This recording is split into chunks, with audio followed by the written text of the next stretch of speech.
Alright guys, here's our project for today. Unit number 3.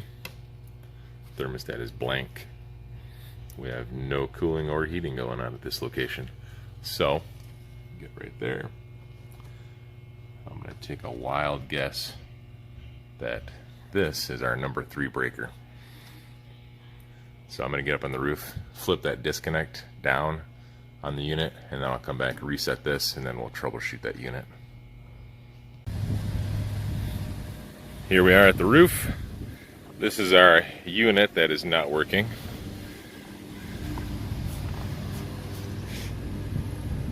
Kind of see the model and serial number on it. So like I said, before I go down and reset that breaker, I'm going to shut this disconnect off. This way I can flip that breaker and I'll have power at this disconnect. I can come up here and troubleshoot, and if need be, if I find the problem and it's an easy fix, I can just turn my disconnect back on and be all set.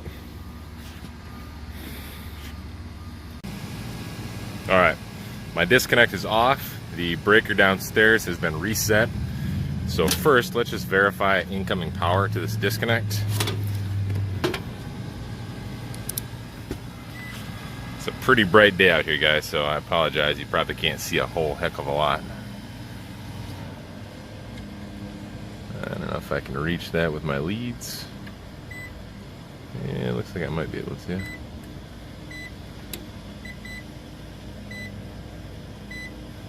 Alright, we got 490.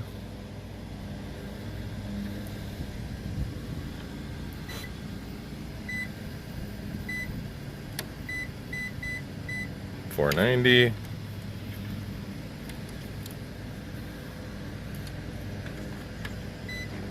And come on, get on there.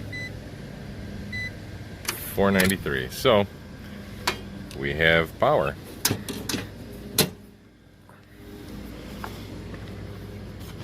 Now we got to figure out what tripped this breaker.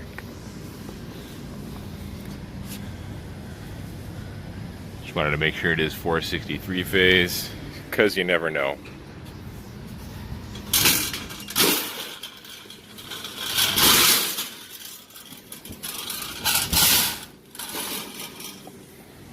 Oh, quick tip, guys. You probably already know this, but on these carrier units, a lot of times, if that data tag is gone, they'll have a little sticker inside here with your model and serial number. Alright, so first, visual inspection. I don't see anything obvious. Nothing burned through. No obvious arcing. Transformer hasn't caught on fire. Board looks good. Contactors look good. No loose terminals on my contactor. Capacitor, it's not all puffy, so that looks good. Check down here. Really, I'm just checking for rub throughs. Anything obvious, you know. Any place where wiring touches metal, that's alright. It's not rubbed through. But see this wiring right here, how it's all floppy like that? We'll have to address that. We'll find a way to tie it up and keep it from rubbing on everything else. There's our compressor. We'll get around to the other side, pull that panel off, and check that compressor in a minute. What I'm going to do, though, before I do that, is I'm going to check this contactor. These are the wires that go to that compressor, so I'm just going to check there first to ground. So nothing over there looks obvious.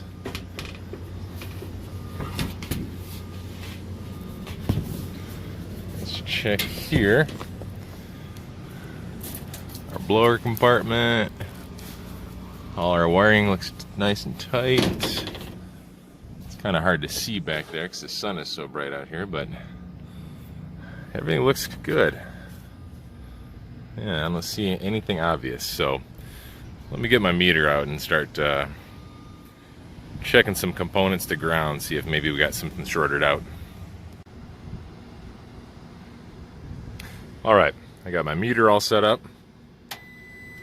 One lead is attached to the ground, and with my other lead I'm just going to check the various components to ground and see if we have any continuity anywhere. I'm just doing it at the controls first, and then I'll go to each individual component and I'll check those to ground as well. So far, nothing on my contactor. My switching relay, nothing right there. Nothing. Nothing. Capacitor, nothing. Let's check our transformer. Nothing. Nothing. Check the chassis. We're still grounded. Now, if you notice, our low voltage side all have continuity to ground. Now, that still is somewhat confusing for me, but I was always told the reason why our 24 volt will always have continuous ground or will always be grounded is just for safety. For example, on this transformer right here, we have 460 on our primary side and 24 volts on our secondary side. And from what I understood from the old guy who taught me, is that we ground it for safety. Just in case like this shorts out, or just in case we have a direct short from our primary to our secondary, then our ground will be right there and it'll trip our breaker before anybody gets hurt. Again, I'm not an electrician. I have looked into that subject a little bit, and really everything always goes back to safety for the most part that I've found. But if anybody out there knows a little bit more than I do, let me know. Put it in the comments. So anyway, no shorts to ground over here, so I'm going to pull that panel off the compressor over there, double check that, and then we'll also double check our blower motor as well. All right. Here's our compressor, guys. I got one lead just attached to the bolt, which goes to ground. If you listen, I am grounded at my copper line. Now that's all right to be grounded right there, but we're gonna check right here.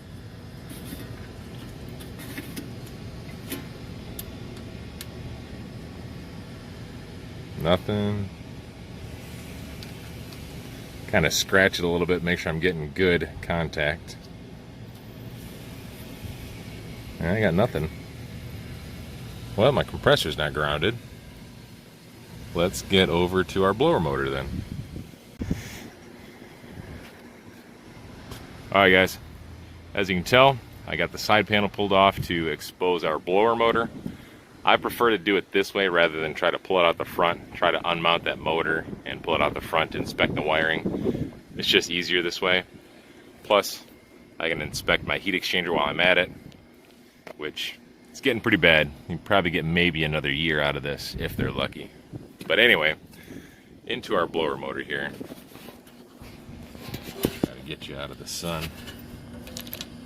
I inspected all of our wiring. Nothing is shorted to ground directly. So our motor seems to be fine. On a side note, what was kind of confusing at first though, I checked this wire to ground and I had continuity.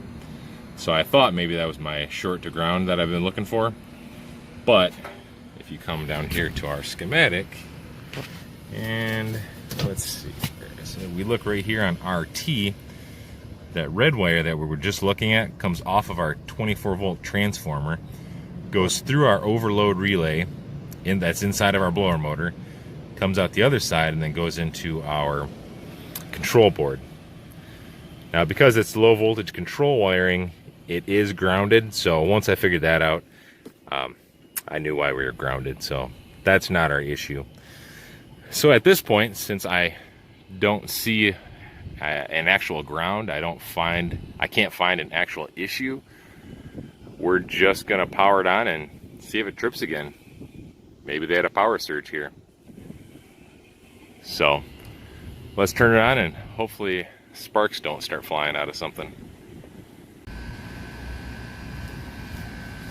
Now, since we can't find any shorts to ground, what I'm gonna do is I'm gonna power it on, let it run in cool mode, see if maybe my compressor is drawing locked rotor amps, which could trip my breaker.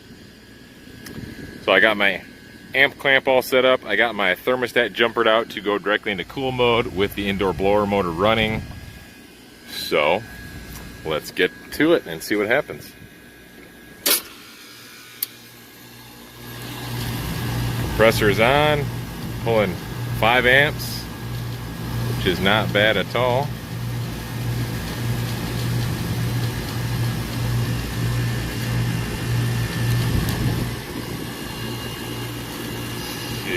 my condenser, 5 points.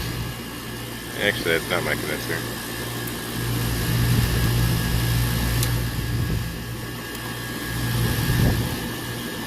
.7. See if we can get up here to our blower motor.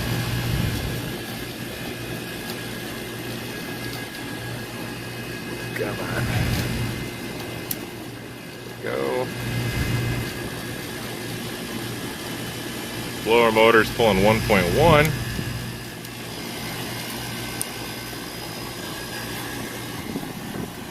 Nothing out of the ordinary.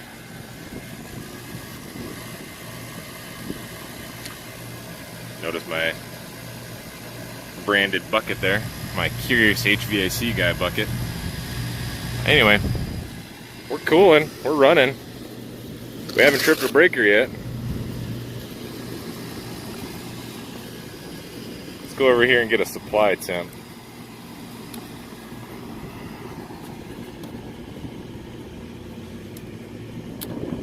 Well, not gonna get a supply temp that way.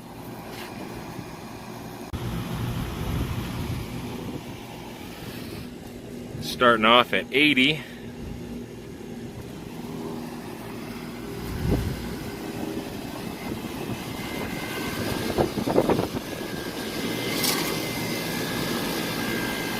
Not a whole lot of hot air coming out of there. I know it looks like the condensing motor either isn't spinning or is spinning very slowly, but it is actually spinning. Let's do the old air CFM test on her. See, it's working. That's about 200 CFMs right there. Let's go over here. See if we can grab some lines.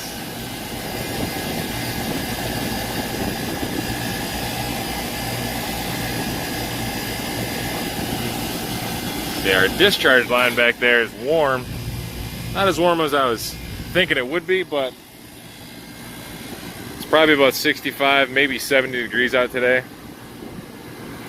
Nice and cool in the store, so probably not getting a whole lot of a load. I'm going to check my return air temperature here in a minute. Alright guys, let's let this run for a little bit. See what happens, alright?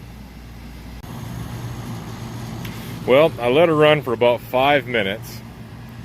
And my supply temp never really dropped, so I pulled this panel off. I found my blower motor isn't turning, and really quick I double checked all my wiring inside that blower motor just to make sure that I didn't forget to put something back together, and that's all fine. So let's come over here to our relay just to see if we're getting voltage on our blower relay. We do have voltage on our relay, so our relay should be closed. Now we just need to check and verify that we actually have power going to our blower motor.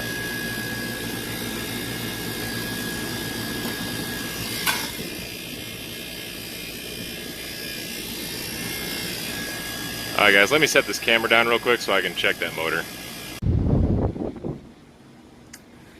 I did verify we have 490 volts sitting on the left side on both of these terminals to the switching relay. But on the other side, I wasn't getting proper voltage. So what I'm going to do is check this relay once I have 24 volts going to it. It's kind of bright out here. But I'm going to check this relay across these two terminals, 4 and 6, and 1 and 3, once I get this thing powered up. For now, I have my call for cooling disconnected. I just have a bypass jumper on my indoor blower motor. So we're going to fire it up and see if I have continuity across that switching relay. I should. I don't think I do though.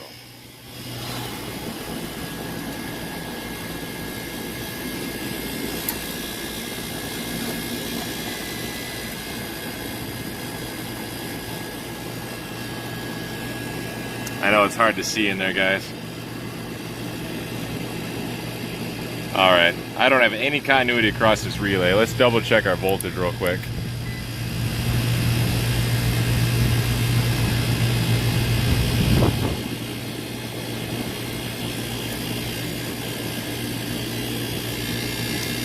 26 volts at this relay.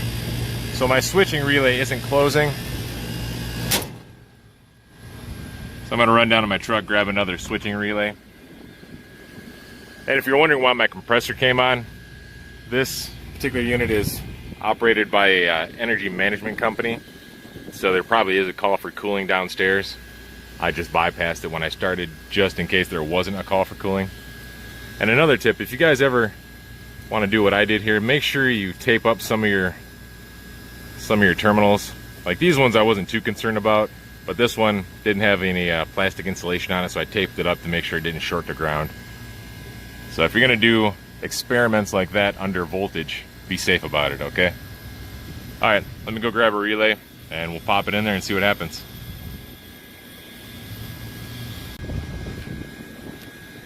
We have our new switching relay installed right there. It's a little bit different than the old one. If you'll notice, the new one has a terminal for 2 and 5. Don't be too concerned about that. 2 and 5 is just a normally closed terminal from 1 and 2, and then also from 4 and 5. I don't use that for this particular setup, so we're not gonna do anything with that. But what we are gonna do is I'm gonna power it back on, and I'm gonna check for continuity across my top 2 and my middle 2 terminals. 1 and 5, or excuse me, 1 and 3 should have continuity, and 4 and 6 should have continuity once we power it up.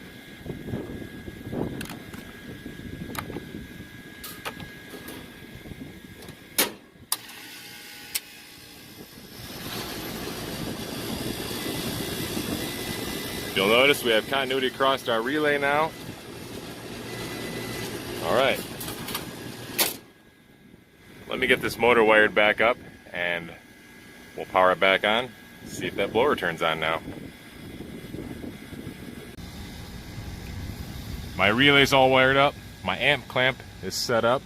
Let's power it on and see if that blower comes on. There's our blower. Pulling 1.6 amps. Let's get this cover back on here.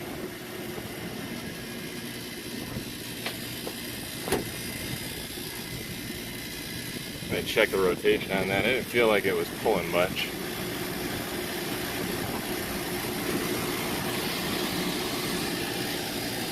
Let's see. I believe we're going the right direction, but I just want to be sure. Yep, we are. There's our arrow going that way. All right, we're good. False alarm.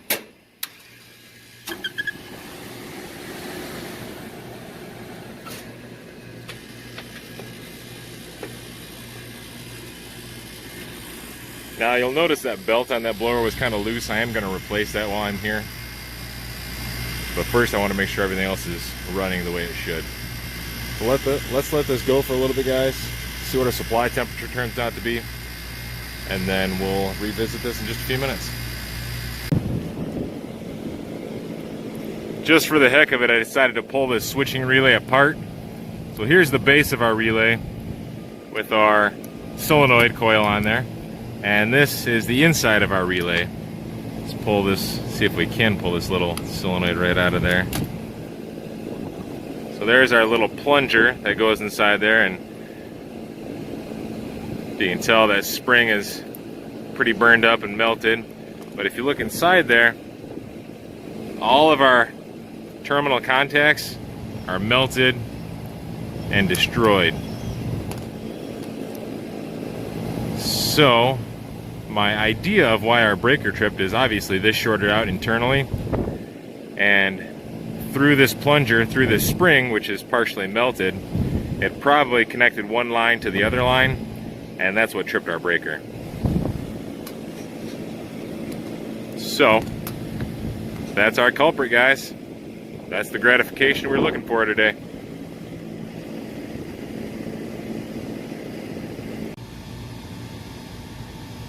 Alright guys, we're wrapping up this call here.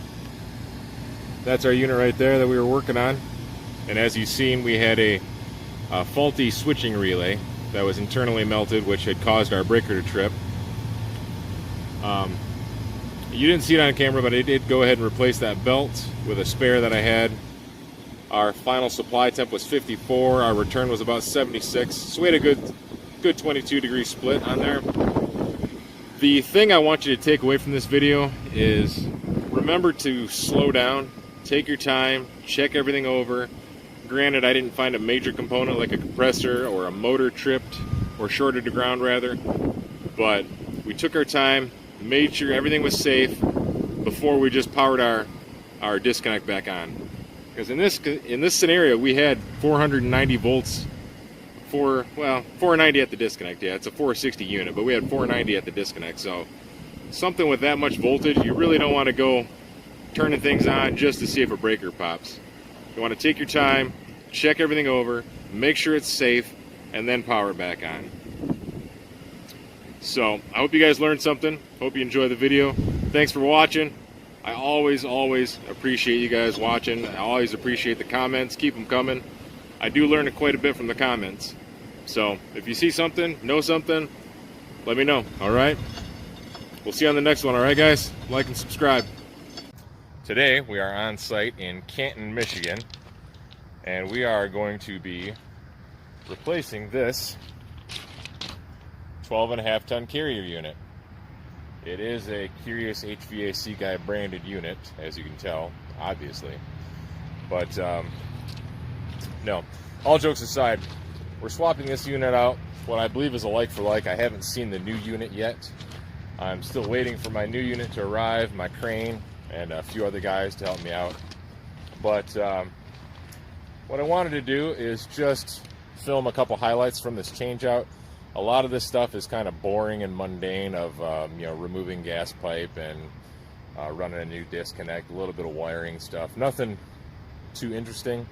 And plus it's going to be a pretty busy job site, so there won't be much filming I can do. However, in this job today, there are going to be some teensy-weensy little nuggets of fun and entertainment. And those teensy-weensy little nuggets are what I'm going to try to capture on film for you, so you guys can get just as much joy and entertainment out of today's job as I have, or will have, rather. So, first things first, I'm going to hit that disconnect right there, and then we're going to start pulling gas pipe and unwiring stuff, alright? As soon as my crane gets here and the fun starts happening, I'll bring you guys back along for the ride, alright? As you can tell, everything is stripped down for the most part. Gas lines disconnected. My energy management board, which was right there, is gone. I got everything disconnected that it needs to be. Just wanted to show you guys this little tidbit of fun. So when this unit was originally installed, they ran the whip through the very top of the curb and then through the frame of the rooftop unit. Now it's no real big deal. I could probably just cut this with a Sawzall. I just kind of worry about the integrity of the frame once I do so. However, today we got an electrician that's going to be on site, so I'm going to let him deal with that fun. But yeah, that's one little tidbit of fun for today, alright? Hope you enjoy that. Alright guys, looks like the fun is about to begin. There's our crane. 150-foot boom on it. And we're going right there, so we should be good.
Alright guys, we got a new unit set in place. Real quick, wanted to give you a tech tip of the day. When you're installing brand new units, always go through, check all your wiring, make sure it's nice and tight. You never know what they might have missed from the factory. Just give it a little pull. For example, over here on our motor, see this wire just kind of dangling out right here? That's only inches away from getting caught in our blower motor. So we'll address that in a little while here. Just your tip of the day, guys. We're just wrapping up this install. There's our new unit, nice and shiny, with a brand new black microchannel coil. If you'll notice, there's no hail guards. If you're from Michigan, you'll know hail is a problem at certain parts of the year, but this customer did not want hail guards on there. They're going to regret that decision, I'm sure. Also, you'll notice behind me, right there, there's no economizer. In Michigan, it is code that you have to have an economizer, but they opted out of that as well, despite us advising them that it will not pass inspection and that they'll eventually be forced to get one anyway. They opted out of that, so that's why you don't see an economizer on there. But we're all set here. It's up and running. It just shut off on satisfied thermostat. We already burned the heat exchanger off. So yeah, I'm gonna wrap up and get out of here. So I hope you enjoyed the video, guys. This wind is crazy out here. But yeah, hope you enjoyed the video. Not a whole lot of groundbreaking stuff today, just a little bit of a day in the life of HVAC guy sort of thing. Kind of see what a rooftop install is all about.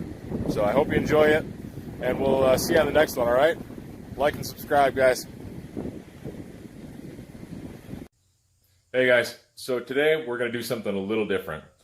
I'm here in my lab slash shop slash garage, and I'm going to take a few minutes and talk to you about something that's very near and dear to my heart, and that is potential relays. When I was first coming up in the industry, these potential relays were very, very confusing to me, and it took years and years for me to really grasp how they work. And they're really simple once you understand it, but it just took an old guy to kind of break it down in layman's terms. So that's what I'm going to kind of do, is I'm just going to reiterate how it was taught to me, and see if maybe it'll click for somebody out there.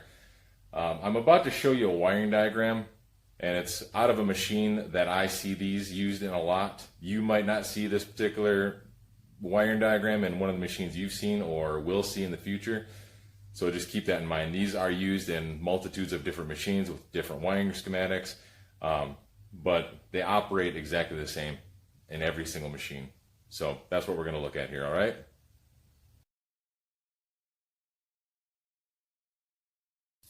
Now right here is our potential relay in its natural habitat, if you will. Right here we have our run cap, our start cap. Quick tip, it's a run cap because it's got a metal housing. It's in the circuit longer. Start caps are not in the circuit as long and don't really require a metal housing because there's not much heat to dissipate, whereas these need to dissipate heat all the time. So this is our potential relay. Just imagine these wires go to an invisible compressor. Red is our run. White will be our start, which is blue on our schematic because I obviously can't put white on a whiteboard.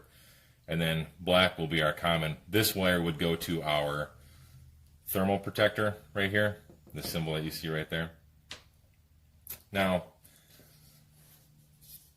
these, as you can tell from the wiring schematic, they are in a closed position naturally. When it's off, it's in a closed position. Now, if you're not familiar with how a compressor really starts, what you need to do is you need to have the start capacitor initially help the compressor turn over, especially in this particular machine that this came out of. There's no pump down solenoid, so it's starting from an equalized, almost a loaded position, I guess. So I need that start capacitor to give an extra phase shift in order to get that compressor to turn over. Now, after we get that compressor to turn over, we need to get that start capacitor out of the circuit. And if you look at our start capacitor right here in our potential relay, in order to do that, we need to have the terminals right here between 1 and 2, we need to open those up. Now, if you notice right here, forgive me, I'm not an artist, but I drew it the best I could. So this squiggly line right here is actually the coil to this potential relay. And what happens is we get a call for cool, condensing unit kicks on. This is closed to begin with, so our start capacitor kicks in, helps turn our compressor over. We start running. Once the compressor is about 3/4 of the way going, not 100% full speed, but about 3/4 of the way to full speed, the start winding actually acts as a generator and produces what's called back EMF, back electromotive force. And that back EMF will come right through here through our blue wire, or excuse me, it's not actually blue, this is going to be our white wire, but just for showing you purposes, just for this presentation, I drew it with blue. So our back EMF will come through our number 2, through our relay, back out through 5, which is back out to our common, and that back EMF will actually power this relay, and that will actually open up these 2 terminals, cutting off power from our start capacitor, essentially taking it out of the circuit.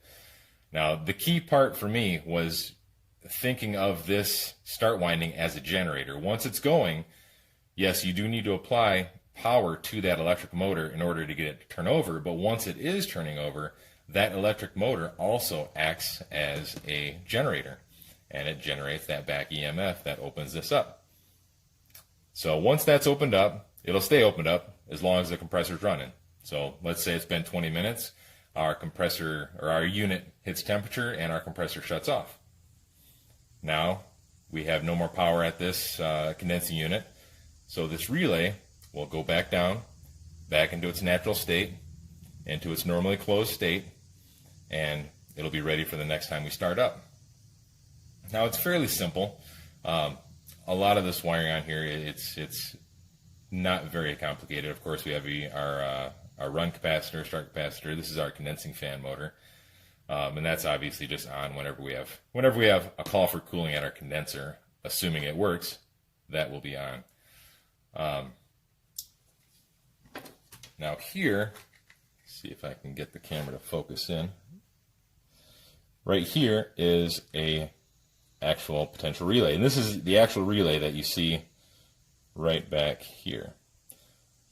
It's just the second one that I had taken apart. Now that number 5, as long as I can get it focused right here. Now this is our relay that I was talking about, or excuse me, our solenoid inside the relay. So when that back EMF is produced in our start winding, because again, you got to think of the start winding as a sort of generator, that back EMF will come through terminals 2 and 5, through these 2 wires right here, and it will power this solenoid. And this solenoid is an electromagnetic solenoid. Once it's powered, it sucks this little armature down. Now if you can see right here,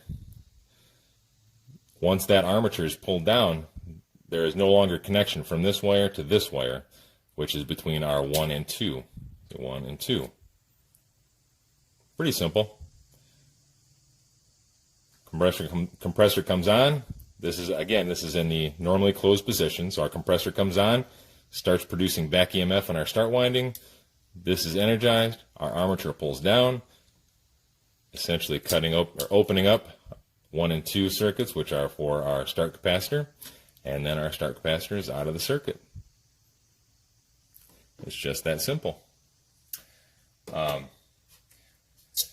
Now, as far as troubleshooting these when they fail, I haven't had too many of them fail. Usually it's something other than these will fail, like a compressor, which I guess there's probably been a few compressors that have failed because of this, and maybe I missed it. But I have found a few of these.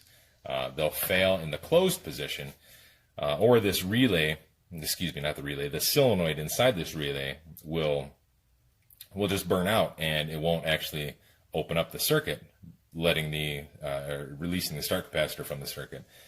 And what will happen is your start capacitor will stay in the circuit. Your compressor will probably go off on thermal overload or worse. Might actually burn up start winding or whatnot. And the best way to do that is, or best way to test for that is if you can take this relay off, unwire it, take it off, and then what you do is you just check between 2 and 5, and you should have some sort of resistance, and that will vary depending on your actual potential relay because they're manufactured by many different companies. So, but you should have some sort of resistance through this solenoid. So if you suspect that it's bad, you suspect that the start winding, or that the start capacitor and the start winding are not getting taken out of the circuit, you can test across that, and you can see if that solenoid is any good. Now also, you can check, because sometimes they could fail open. Your compressor might start, or it might struggle to start, but eventually start. It might make a lot of noise, might be pulling a lot of amps, maybe cycling off on your thermal protector. You can check across 2 and 1. If it's unplugged and it's in the off position, this will be, assuming it's working properly, this will be normally closed. So you can check across 1 and 2, and you should have continuity through there. Now, I learned this the hard way. When I tested one of these before, I left all the wiring hooked up, and I was getting all sorts of false readings because I was actually reading through my various components instead of actually taking everything off and then testing the relay itself. So you do have to unwire everything to make sure you're getting a proper test. But get all your wiring off there and test between 2 and 1, and if it's working properly, that will be closed. And then take a reading between 2 and 5, and you should have resistance on your solenoid. All right, guys, so that wraps up our little speech about potential relays. One of the things I did want to reiterate that I don't think I touched on then in the video is that sometimes that back EMF voltage coming off of the start winding can be upwards of 400 volts. So be very careful if you are testing it. If you feel like you just want to go in there and poke around with your meter leads, be very careful because you could be touching some pretty high voltage. Even though you're only working on a 120, 208, 240, whatever unit, that back EMF coming off of that start winding might be much, much higher. So be careful with that. Anyway, guys, I hope you enjoyed the video. Hope you learned a little bit. Hope somebody out there kind of clicked in their brains about how potential relays work. But if you have any comments or anything, leave them below. Like and subscribe. Shoot me an email if you want. All right? We'll see you guys in the next one. All right, guys. Here's our challenge for today. We have this old Bryant carrier unit here, and it has a bad heat exchanger. And our challenge is we got maybe a foot on the heat exchanger side to work with. Now, I've done a bunch of these heat exchangers, and normally you just take the side panel off and you pull the heat exchanger right out the side. Simple. Pop a new one in, you're good to go. This one, we don't really have that ability. I did measure the heat exchanger when I condemned it, and we don't have, obviously, we don't have the width right there to pull the heat exchanger out the side. So the challenge is to find a different way to pull it out. So what I'm thinking is we'll remove the top, the blower assembly, this back panel, side panel, and probably pull the heat exchanger right out the back if possible. I've never done it this way, and I don't know that you can do it this way, but we're gonna figure it out. So as we do so, I'm gonna just kind of film some of the highlights. This will be just a short video just showing some of the difficulties and the highlights of doing a heat exchanger this way. Probably don't need to show you taking out every single screw and everything like that. You can figure out how to take screws out, but like I said, we'll pop back in a little bit once I start pulling some panels apart and get a better idea of what direction we're going to take this project in. Yeah, this is the challenge I'm talking about. So there's my old heat exchanger. And like I said, the heat exchanger normally just comes right out the side, and then you just throw it away, slide a new one in. But there's not enough wiggle room inside that cabinet to twist it and then lift it out. So, yeah, let's move on and see what we can figure out, all right?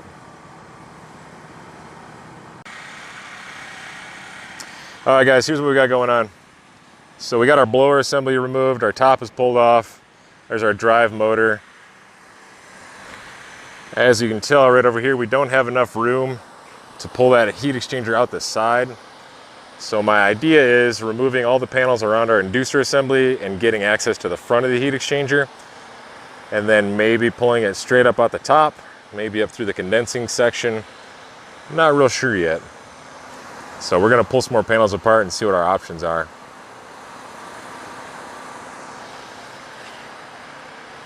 Might have been better off just to quote a new unit.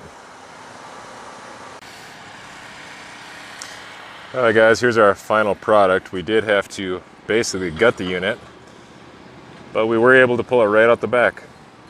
Just take this blower support off, and then we flipped it up and slid right out the back. So it is possible to do this. A giant pain in the ass though.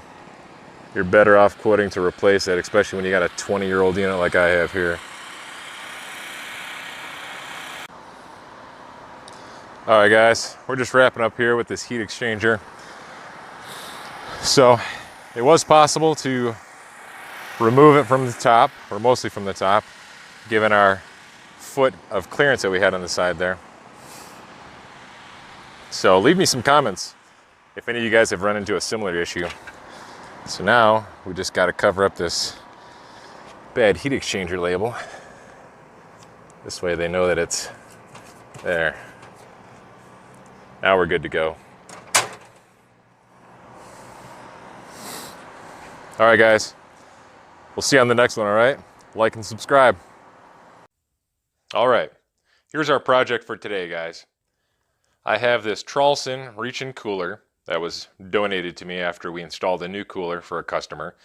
They wanted this cooler disposed of, but it's still cooled a little bit. There are some issues with it, but it's still cooled, so I figured I'd bring it back to my shop and do some experimenting on it. Now I just got the condenser cleaned up. It was plugged pretty bad. It looked like the inside of a mud flap, but it's nice and clean now.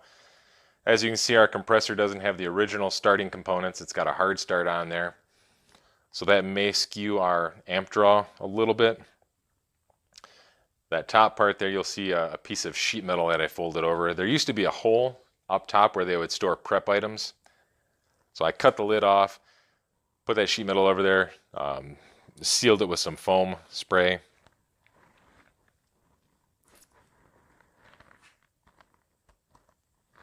Let's go around to the front here, take a gander at the inside. Now, our right side door, the hinges broke on it, so I just have it screwed in place for now. Left side door, no major issues. Let's get inside here. There's our data tag. Looks like we're working with 134. Now it is a little bit dirty. I didn't clean the inside. As you can tell, our evaporator's kind of smashed down a little bit, so our airflow isn't ideal. And again, these aren't laboratory settings. This is just Bill's garage sort of settings, because I'm a curious guy and I want to see what happens when I put non-condensables into a system. So what I'm going to do first is I'm going to power the unit on. I'm going to make sure it gets to temperature. I'm going to monitor pressures, amp draw, subcooling, superheat. And then I'm going to add in, I'm not sure exactly how much nitrogen yet, but I'm going to add nitrogen into the system and then let it run again and see how that affects it. I'm pretty sure I'm going to have higher than normal head pressure. My capacity is going to go down. Compressor may shut off on thermal overload. That's what I think is going to happen, but the purpose of this experiment is to see what actually happens. And then once that's done, I'm going to reclaim the nitrogen refrigerant charge, and I'm going to take the original refrigerant charge, and I'm going to take, I don't know, maybe 30% of that original charge, and I'm going to add nitrogen in place of refrigerant, and then add the remaining charge in refrigerant. So I'll have the total weight in charge, but it will be a combination of 30% nitrogen, 70% refrigerant. And then we'll see what happens then. I believe what will happen, we'll just have lower than normal capacity. I'm guessing maybe higher than normal head pressure, as the non-condensable nitrogen will just fill up space in our condenser. But again, that's the purpose of this experiment, is to see what will actually happen. So first things first, guys, I'm going to plug this in right down there. and then we're going to watch the temperatures, pressures, and establish a baseline of operation, all right? We've been running for about 10 minutes. We're down to 55 already.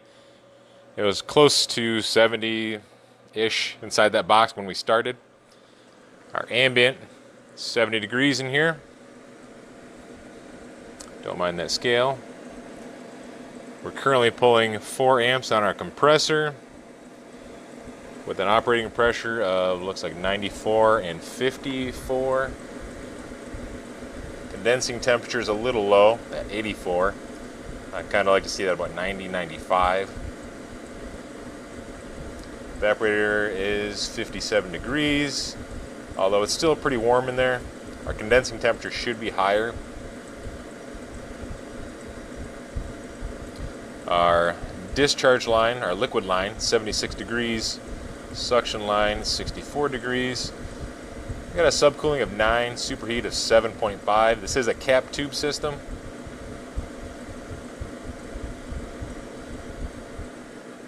So let's let that run for a little while. It hasn't been running very long, so I don't want to do too much with the charge yet. Just remember, we are just establishing a baseline right now. Well, we've been running for about 20 minutes now. We're at 32.9 degrees, getting ready to shut off. Amp draw has dropped to 4. It was at 4.1 when we started up. Our pressures are 97 over 15. I have a 23 degree superheat, almost a 9 degree subcooling.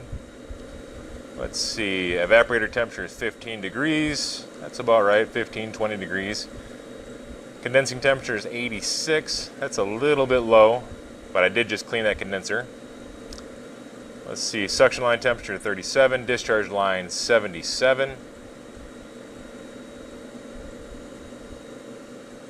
Now that superheat, I'm not really measuring superheat under the best circumstances. I'm just checking my suction line temperature about 6 inches away from my compressor, and then I'm just taking the suction line pressure right off of there at the service port. Ideally, of course, you want to measure that inside the box at the outlet of the evaporator, but I don't really have that ability in this situation, so it is what it is. This is just for fun. So now what we're going to do is I'm going to add about maybe 4 or 5 ounces of nitrogen into the system. I'm going to turn it off, add in 4 or 5 ounces of nitrogen into the system, turn it back on, maybe let the box warm up a little bit so it'll run longer. And then I'm going to turn it back on and we're going to see what happens. All right. All right, guys. So I got my scale zeroed out. I'm going to attach my nitrogen tank to my charging hose.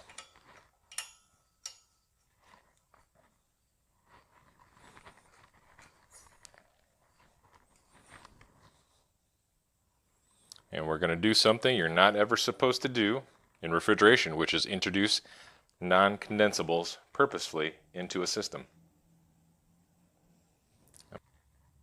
I got 4 ounces in there. I didn't want to go, actually about 3.5 ounces. I didn't want to go any higher than that because my pressures are already at 190-ish. All right, let's plug it in and see what happens. I'm assuming that our compressor will go off on thermal overload almost immediately just because we've added so much gas to it that it won't be able to turn over and pump. All right. We pulled about 19 amps almost immediately. Our compressor's off, and it looks like we blew the 20 amp breaker on my extension cord there. All right, so we drew much, much higher amps this time, of course, since we have so much gas in the system. The system is basically overloaded and can't pump.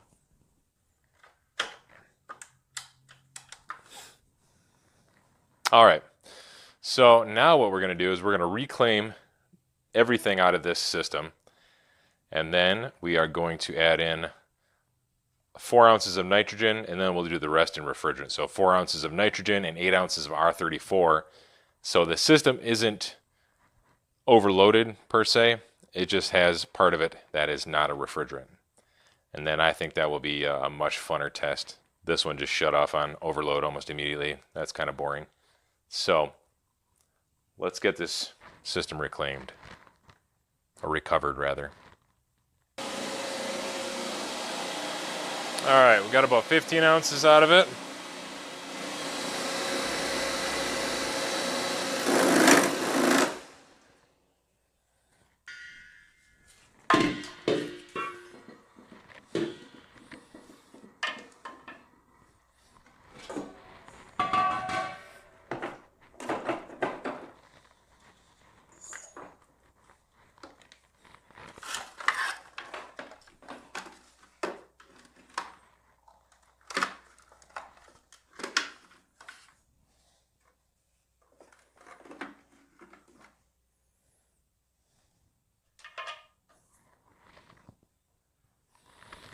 Now, to make sure it's completely empty, I'm going to pull a vacuum on it.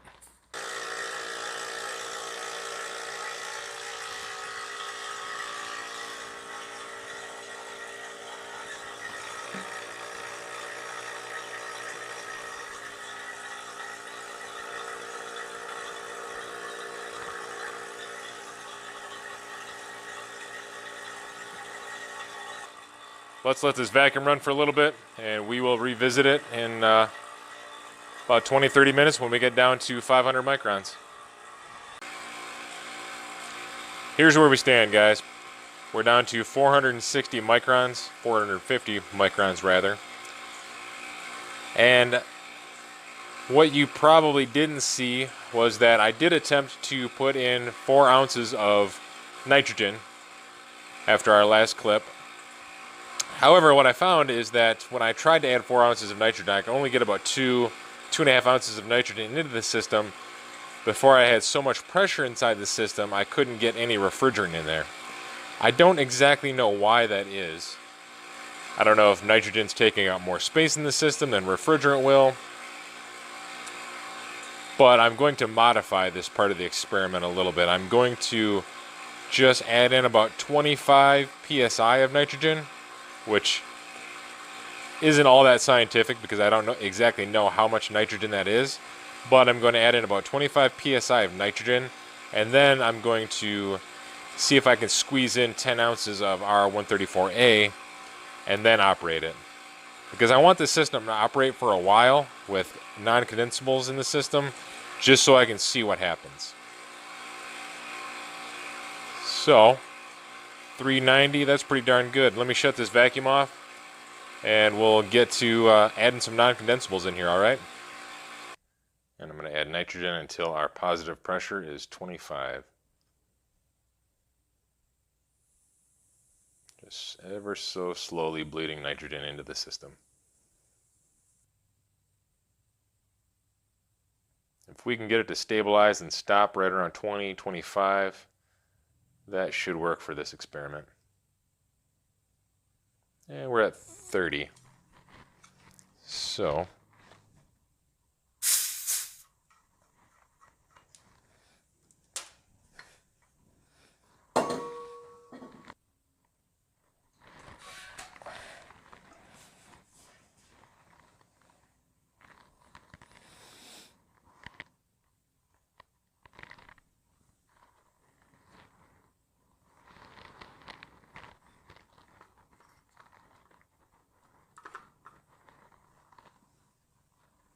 all right, let's see if we can get 10 ounces of 134 in there.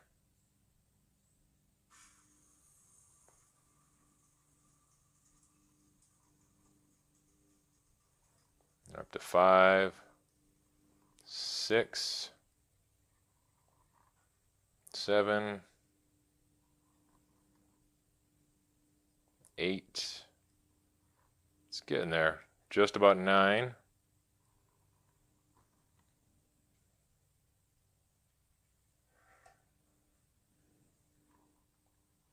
All right, we got 10.2 ounces of 134 in the system. on top of 25-30 psi of nitrogen.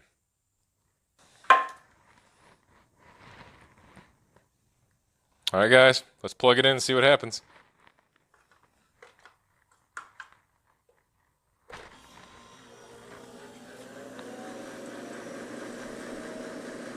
All right, amp draw starting off is about 1 amp higher than it started off originally, about 1.5 amps higher.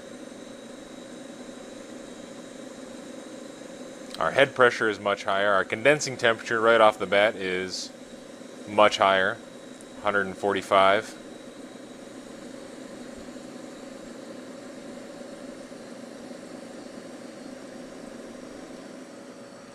Let's check out our box temperature inside. We're at 51 and dropping right now. So let's let this run for about 5 or 10 minutes and see where we stand.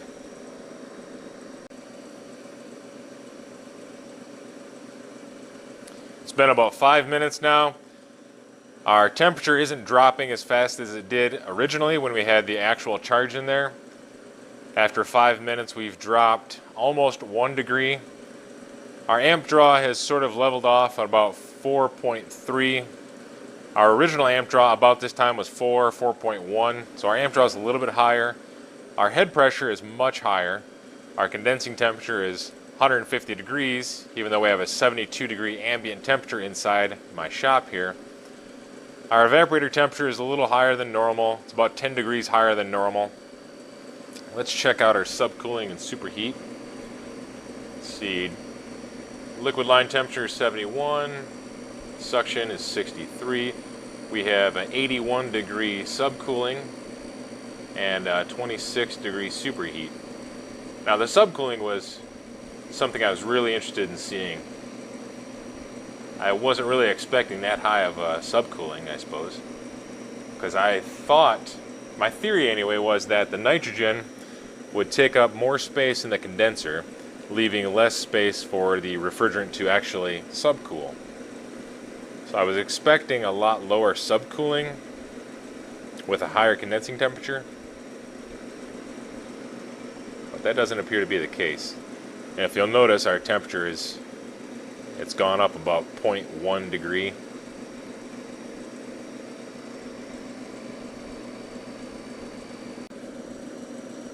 Alright guys, we're back after about a 5-minute break there.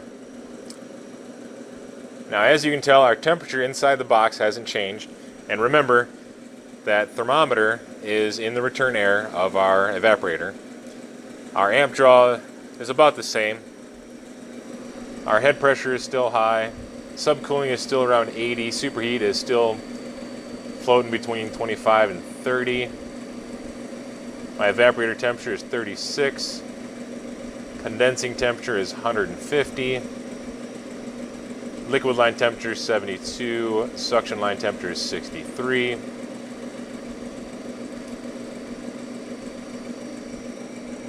My compressor feels normal, not excessively hot, not excessively cool.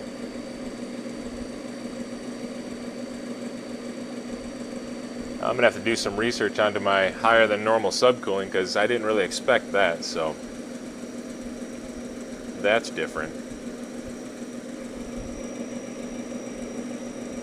However, as you can tell, since our temperature hasn't changed, you can tell that our capacity and ability to cool has gone way down. So if you were to just walk up to this system, customer says it's not cooling, you get there, you check your airflow inside the box, outside the box, the condenser looks clean, so you decide to hook your gauges up and you find higher than normal higher than normal head pressure initially. I would imagine my first thought would be, well, that condensing coil's got to be really plugged up on the inside. Now that condensing coil, let me show you right over here. That condensing coil looks dirty, but I assure you it is clean. There's a little bit of surface grease to it, but when I first got this cooler to my place, I took it outside, soaked it, sprayed it out with the hose. It's very clean. And of course, if it wasn't very clean, we would have noticed that on our initial test So I can understand how this would be slightly confusing if you just walked up on a system like this and had higher than normal head pressure for no apparent reason. I would just assume that it's either a dirty condensing coil, then I would clean it and have the same symptoms. Then I would assume it's overcharged. So I would pull the charge, and I would probably find in this situation, I would find that it's close to its original factory charge.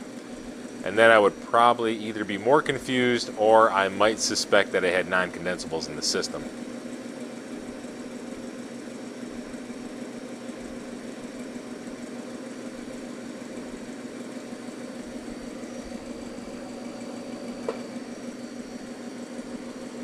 We're still at 50 degrees.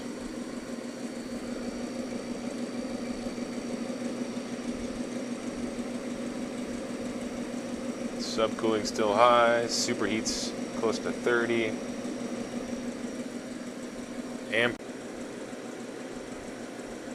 Alright, we've been running for about 15-20 minutes now. Nothing has changed. Our temperature is not dropping below 50 degrees. Our amp draw is staying the same. Subcooling, superheat, pressures, all that have remained about the same. So we've established a general baseline of what a system, or what this system does when it has non-condensables added to it. So what I'm going to do now is I'm going to reclaim this nitrogen refrigerant mixture, and then I'm going to add in the factory charge, and then we'll power it back on and make sure that everything runs as it did before we did our little experiment.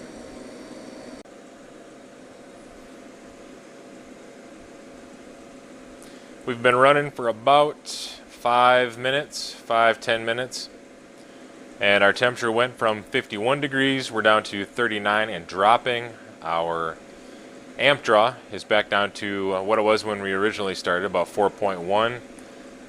Our condensing pressure is 98, which is close to what it was originally, with a condensing temperature of 86. Our ambient temperature hasn't changed, we're still at 71. Our evaporator temperature is still, it's a little low in my opinion. We're shooting for a 34, 35 degree box temperature, so I'd like to see that around 20 degrees at least. But we're at 15, and our, let's see, subcool is 6, superheat is 41, liquid line temperature 86, or excuse me, 80. Our liquid line temperature is 80. Our suction line temperature is 57. Now keep in mind that superheat, don't pay too much attention to that because we're not measuring it under the best circumstances. I'm taking my line temperature near the compressor, about 6 inches away from the compressor, but I do have air from the condenser blowing over top of that line, so that's going to influence it a little bit. And I'm checking the suction pressure at the suction service tube off of the compressor, so it's not the best. Best case situation would have been checking it directly at the evaporator, but we don't have that ability on this system.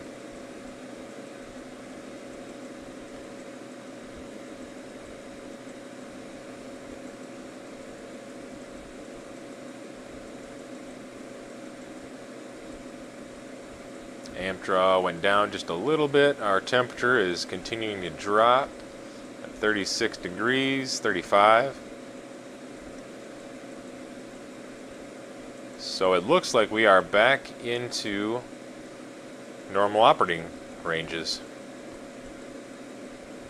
Or it looks like we are back into normal operating conditions, rather.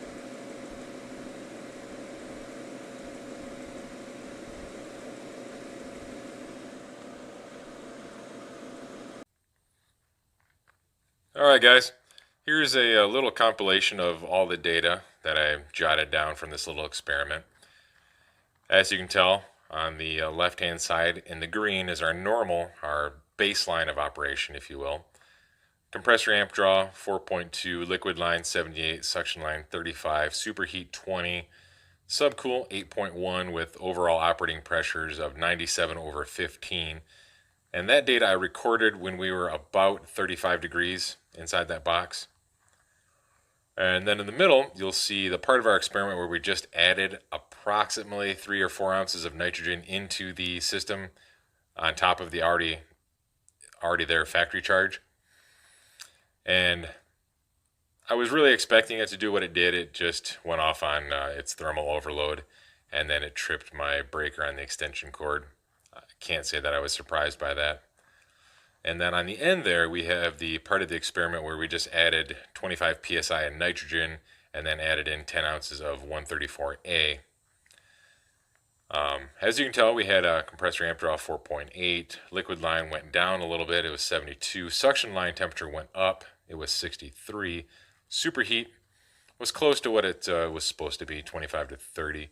Subcool was outrageous at 80 degrees of subcooling, with overall operating pressures of 269 over 31. Now, I expected higher than normal head pressure, the 269. I didn't expect higher than normal subcooling, so I'm a little confused as to why I have such high subcooling. Now, since our nitrogen was taking up space in our condenser, I don't believe we could reject as much heat as we needed to. Therefore, our refrigerant couldn't absorb as much heat as it needed to, so our suction line temperature was higher, and our liquid line temperature was a little bit lower.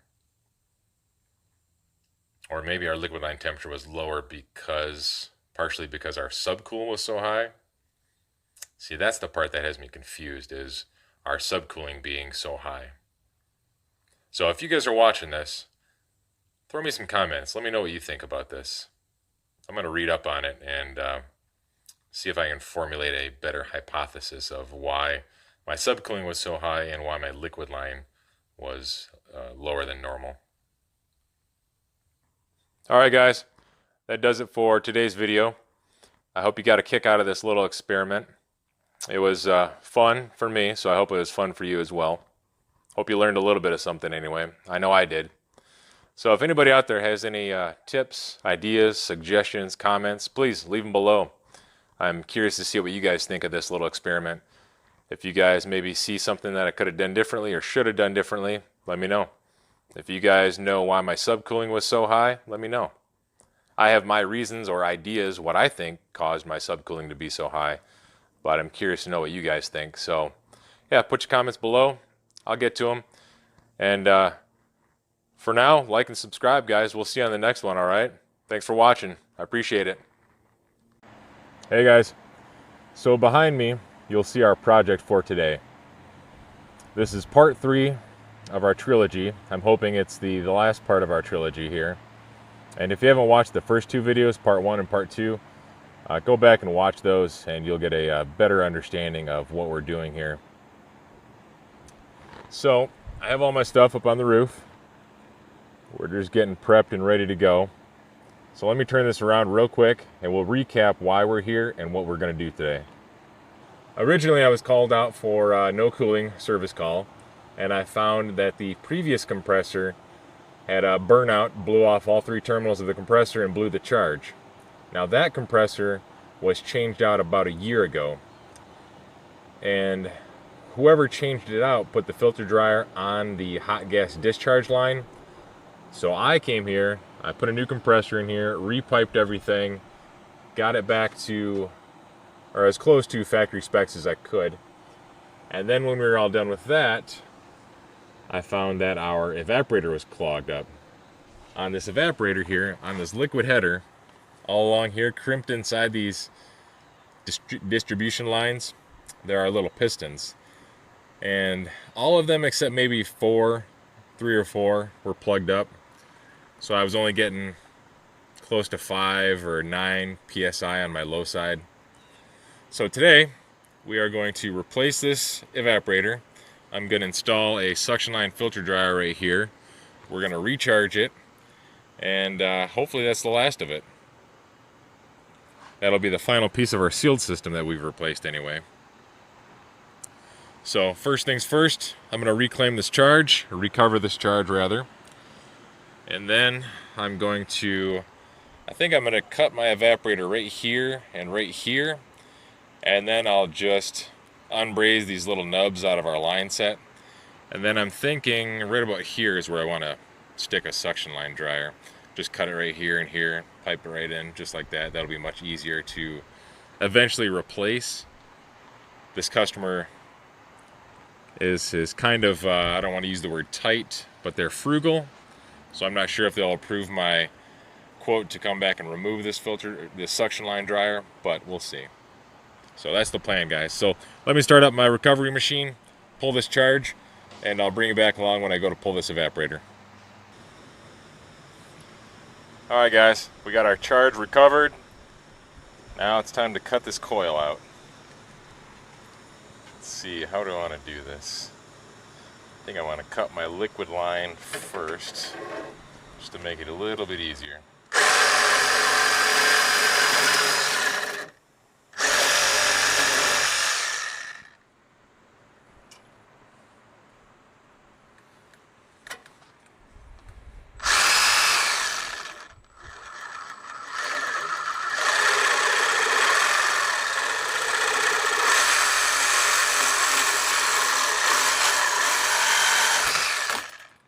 There.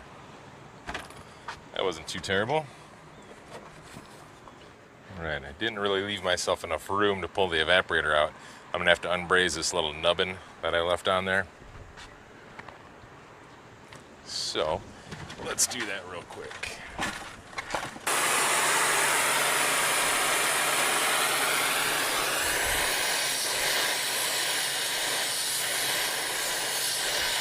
Smell a little bit of phosgene gas coming out of there. So we probably have some refrigerant trapped in our oil still.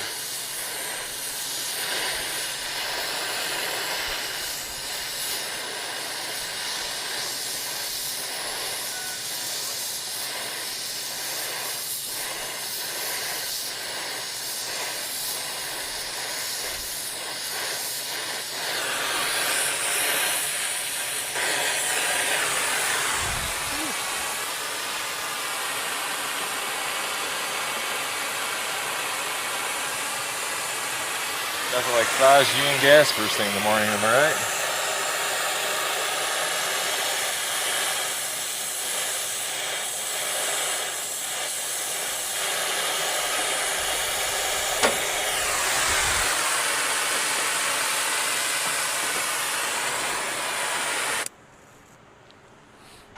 Alright.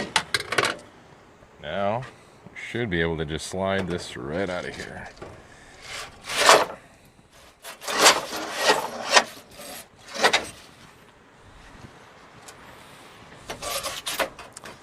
As soon as we're done today, guys, we're going to cut this evaporator open and get a better look at that liquid header.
Alright guys, as you can see, we got our new evaporator in.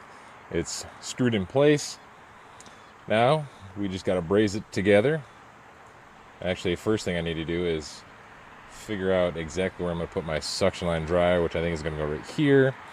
And we'll clean all the piping up, put it together, dry fit it, make sure everything looks good, braze it together, and then we'll pull a vacuum on it.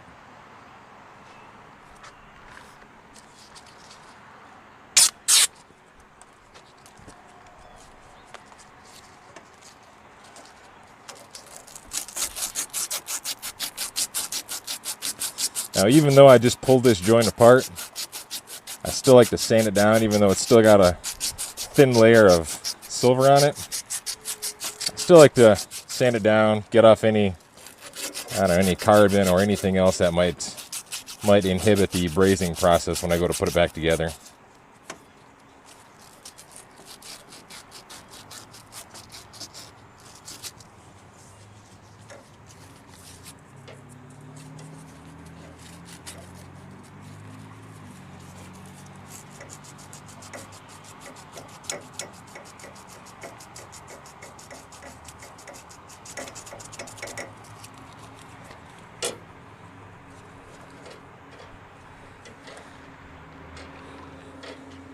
All right.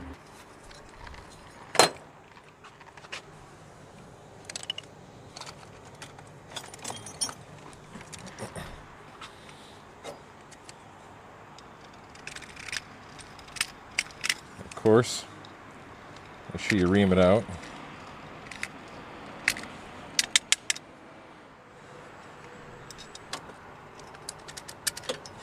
Now over here, guys, you want to be careful when you're reaming out a pipe that's at this sort of angle right here. All I do is I ream it a little bit and then I just kind of put a finger in there and make sure I got all the little pieces of copper out. You want to really be careful if your pipe is going vertical. You don't want to ream it out in the vertical position, because then obviously you're going to get little pieces of copper inside the system.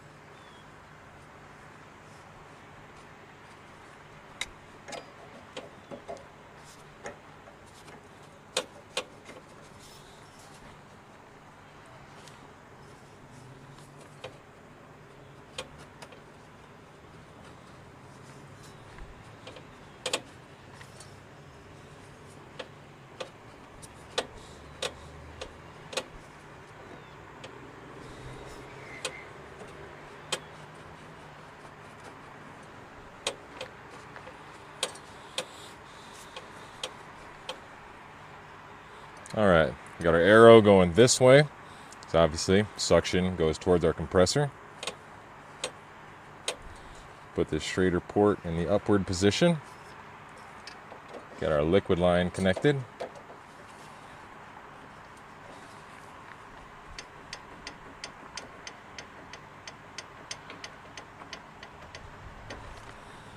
There we go. Let me get my nitrogen flowing here. Trying to get my nitrogen dialed in here. I'm at 3.8 psi. I like to try to keep it 2 or 3,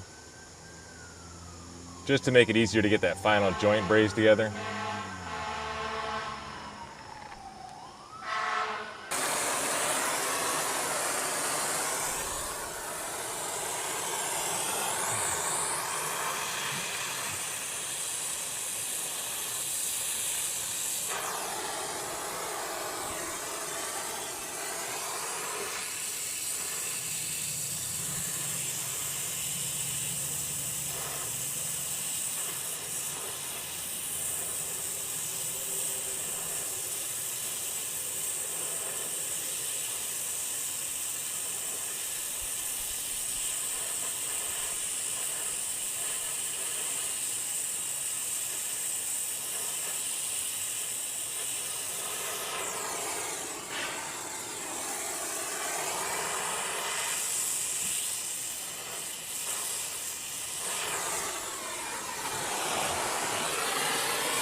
All right. This is where it gets tricky, guys, on this back inside part of the tubing.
Now remember guys, if you got a beard, be extra careful.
Alright,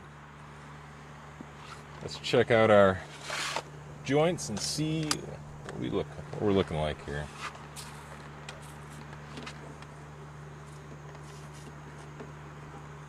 Not bad.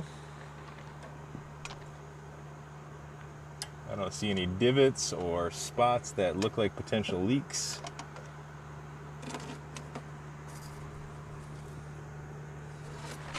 Very nice. Yep. Nice round cap, or just a nice cap on this one.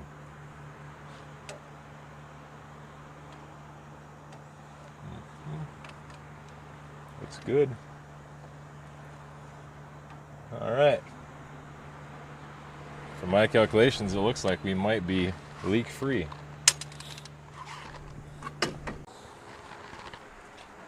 All right, guys. I had to step away for a minute and change out my nitrogen tank. So what I'm doing now is going to put my Schrader core back in my suction dryer. I'm going to tighten it down, and then I'm going to sort of purge the system. I'm going to blow nitrogen in through my suction line, make sure it comes out my liquid line, and then I'll reverse that, go through my liquid line, make sure it comes out my suction line, just to make absolutely certain we have no more contaminants, no other issues with this system. All right, nice and tight. Nitrogen is hooked up.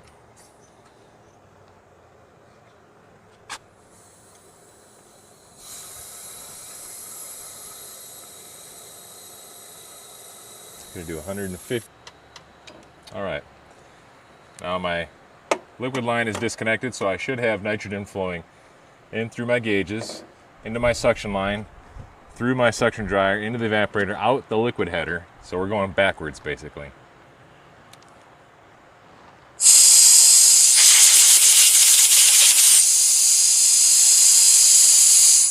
Good. Lots and lots of airflow through there.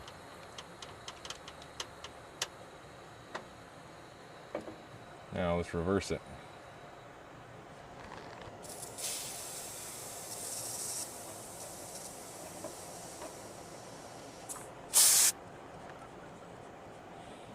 All right, now we're going backwards. In through the liquid line, through the liquid header, out the suction header, through our dryer. Well, did it wrong again. I gotta leave this end on. There we go.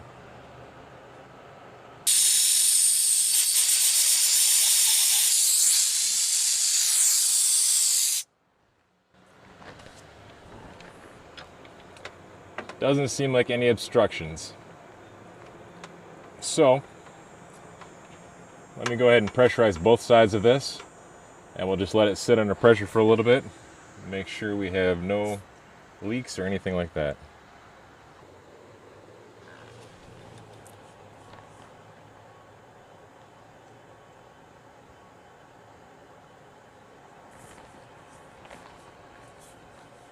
Yeah, 147.2.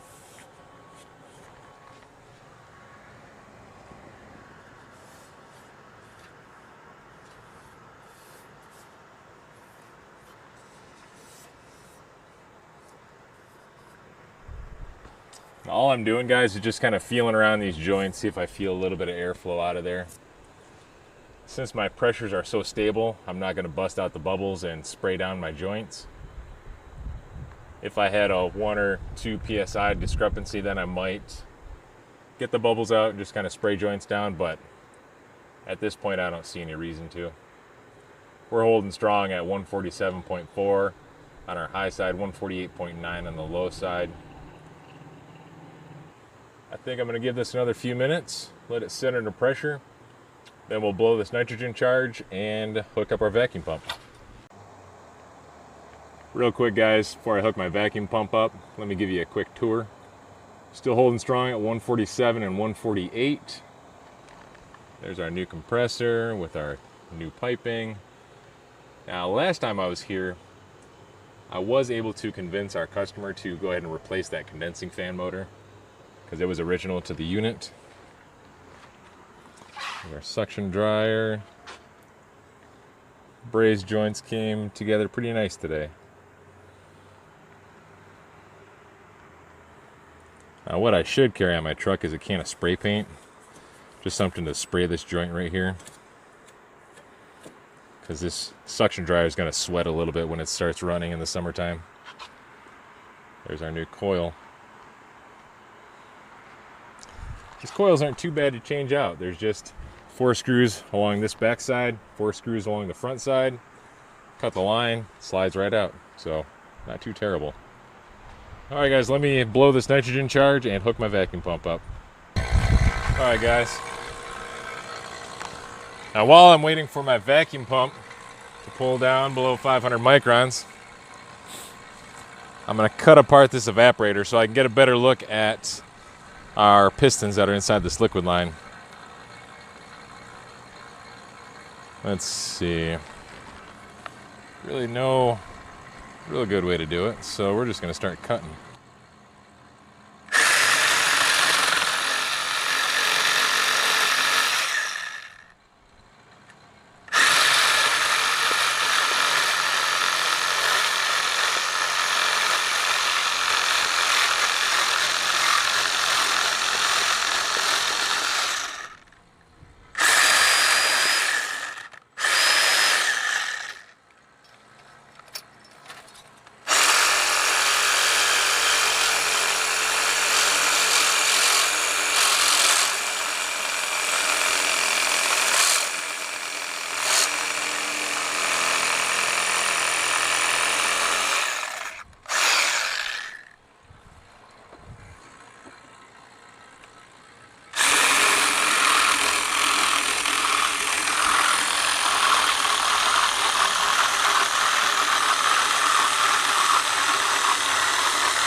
Sort of made a mess, but it's all in the name of science, right?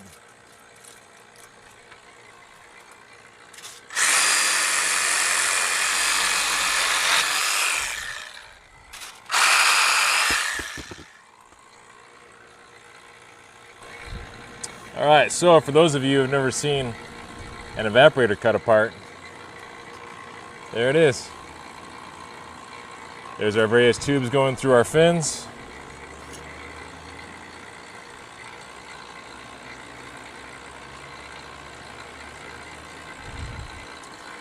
can't get a real good look at our pistons in there.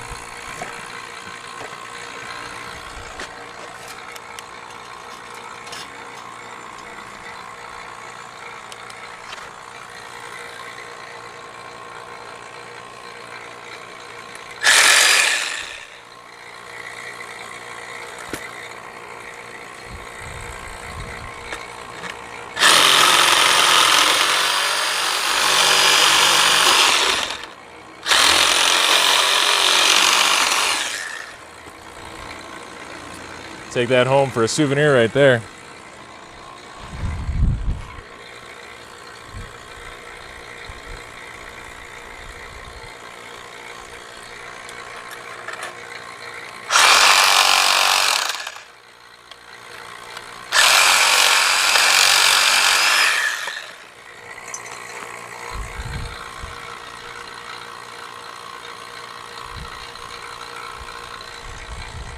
All right, guys, come here.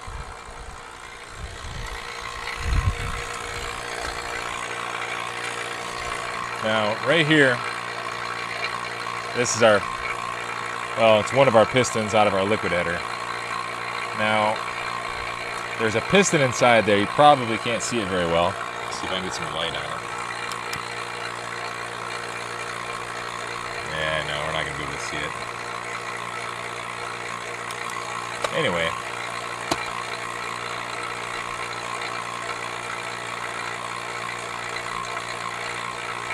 Right down inside there, there's a piston.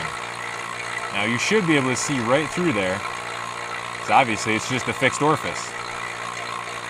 Obviously we can't see right through it, or you would be able to see that bright silver background behind it, right?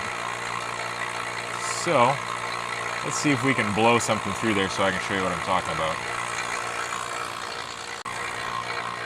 Alright guys, so I took this over to my nitrogen tank, cranked it up to 200 psi, and it took a little while, but I was able to blow through it. So now, let's see if we can see in there, camera focus.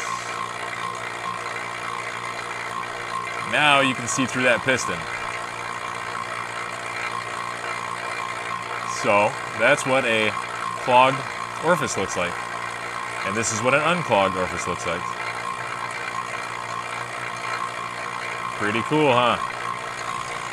Alright, let's see where we're at on our microns here.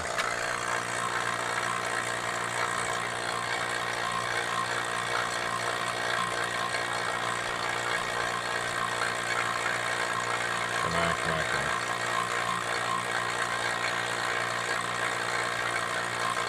on. Nice, 330 microns.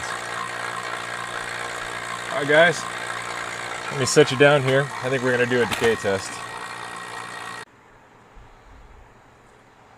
Down to 270 microns. Now I know there's going to be people out there wondering why I'm not using my core removal tools. On this side, I was able to get a core removal tool on there, but this side I wasn't able to get one on there and a good enough angle to actually pull the core out, so I don't have one on there. However, what I do have is my high side hose. This is closed off right here. So follow me now. Vacuum pump down here, pulling through my manifold gauges. I know it is a restriction. It's coming up through my low side, so I'm pulling through my low side and I'm sensing it on my liquid line. So this is basically the lowest point in my system. Looks like we're holding strong at 270, guys. So I'm going to give it about another 5-10 minutes, see if our decay passes, and then we're going to charge it up with 4.5 pounds of R22.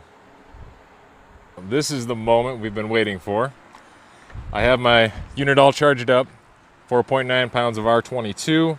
I let it sit in there just to equalize a little bit. And now we are going to kick our disconnect on.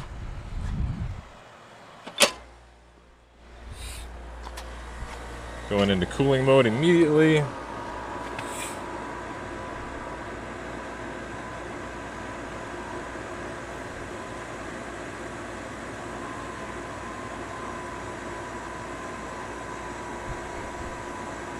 So far,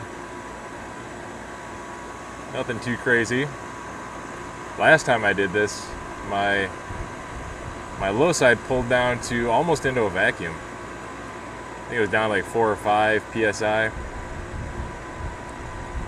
You can see it on camera there. Our evaporator is kind of bouncing around 45-ish, 48. Just keep in mind that we literally just started it up. It's not a TXV system. Those are a bunch of pistons and a liquid header. So it's going to take a little while for our system to kind of equalize. It's got to run for a little bit.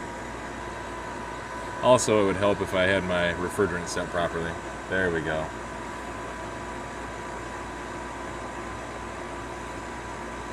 Alright, so now we're at R22. Our evaporator, actual evaporator temperature is 26 and rising.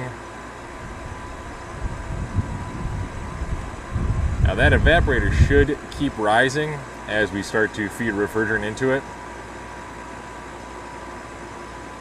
All the way up to about 40 degrees is where I want to see it.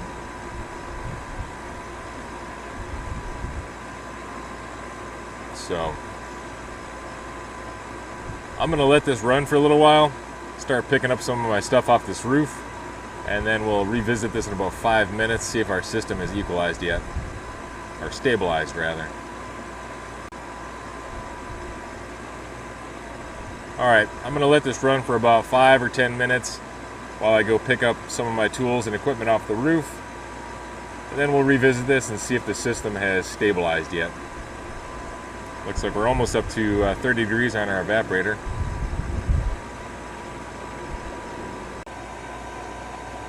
We've been running for about 10 minutes now.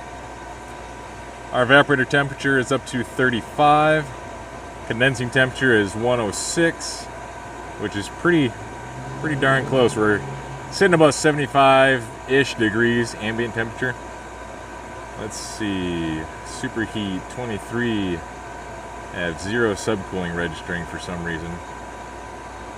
Probably have my probe in an inaccurate spot.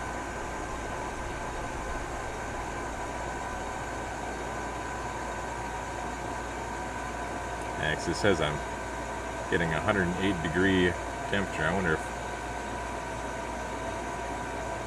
No, I don't have it on the discharge line, so we'll have to revisit that in a few minutes here.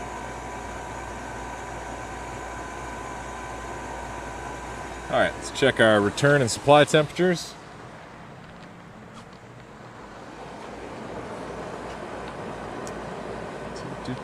Super bright day out, can't see anything. 71 degrees.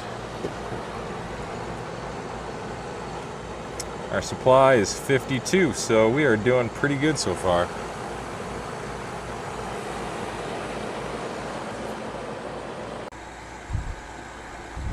Alright guys, we've been running for about 20-25 minutes now. My supply temperature is down to 51 with a return of 72. As you can tell, my evaporator temperature is still kind of low at 36. Condensing temperature is 101. I don't have any subcooling. My superheat is 5.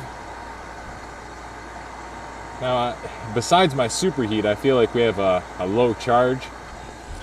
My actual ambient temperature of air going into my condenser, measured in the shade, is 82 degrees. So my condensing temperature should be about 10 degrees higher than it is, and my evaporator temperature should be roughly 5 degrees higher than it is. So I believe what I'm dealing with is a little bit of a low charge because I added a large suction dryer to the unit, as well as all the other piping that we did, all the repiping and everything. So I probably need to add in just a few ounces. So that's what I'm going to do. I'm going to add in a few ounces, recheck my pressures and temperatures in just a few minutes.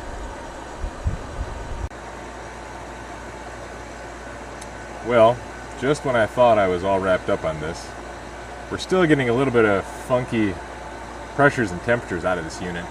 I moved my low side line over to my port on the suction dryer, and my evaporator temperature is just about normal at about 39 degrees. Condensing temperature is rather low though. In the shade at my condenser, I'm still measuring 82 degrees.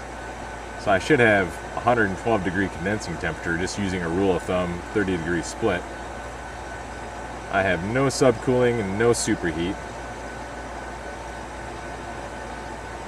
My suction line is 34 degrees. My liquid line is 110 degrees. That's why I have no subcooling or superheat. So now I'm just sitting here trying to figure out why that is. Let's go through a little bit of my thinking here. So I did add 3 extra ounces just to account for that larger suction dryer. And I got my evaporator temperature up a little bit. Condensing temperature was up to 102, but it's kind of diving down a little bit.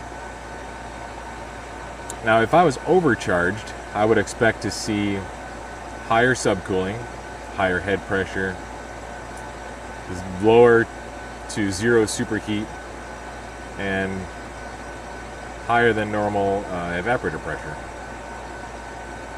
If I was undercharged, I would see almost the opposite of that. I would see lower than normal subcooling, lower pressures on both sides, a lower evaporator temperature. But the situation I have doesn't match up exactly to either one of those scenarios. So I'm just trying to figure out right now if I'm either reading temperatures wrong, pressures wrong, if it's all in my head, or if we have some sort of new subtle issue. I did take a temperature reading across both my dryers, and they're both fine. They haven't plugged up yet, so I don't believe that's our issue.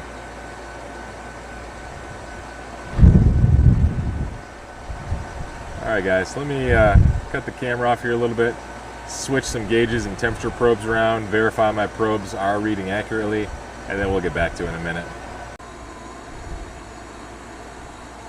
As you can tell, these are not my Testo 550s that you're used to seeing.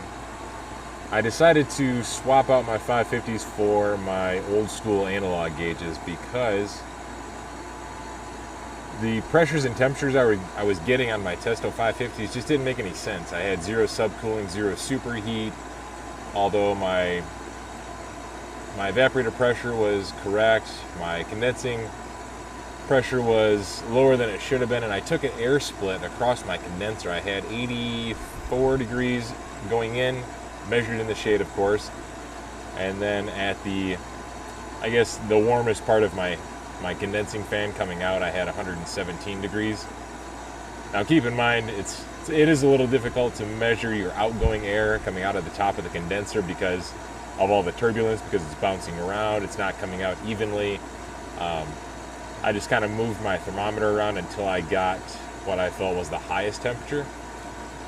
So anyway, I did have roughly a 30 degree difference of air going in versus air going out. So that's when I decided to slap these gauges on here. Now, I just checked my ambient air temperature going in. We rose a little bit. We're at 87 right now. So my high side is a little high. My low side is just about perfect at almost 40 degrees. High side, like I said, just a little bit high. So it's about 9 degrees higher than it should be, according to the rule of thumb of 30 degree split. So I'm gonna let this run for a little while longer and see what happens. See if our low side stays where it's at, see if our high side comes down a little bit. Actually, real quick, let's double check our airflow.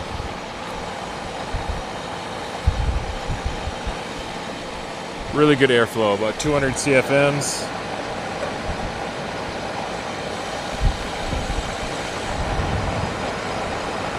The camera's picking that up or not. About 116 degree air coming out.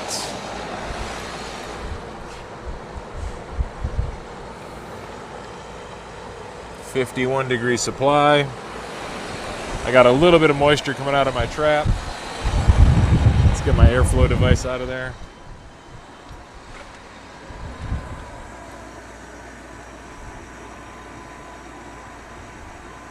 All right, so I'm just wrapping up this call here. Now, as you seen in that last clip, I did attach my analog gauges and I was measuring a little bit higher than normal head pressure. I let the unit run for about 10 or 15 more minutes. I still had a supply of 51. My return was 70, 71. My evaporator temperature was 39. It was bouncing 39, 40. So it was well within tolerance. The only concern I had was my head pressure was about 7 degrees higher than it should have been. And then my other concern, of course, is why my testos were reading such a low head pressure. I'm gonna have to look into that, maybe figure out a way to test my testos. But other than that, guys, we seem to be all set here, finally. This job is finally complete. I can tag it as proper working conditions now. So I hope you guys enjoy this video. If you missed the first 2 videos, go back, check those out. Thanks for watching, guys. I really do appreciate it. Leave me some comments if you want. And while you're at it, go ahead and hit that like and subscribe button for me, all right? We'll see you on the next one. All right, guys, here's our project for today. We have a Bryant unit here that apparently is making horrendous noises when it turns on. Right now it is idle at a satisfied thermostat, so what I'm going to do is I'm going to pull this front panel off right here, and I'm just going to bypass the thermostat, jumping into cool mode, or what I might do is just kick the blower on first.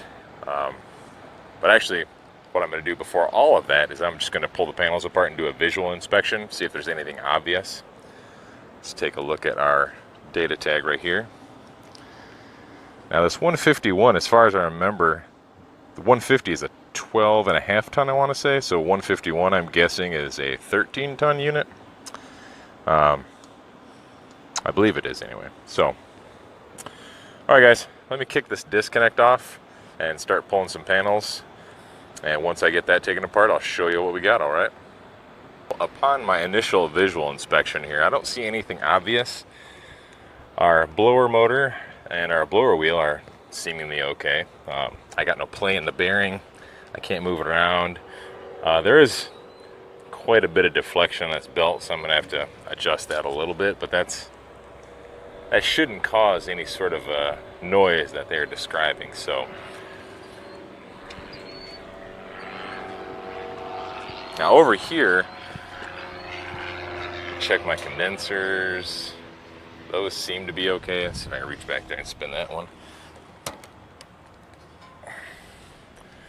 They spin by hand. No obvious noises there. Let's see, our inducer seems to be okay. We can see down inside there. We can see the squirrel cage in there.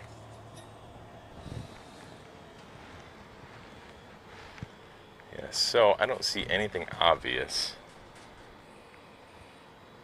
So part of me wonders if they are thinking about a different unit.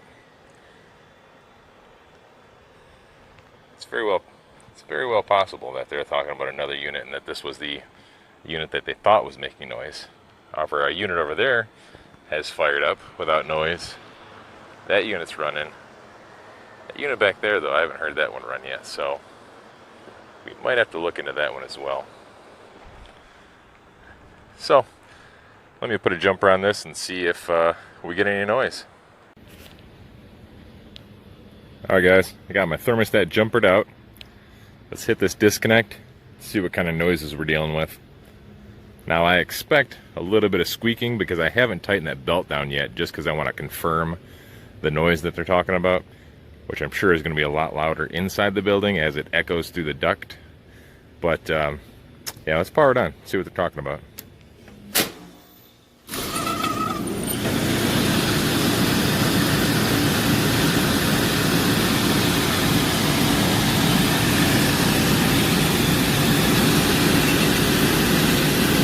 A lot of vibration that I can see.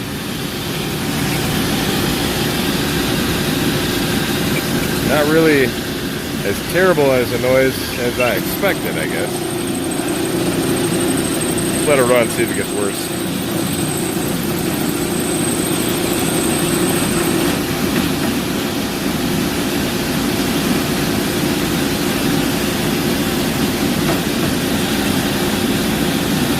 I can hear a knocking every once in a while.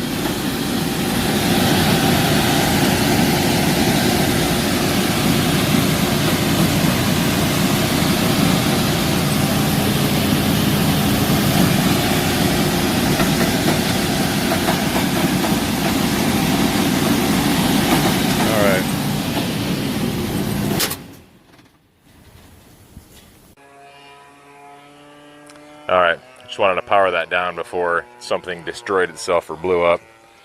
So as you heard, there was a little bit of a knocking noise as it ran. So we're gonna investigate this a little bit. There's a lot of belt dust buildup on here, so I'm probably gonna get my wipes out, clean these pulleys off. We'll get that adjusted. And see, I don't see much wrong with this bearing right here. This bearing seems to be okay. So I wonder if we have an issue with the bearing on the back side of this blower assembly. So we're gonna have to pull either the top or the side panel off. And I think I might just go the side panel. I'm not sure yet. Alright guys, let me get started on this and I will bring you back in just a minute. What I've done so far is I removed the old belt, cleaned the pulley, cleaned this motor pulley, and then I put the spare belt that was inside, put that back on, adjusted it. I got maybe a 1/2 inch deflection on there, so it's looking pretty good. So now that we got proper belt tension, let's start it up and see if our noise is still there.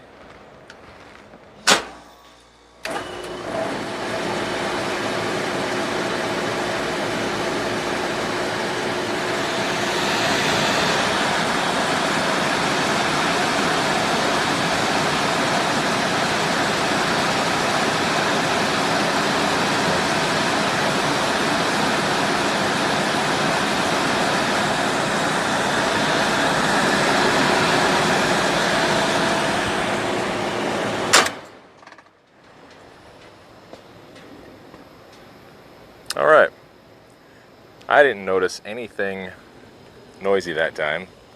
There was a lot less vibration. Verify our rotation. Rotation's good. The other thing I'm looking at too is this blower wheel. I want to make sure that these little grooves inside this squirrel cage, this blower wheel, aren't full of gunk. Because if they're all dirty, full of gunk and everything, this wheel can get out of balance and just shake and vibrate until eventually it destroys itself. But it looks pretty clean. I mean, a little bit of dust in there, but definitely not the worst I've seen at all. Alright, so I think my second test is I'm going to put that panel back on and see if we have any noise issues with that back on there, because right now I'm sort of bypassing the ductwork a little bit. Instead of pulling air through the return vent through the evaporator, I'm pulling it basically obviously through the side panel, so that may be affecting something. So we'll see. Let's put this panel back on, see what happens. Alright guys, so I got this panel back on. So we're moving air through the machine from our return down through our supply, right? And it's probably not picking it up on camera, but there is a definite vibration to it. If you see my impactor there, slightly vibrating. There's also a noise. I guess the closest thing I could describe it to is sounds like a washing machine when you have an off-balanced load. So we definitely have an issue with that blower. So I think it's time to pull off this back panel and check the other side of this blower assembly. Let's see what the bearing looks like on this other side of this blower assembly here. Yeah, I think, let's check this out right here. Not too terrible. Yeah, I think I'm just going to pull that side panel right off. That's always easier for me anyway. So, alright, let me put the camera down, guys, and we'll get this handled. As you can tell, I got this back panel off. Just kind of looking at everything.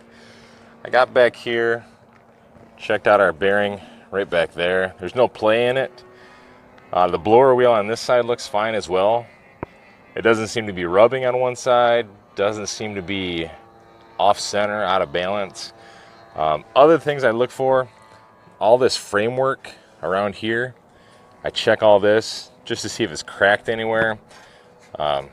It's pretty pretty strong steel that they used to build this out of, but you know, sometimes it can crack. Your motor mounts, all our bolts are good. These welds that are actually on the motor mount itself, make sure that those aren't cracked, which they're not. Come around here, check this bottom one, that's not cracked. Make sure all these bolts and the bottom of this blower assembly are in place. They are, so everything looks good. Blower assembly's not really loose. If you'll notice when I move it, it is wobbling. It's only because with this side panel off, there's no support to the front of this assembly. But I don't see anything obvious, so what I think I'm gonna do is put this side panel back on, maybe pull the top so I can watch it run from a different angle so I can see the back side of that blower while it's running. I know there's a noise, I just can't determine where it's coming from yet, and I don't really want to load up the parts cannon and just start shooting parts at it. I'd rather have a real good idea of what where our noise is coming from. One of the other issues I noticed is right here on our heat exchanger cover, some of the screws are gone. Now that obviously will affect it a little bit, so I'm going to put those screws back in there, or put some screws back in there as well. Just to make sure that this blower floor, this blower assembly is fully supported on all angles. Because obviously if it's not, when it gets up to speed, it's going to vibrate. So put some screws back in there, make sure that's not part of our issue. Put that back panel back on, this front panel, and then I'll lift the top and watch the blower from the other side. All right, let me get after it, guys. I'll bring it back when I'm done. Here's our status. I got my side panel back on. I did pull the top and let it run. I didn't see anything obvious. I just kind of took some screws out the side, just lifted up the side as it was running. But what I'm going to do next is something I probably should have done one of the first few steps here. I took my belt off, and I'm going to run the motor all by itself just to see if our noise is still there. And obviously if our noise is still there, then we know it's a motor bearing. But it spins nice and free. I mean, there's no slop in it. There's nothing. So let's go over here, turn our disconnect on. I'm going to unplug my microphone just so you can hear it a little bit better.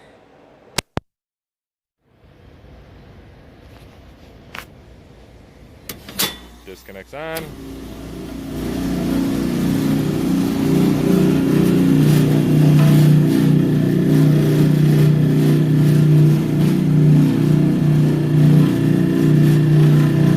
There's a definite noise coming out of that motor.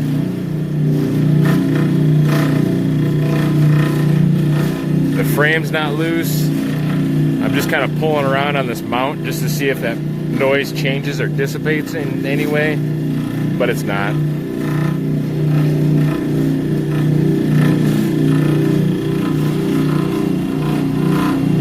See if I can get a little bit closer so you can hear that noise.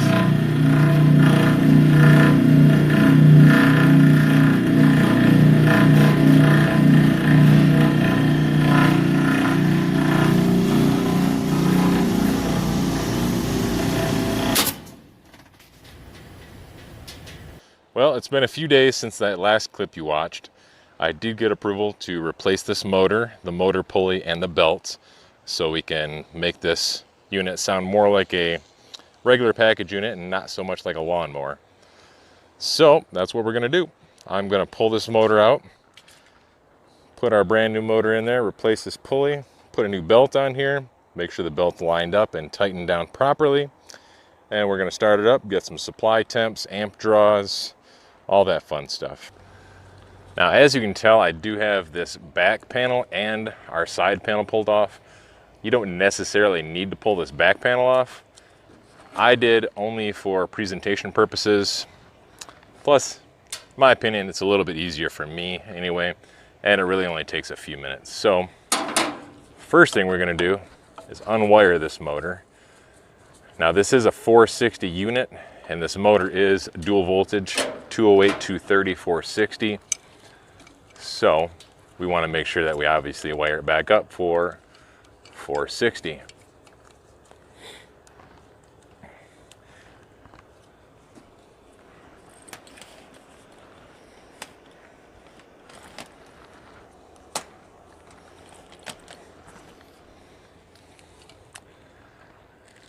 Now I'm just going to cut the wires because I'm not obviously reusing this motor, so it doesn't really matter. I'm going to cut the wires with the wire nuts still in place.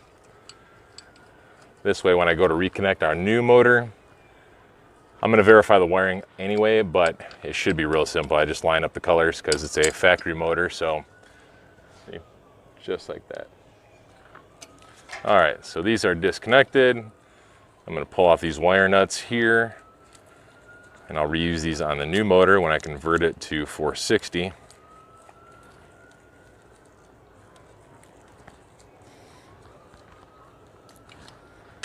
There we go.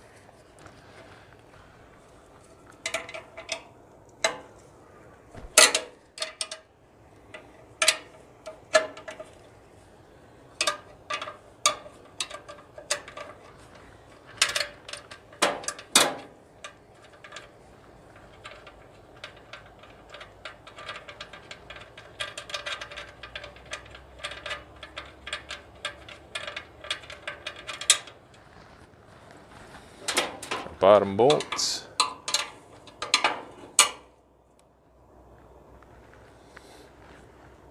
All right, well,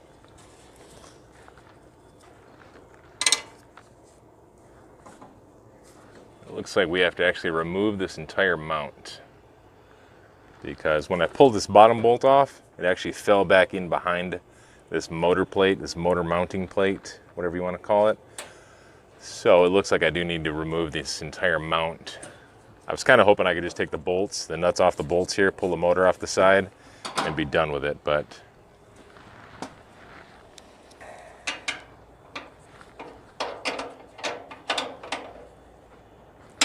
normally what I like to do is just loosen these top bolts, and then I'll leave them almost in place. Not tighten down all the way, but I'll leave them in place just to bear the weight as I remove the bottom bolts.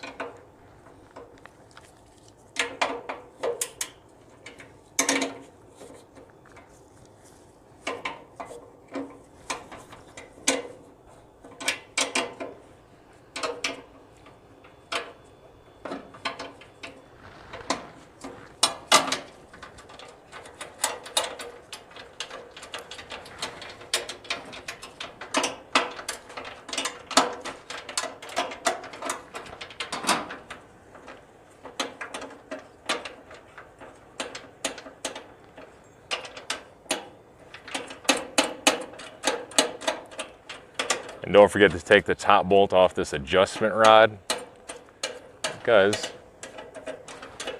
I know you can't see it, but there is an adjustment rod back here. I'll show you this rod right here. Runs all the way towards the top, and there's a little nut on the top that you can adjust to move the entire motor mount up or down.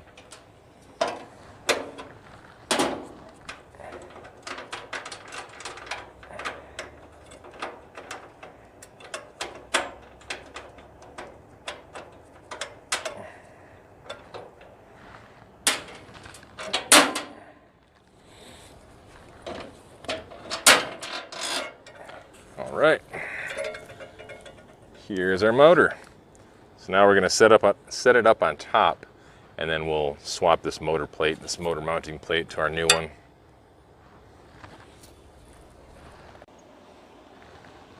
All right, if you look at the back of this mounting plate right here, you'll see that originally there was tape that would hold these bolts in place, so you could change this motor without having to remove this entire mounting plate. However, I'm guessing sometime in the past this motor may have been changed out, this tape was ripped and removed, so that's why this bolt right here fell out when I attempted to remove the motor by itself. So, no big deal. We just got to pull the bolts off here. Got one more bolt to go over here, and then we'll slap in the new motor, or slap the new motor onto the mounting plate. All right, guys. Now this is where you might suffer a little bit trying to get this motor back in place.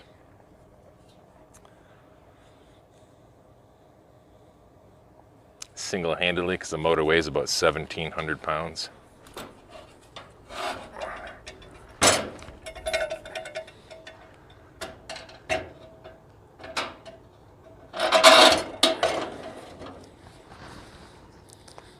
So my advice is to put this adjustment rod back through,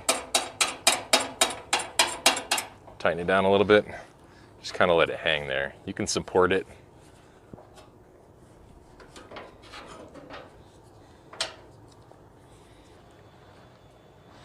All right, guys, took a little bit of work, but we got the motor mounted back in here. I do have it loose for now until I get my pulley mounted and my belt on there, and then I can adjust my pulley and my belt properly. So for right now, let's get the wiring put back in place here. All right. Well, it looks like this sort of came prepared from the factory as low voltage. Some of these wires are just sort of twisted together. And if you look at these wires that are twisted together and compare them to our data tag, it looks like it was set up for 208, 230. So we're just going to pull these wires apart and set it up for 460. Now, it might seem pretty obvious, but before you go wiring a motor up like this, double check, make sure it is actually a 460 or a 208 unit.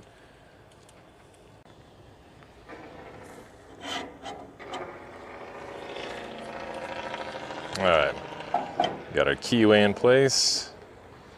Let's jam this pulley on here. There we go.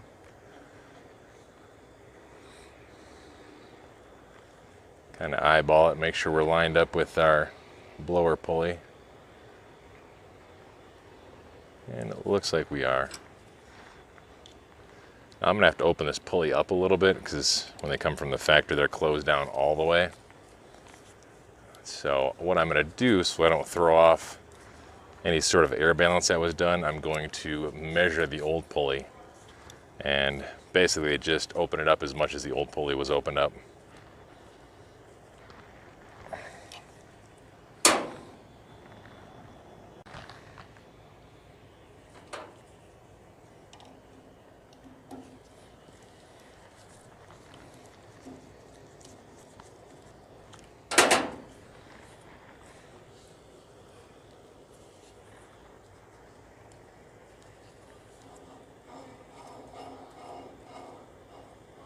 All right, so our old one was opened up to about 2.5 threads from the end. So that's what I'm gonna open this one up to.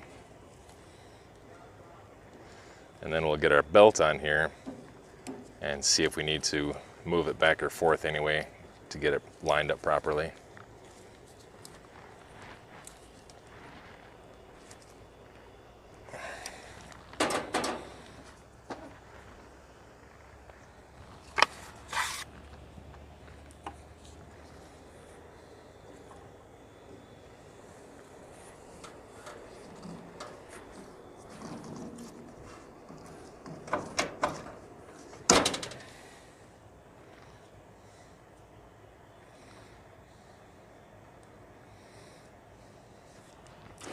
All right, looks like I need to bring it in just a little bit.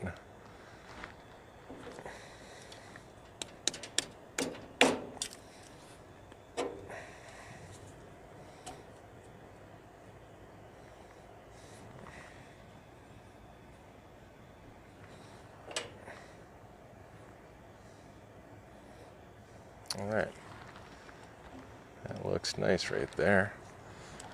So I'm pretty much straight on with my drive pulley, or excuse me, my blower pulley is pretty much straight on with my drive pulley. So I'm going to tighten this pulley down, and then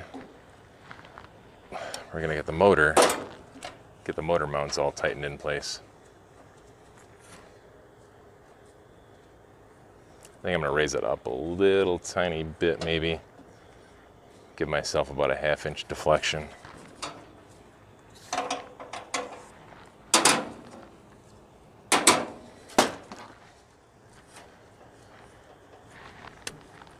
Motor's installed, wiring's done, pulley's on, belt's nice and tight.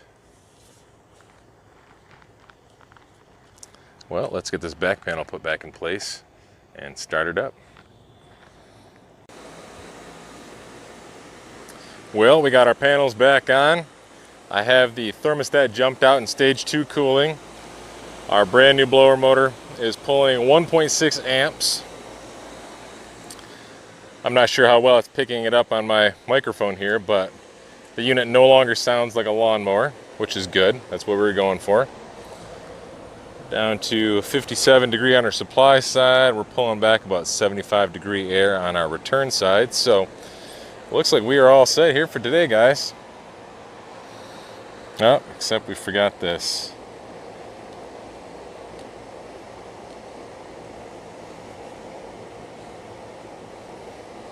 There we go. Now we're all set.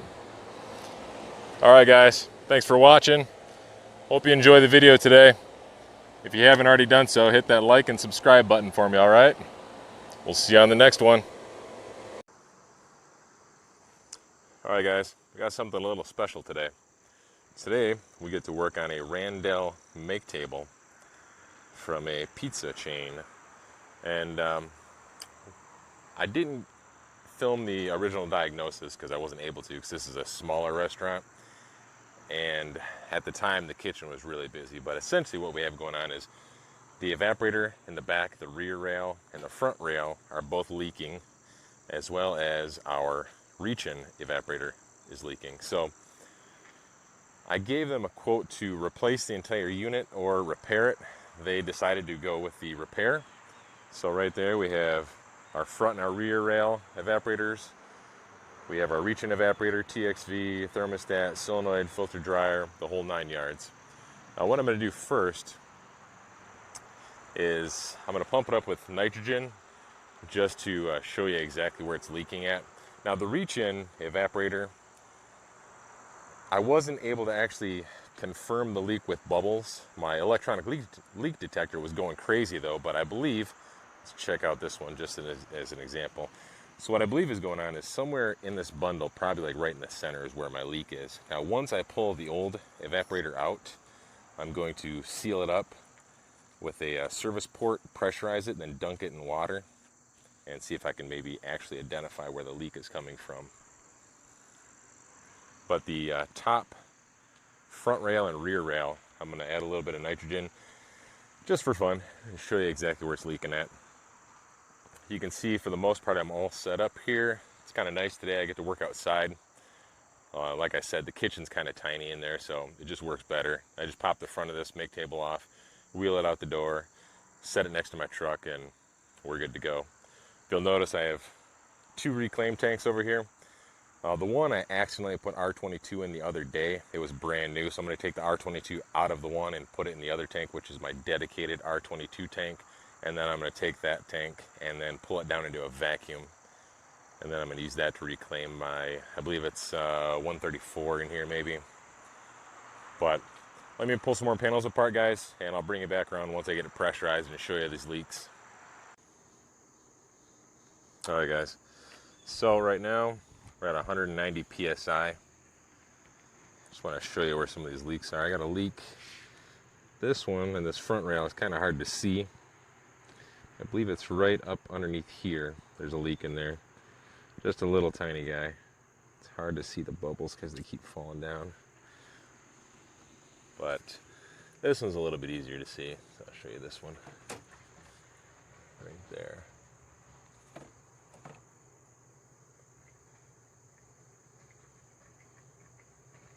There's that leak.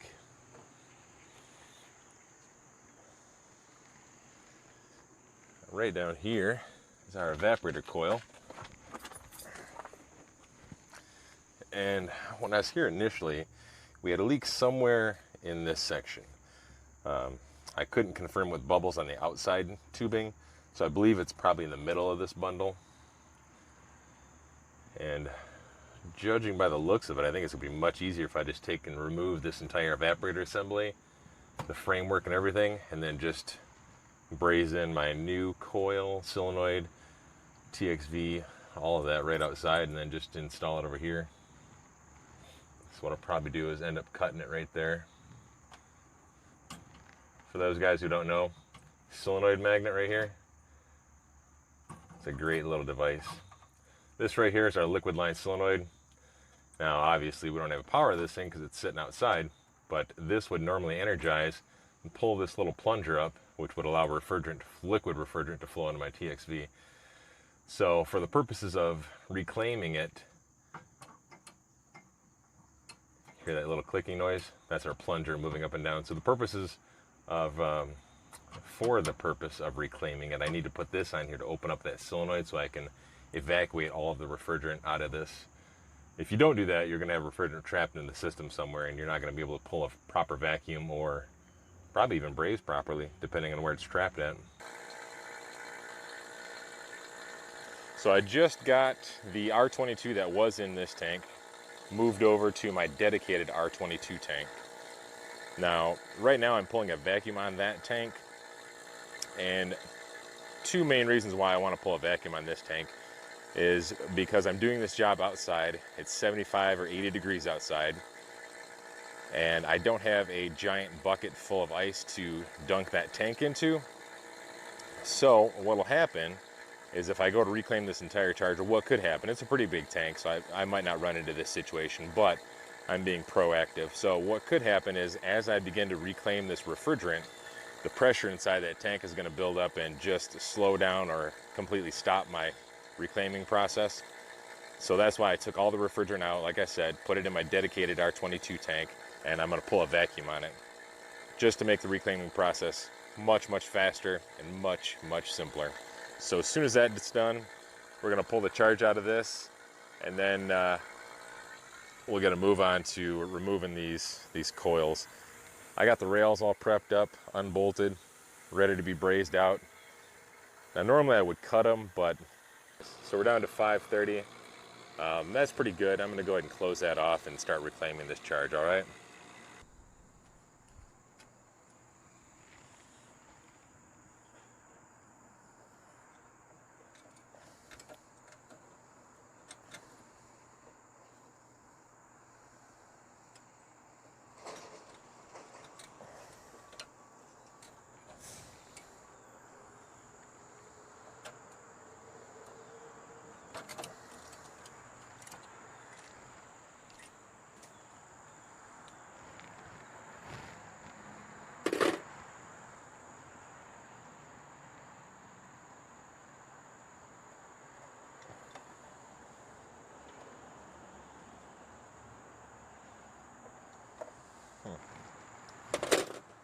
All right.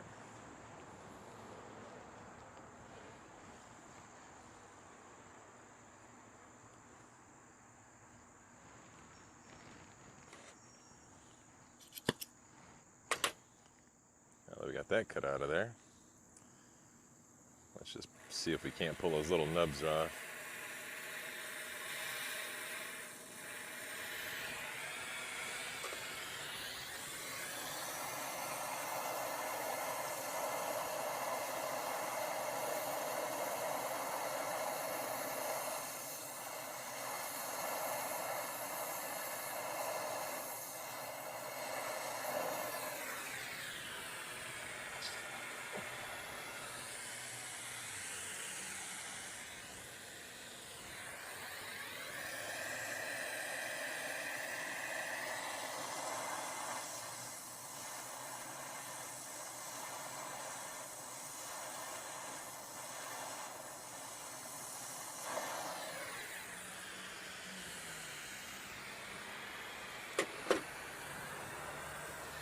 There. Wasn't too bad. All right, let's get our nitrogen dialed in here.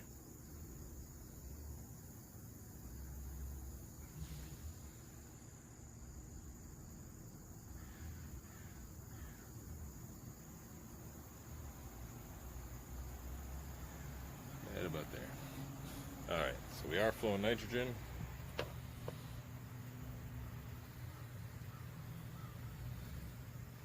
Got this mounted a little bit better than it was a few minutes ago.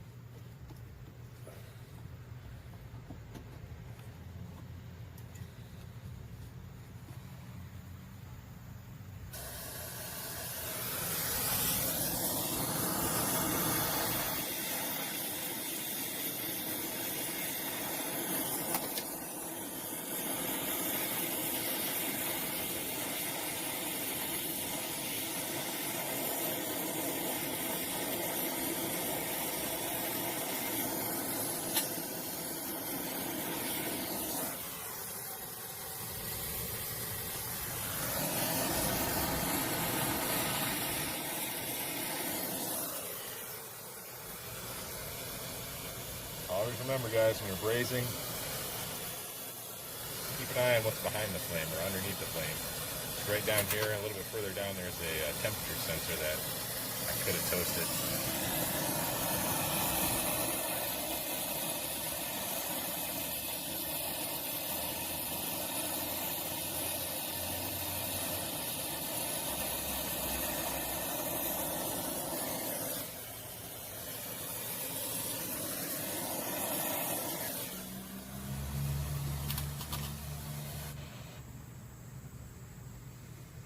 Alright guys, I'm going to let that cool down naturally here, and then we'll inspect it here in a few minutes. Real quick guys, I want to show you another fun issue you may run into on a job similar to this. So, if you'll notice right there, by the way, this is my front evaporator coil that I pulled off. If you'll notice right there, I burned through my copper as I was removing the evaporator. Now if you look down there, you see that copper, it's all pitted.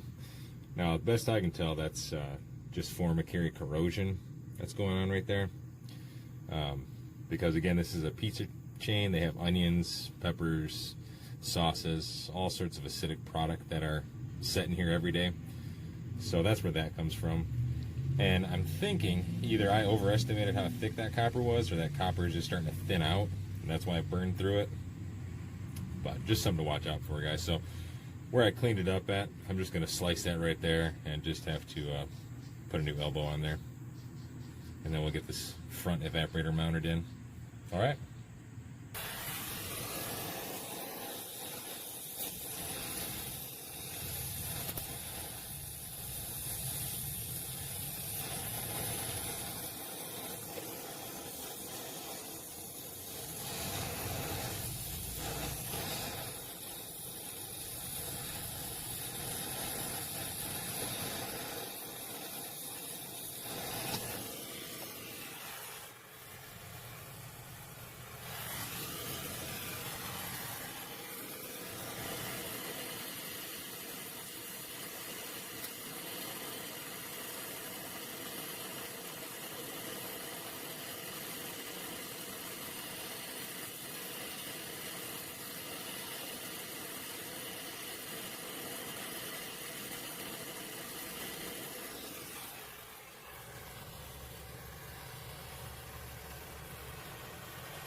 Really warm.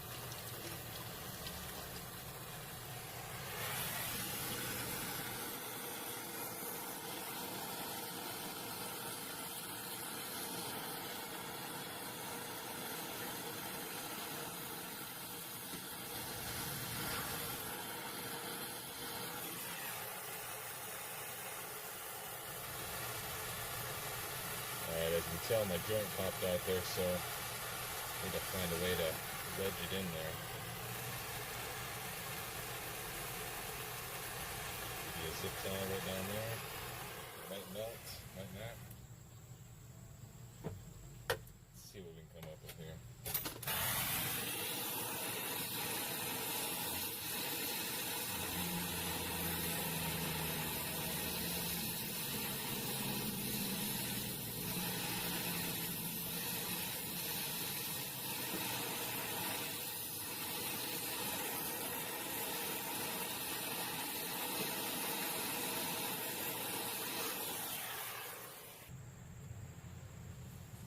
I think we got it. Pull it off before it pops out of place again.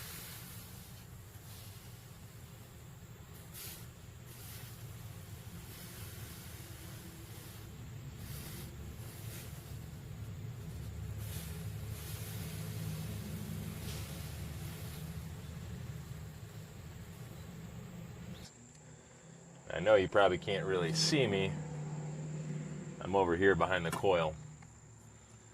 So now what I want to do is I want to remove this entire coil as one piece. So my plan is to Sawzall it right here and then basically reconstruct it outside of the box, just because it's going to be much easier for me. And literally it's 4 bolts. This assembly drops right down. There's a plug right here for my fans and solenoid and everything. Go ahead and pull that right out of there. So yeah, now you might be wondering why I'm going to be so barbaric and just cut it with a Sawzall. But honestly, it's just much easier. And then once I'm done, I can braze my solenoid in right here. I can have all this pre-assembled. Obviously, it's going to be much easier to assemble this outside of the box than it is inside the box. It's not too terribly difficult, but it's just going to be easier. So that is what I am going to do. Let's look at this, because, or maybe, well, yeah, see, and some of this copper too is just nice and green and corroded, so I kind of feel like I'll be doing myself a favor if I just cut it right back here and then run new copper from where this Sawzall blade is through the TXV solenoid and up into the evaporator. So that's what we're going to do. Alright guys, it's about to get noisy in here.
I'm actually going to lower my flame just a little bit so I don't burn out this solenoid.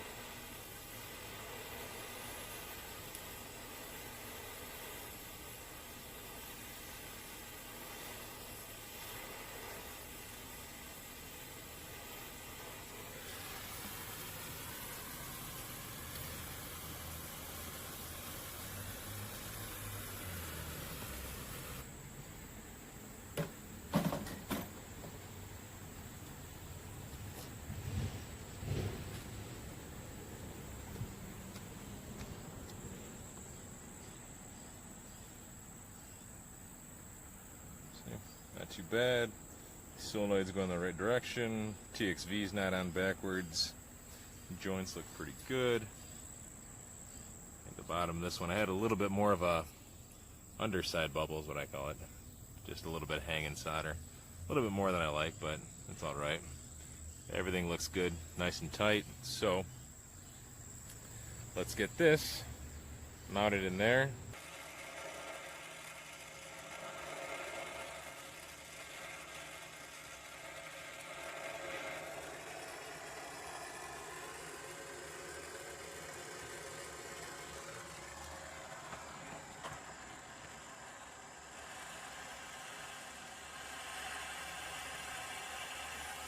Now I got the little joint done. Put a little bit more heat on there.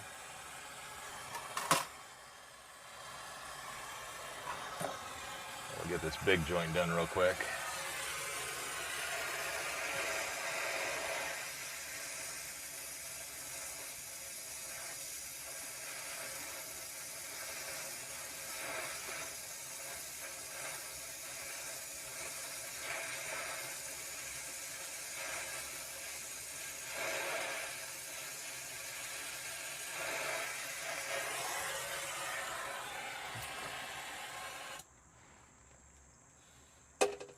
All right. Let's let that cool down a little bit. All right, guys. Let me give you a quick tour of the place. Right now we got our little solenoid on here. The coil just sitting here. I'm gonna probably get the covers mounted on the other side, get the rest of the screws back in here, and then we're gonna get to changing this filter dryer so we can hurry up and get this thing pulled into a vacuum.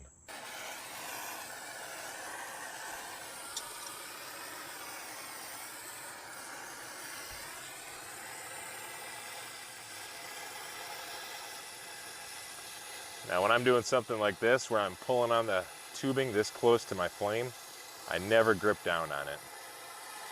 I just kind of keep it open like this, just lightly tap it out of there.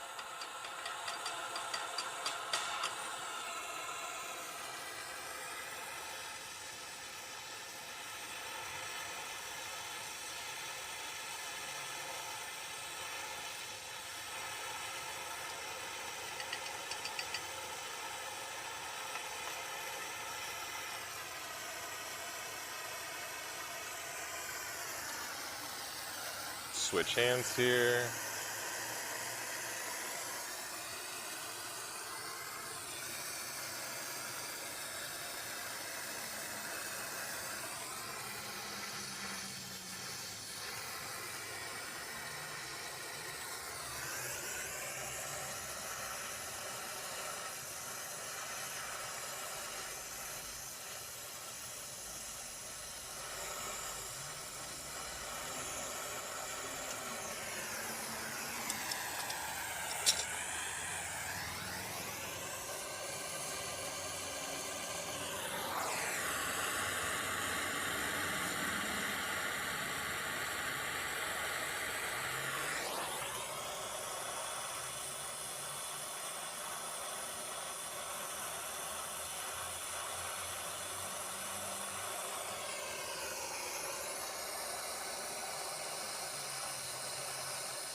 A little warm still.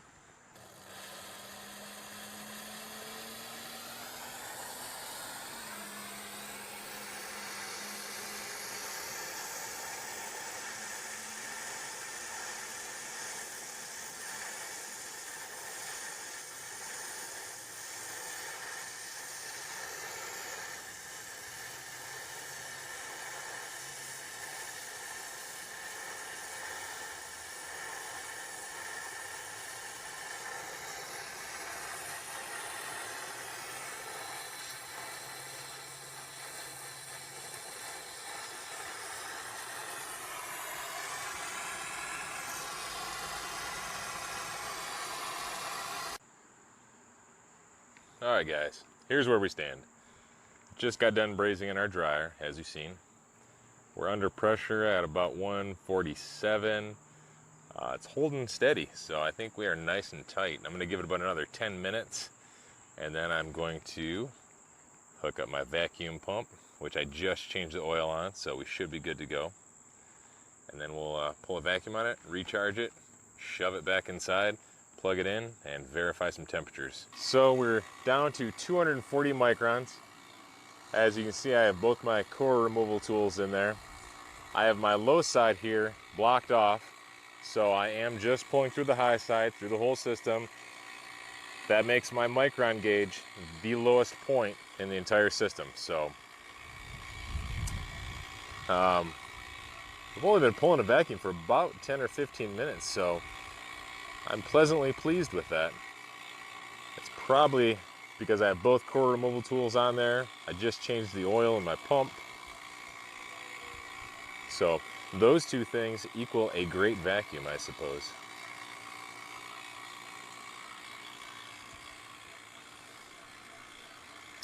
All right, I think we're good enough to do a decay test, all right?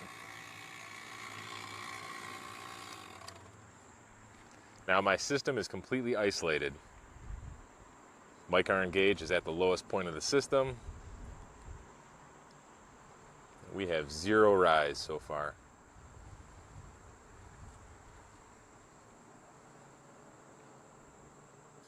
All right, well, let me let this sit here for another 5 minutes, 5-10 minutes or so, see if we get any sort of decay at all. And then I'm going to go ahead and charge it up with 24 ounces of R404. And then we'll wheel it inside, plug it in, and see what kind of temperatures we get. All right.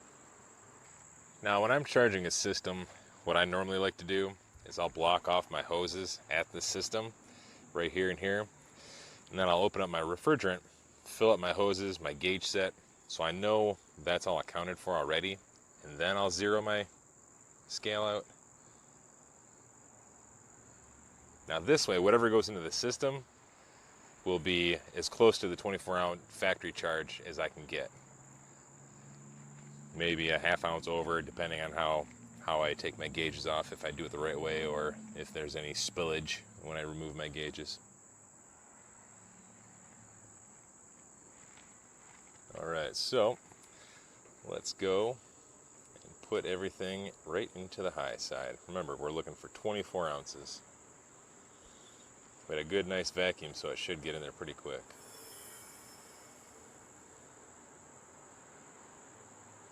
So 1 pound, 8 ounces.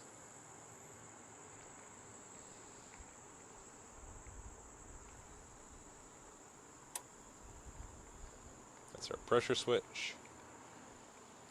There's our 1 pound.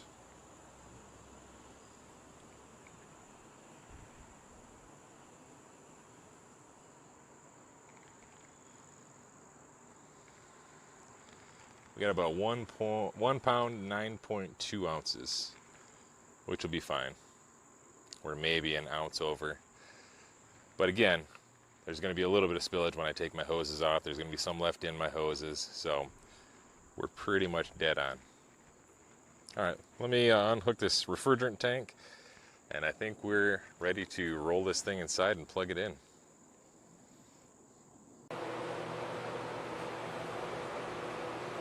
Got my rail off still. I did zero my gauges out, but I'm still getting odd readings. As you can tell, I'm driving home. I wasn't able to film the last portion of that job, mostly because it's a little tiny kitchen. There were a couple managers working tonight, and they got kind of busy, so I just didn't have a opportunity to film everything. I got a few little pictures, clips, just showing some pressures and temperatures. I'm going to try to sneak those into the video if I can. But after the last clip you guys seen, things got a little wild once I got the unit rolled in and started up. So once I had the unit running, my evaporator temperature dropped all the way down to about -14. And my superheat was 40 something, subcooling was right around 13. My low side pressure was 33. My condensing pressure was okay. I was right around 105 degrees inside. So that really wasn't the main issue, but I ended up adjusting my superheat, my TXV, just to get about 10 to 12 degrees of superheat. I was able to get it in just a hair under 11, which was really, really nice. So once I got the superheat dialed in, my pressures came back to normal. But then I had another issue. The reach-in box just got too cold. I got down to probably 27 degrees. And on those Randell make tables, the mechanical thermostat, it has a sensing bulb. You have to jam it up inside the evaporator. And apparently I didn't jam it into the right spot. I ended up moving it a few different times to try to get the proper temperature cycle. I eventually got it about 2 inches from the back and about 3/4 the way in, if the sensing bulb was about 1 inch long. So jammed it in the evaporator about 3/4 of an inch, and I finally got a proper temperature cycle of about 35 to 39. And the top rail on that was, I think, 37 when I left. So everything was nice and honky-dory. Everything was running good when I left. It was just being finicky. It was one of those days where everything kind of fought me a little bit. So, but anyway, we got it. And I'm glad you guys were able to see a majority of what happened today. It was a good time. So anyway, guys, I'm gonna get back to driving. I'm gonna get home. Hope you enjoyed the video. Thanks for watching. I really appreciate it. Keep them comments coming. I like those even more. Like and subscribe, guys. We'll see you on the next one, all right? All right, guys. Check this out here. Ginormous condensing unit at a supermarket. This looks to be I'm guessing our low pressure liquid coming out of the condenser. That is our hot gas going into the condenser. Right over there we have our mechanical room. And we also have a secondary, much smaller condenser right over there. But we are not working on any of that. I just figured I'd share because I'm standing on the adjoining roof to where my project actually is. Today we're going to replace a heat exchanger in a unit, and I'm going to be lifting it with my brand new fancy ladder crane. So I'm going to get this assembled, slap it on my ladder, and then we're going to see how well it works.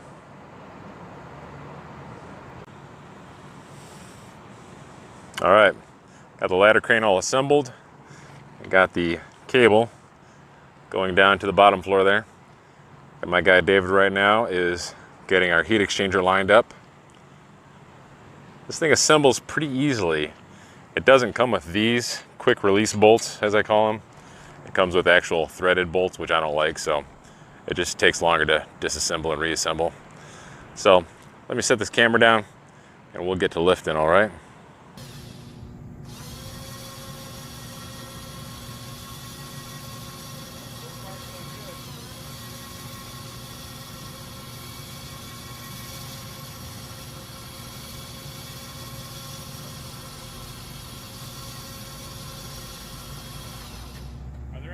Or anything that I'm going to hit if I keep pulling straight up? No. No? You want to stand on the base of this ladder? This way if it goes flying, then I get to watch it get catapulted.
All right, guys, before we get started on today's project, which is right there, we're doing a single stage heat exchanger on this bad boy today. So just a quick review of that ladder crane. It's not too bad.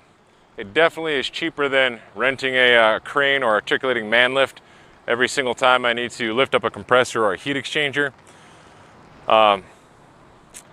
It's a little, it's a little bit loose in the connections, but once you get weight underneath of it, it tightens right up, so it doesn't feel flimsy.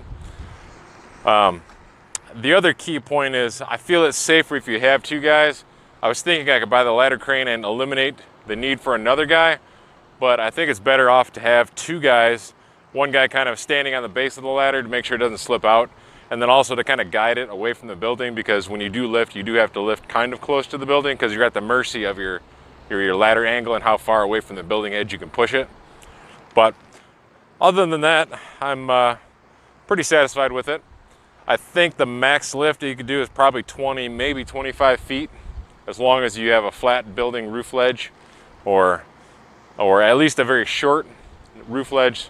If you had I don't know, like a 4-foot false wall around your roof, you're gonna have a little bit of difficulty. But like if we go back over there, like that wall along there, that's not even a foot. If you had to lift over top of that, no problem. So anyway, guys, let's get started.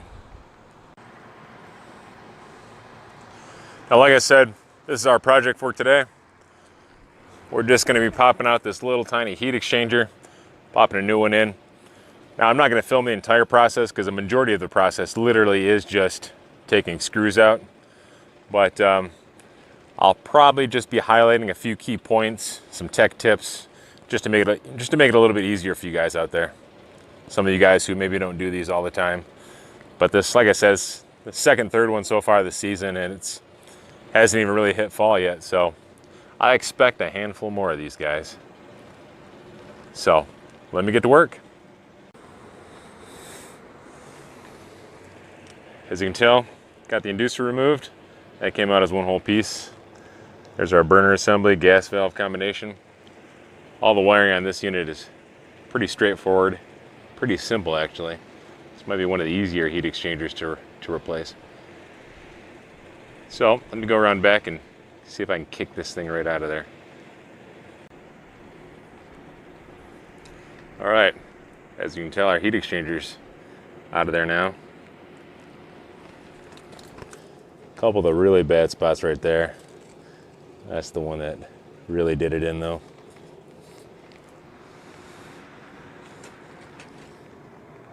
Time to get that one in there. All right. There's our new heat exchanger. Inducer's hooked back up. Got our flue pipe hooked up. Just need to get our burner box thrown back in there. Our high limit rollout, sparker, igniter, all that stuff hooked back up. And we should be good in just a few minutes. There's our final product. Inducer's back on, burner box. All the wiring is nice and tight and secured. We are back up and running, and I'm expecting it to kick right over to heat mode, but we'll have to check that out in a minute. There's our blower.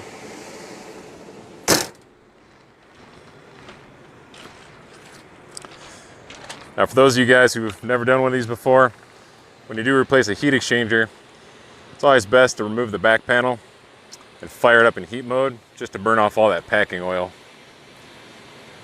So let me go bypass this Prodigy board or put it in test mode and we'll fire it up. All right, guys, well, that wraps it up for today. Hope you enjoyed the video.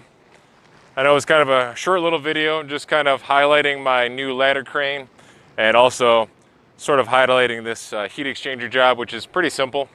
It's one of the easier heat exchangers to do on these Lennox units. So anyway, guys, that's all for now.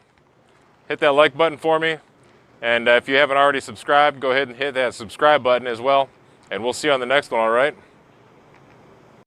Hey guys, if you're watching this, I assume that you have already watched the first 3 videos in the Compressor Murder trilogy. If not, you might want to go back and watch them. It just makes the story a little bit funner. But this is the compressor from that unit. This is the murdered compressor, and today we are going to perform an autopsy. Now, it's been about a month, maybe a month and a half since I completed the final repair on that unit where I replaced the evaporator coil. And honestly, I've been trying to do this video. I wanted to do it much sooner, but it was just kind of a busy last month and a half as cooling season and kind of tapered off and heating season began. So here we are today. Anyway, for those of you who haven't seen that trilogy, don't know what's going on, this compressor was murdered because somebody put a filter dryer on the hot gas discharge line, which basically turned into a restriction and allowed all the oil, or majority of the oil from the compressor, to be logged in the condensing coil. And when it did that, of course, the compressor overheated, blew out all 3 of the terminals. There was probably acid in the system, all sorts of fun stuff. My pistons in the evaporator coil got plugged up. Yeah, I mean, it was a pretty brutal breakdown. But anyway, without further ado, let's cut this open.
All right, so the cuts aren't as pretty as I was hoping, but we got a majority of the shell off. Still sitting on that bearing down at the bottom. Now, some of this, this black stuff, some of these metal shavings is from the cutting open process, but I believe a majority of it is just from the unit, from the compressor just overheating all that time and running mostly without oil in it. If you look down there, there's just a little bit of oil in there, not much at all.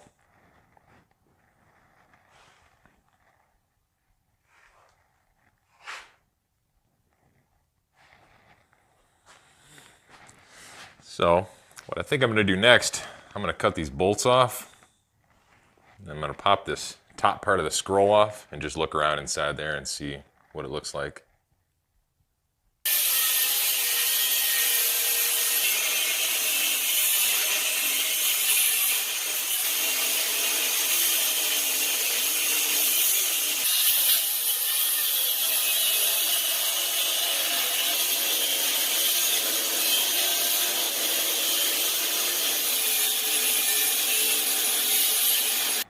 All right, guys. Well, it took a little bit of elbow grease, but I was finally able to separate this scroll plate, or scroll plates rather. So there's our top plate. There, of course, is our bottom plate. And those of you who maybe aren't too familiar with scrolls, let me give you a brief rundown. So right here, this is our suction line. So our suction gas would come in from our evaporator, go into this, right through here. See, there's nothing that goes through there. So it'd go in through here, come up into the compressor shell, and the suction gas also would help cool down the motor. So anyway, we have suction gas coming in through here into our compressor shell, and it would come up into this side of the scroll plate. Of course, this would be flipped upside down like so. It would come in through this side, and as this bottom plate rotates, because this top one is stationary, this bottom one would rotate. So as this bottom one's moving around and rotating, that suction gas moves through here and it's compressed along the way. It's compressed and compressed and compressed. And then finally, once it gets to the very center point, it's compressed out the top, right out of this discharge port. See if you can see through there. See, that's our discharge port. Now this discharge port is connected to this hole that is on the dome of our scroll. So our discharge gas comes out of there after it's gone through the entire scroll plate. It's compressed, comes out of there. Then it comes out of our discharge port, our hot gas discharge line, which goes into our compressor. Or in this case, it went into our filter dryer and then into our compressor. Now another thing I wanted to point out is, I'm sure you've noticed that there's a lot of metal shavings and carbon buildup around this compressor, like all this around the motor. All of our electronics are just fried. They're just falling apart. All the wiring is just toasted. And that is mostly due to the unit basically running without oil. I believe what happened is the unit, once the filter dryer plugged up and became a restriction, the oil logged in the condenser, and then our compressor was running without oil, so it just overheated. And when the pistons in the evaporator started to plug up, then we were not moving as much refrigerant. So on top of the compressor running hot because it was low on oil, it began running hot because it wasn't getting the proper suction gas to help cool it off. So, and then we just had a catastrophic meltdown. All our wiring is just toasted in there. That's amazing. Very cool. All this could have been prevented basically if the previous technician had put the filter dryer in the right spot and probably done, practical refrigeration practices like flowing nitrogen while they're brazing and whatnot. Now the other thing I wanted to point out too is if you look down inside the scroll plate, you see that little bit of oil, a little bit of gunk that's in there. Now up until a few minutes ago, this scroll plate was sealed on top of this scroll plate. So there was no way, as I'm cutting it open, there's no way for the metal shavings, all the gunk to really get inside of this scroll plate. So all that carbon buildup, all that gunk that you're seeing in there right now was there while the unit was running, was there while the compressor was trying to compress refrigerant. Now if we go over here and we look down inside there, it's even worse. All that gunk inside there, that was there as the unit was trying to run, as it was trying to cool down all summer long rather. And see this oil that formed basically like a wet seal on top of the, or with the top scroll plate. This oil's, it's like sticky. It's definitely thick, obviously from being overheated for who knows how long. And then if we look really, really down inside there, you'll see there's a little bit of carbon buildup on this inner wall, carbon flakes in there, just from the compressor overheating and carbonizing, the oil carbonizing, and burning up along the inner sides of this scroll plate. I'm kind of surprised I don't see any etching or any copper plating whatsoever, but let's set this down for a second. So yeah, you can just feel how sticky that oil is. Let's check now these scrolls, I'm not an expert on dismantling these scrolls. I've only taken one apart before, but this right here, if you see the slop in this, that doesn't seem normal. It seems like that should be tight in there. So if I pull this off and we kind of get a close-up of this, it looks like it's pretty badly worn around this bottom edge. So I'm pretty sure that's part of the catastrophic breakdown this unit experienced.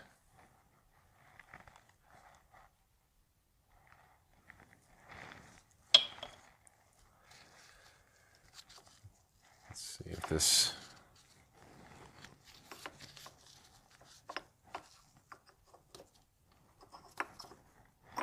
Get that right out of there.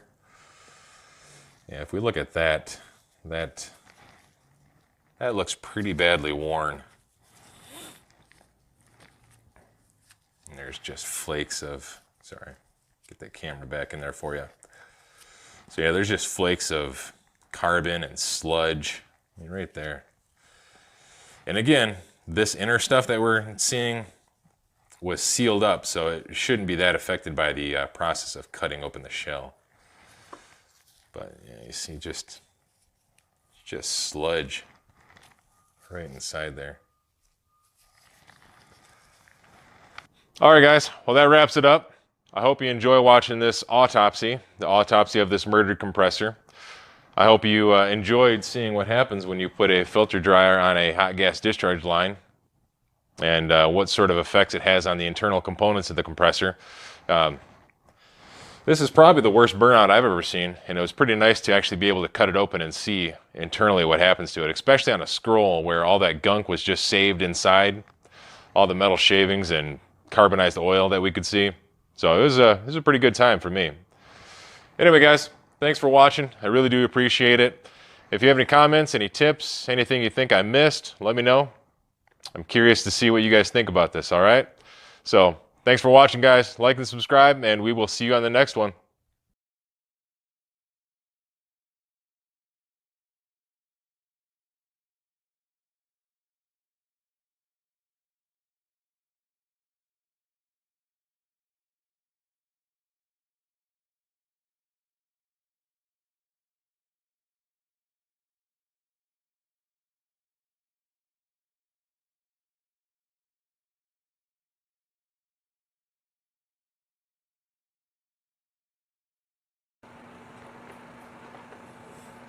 All right, guys, here's a quick little video for you today. Now, all we're doing is simply replacing a motor on an exhaust fan. The other exhaust fan I deemed bad because I had voltage to the motor but no movement in the motor. Now, since it was such a simple job, I didn't plan on filming any of it. However, it got kind of weird, so I turned my camera on. If you look at my volts right there, you'll see 120 volts. Now this motor is wired up for low voltage, meaning my blue and my orange are going to be connected and insulated, and my black and red are basically my line voltage. I have no movement. Now you're probably saying, well, I just have a bad motor. So what we did, we connected to that motor over there, that working one. We just ran power from it over here and verified that this motor does in fact work with 120 volts ran to it. The confusing part is this 120 volt line, like I can touch it on the ground, I can touch it, I can touch to the motor, I could probably stick my tongue right on it. It doesn't short out, I don't get zapped, but yet I'm still measuring 120 volts right there. I know there's got to be some smart guys out there watching, so if any of you guys can explain to me how this phenomenon is happening, and I do have proper ground, so, and that still wouldn't explain how I can just touch this and not get zapped. So any of you guys out there that are smarter than me, help me out and explain to me how this is working. I'm curious and I want to know. Alright guys, thanks for watching. Let's talk about that video you just watched. So, as you've seen, I could measure 121 volts on that line to ground, to neutral. Wherever I measured it, I was getting a potential difference of 121 volts. And even though I was measuring 121 volts, I wasn't getting any movement in the motor. As you've seen, I touched the 120 volt line to ground, and I didn't get any sparks. It didn't short out. I touched it myself. I didn't get zapped, which I highly recommend you don't ever do. Don't ever touch live wires. That's my warning.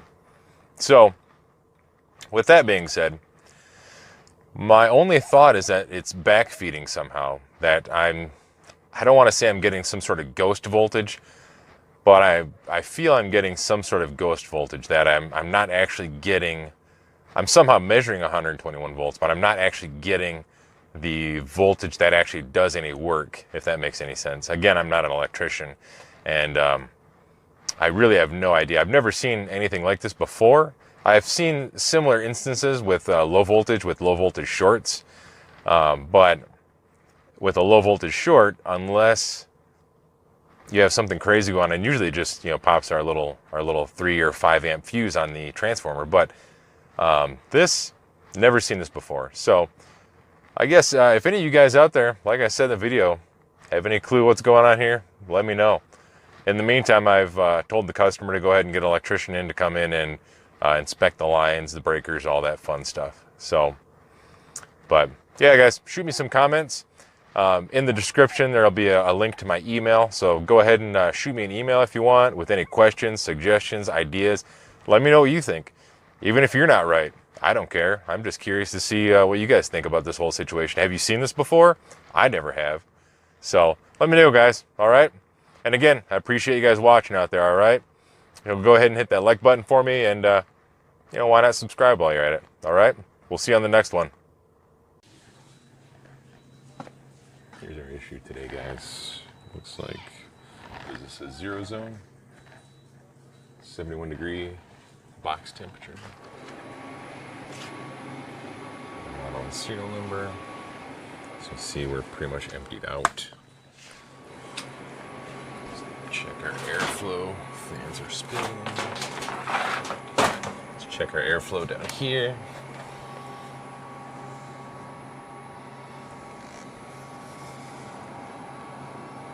Alright, airflow looks good.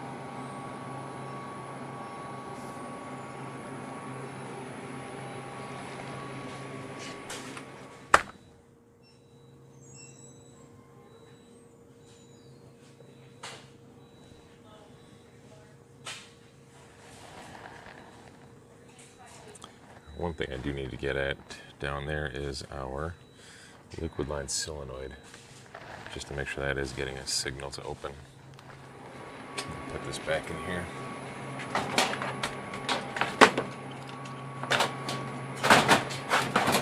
Alright, so hearing is our high box temperature alarm. On this cooler, I believe it's set at 45, maybe 50. But what I want to do before I go out and inspect my condensing coil is I first want to verify that we have power going down to our liquid line solenoid. So, right over here, there, that's our liquid line solenoid. You see one side of it is our neutral. Follow it down to 18 gauge blue, which leads over to this, our blue, which leads over to number 2 on our Corel control, or Corel rather, our Corel control. So if we come over here, you'll see right there, that little sideways triangle thing is our call for cooling.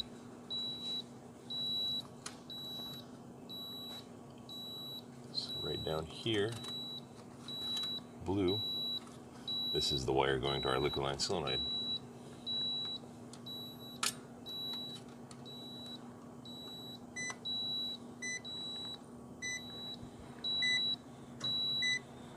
So we do have power to our solenoid.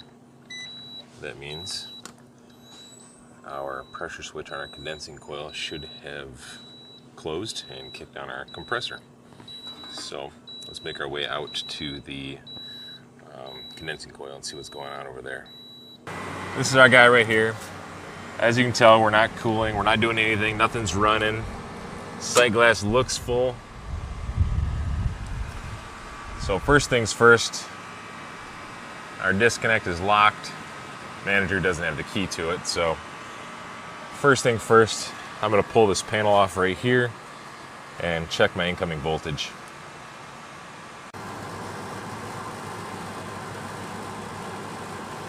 Alright guys, now this is a 208, 230 single phase unit, so I should have 208 right here sitting at the incoming side of my contactor, which I do. I got 212. Let's check our contactor. I believe this is, yeah, so our contactor coil is a 208 coil, so I'm just going to go across here, and I should have 208 if it's closed. I don't have anything. That means, since I don't have anything on there, my contactor doesn't have a call for cooling. I have 120 on one side and 120 on the other side. Now, an old guy once told me that when you're measuring or playing around with 208, 230, single phase, triple phase, you can confuse yourself if you're just checking everything to ground. So just remember that. Again, checking across both sides of my contactor, I have 0 volts. If this was a 24 volt contactor or a 120 volt contactor, then I could assume that my contactor is closed, or should be closed rather. But since we're dealing with 208, it's a little bit of a different story. So what happens on this system, for those who aren't familiar with it, inside our evaporator, that liquid line solenoid that we were talking about earlier that we checked to make sure was getting proper voltage from our Hvac controller, that will open, and when that does open, our pressure switch right here will sense that pressure, and it will send voltage to one side of our contactor, right through, well, let's see, it'll go through here, it'll go through our head pressure, our thermal, which is right there, and then after it goes all the way through those two components, then it goes into our other side of our contactor.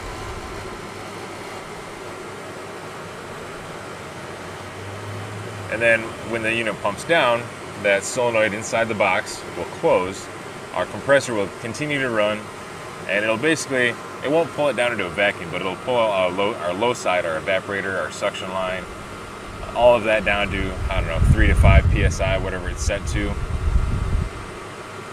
It'll pump everything into the receiver, into the condenser, and then it will shut off on this low pressure switch. And then again, just recapping, when that liquid line solenoid opens inside that evaporator box, when our Hvac control says, hey, it's time to cool, it'll send power to that liquid line solenoid. That solenoid will open, releasing pressure throughout the system.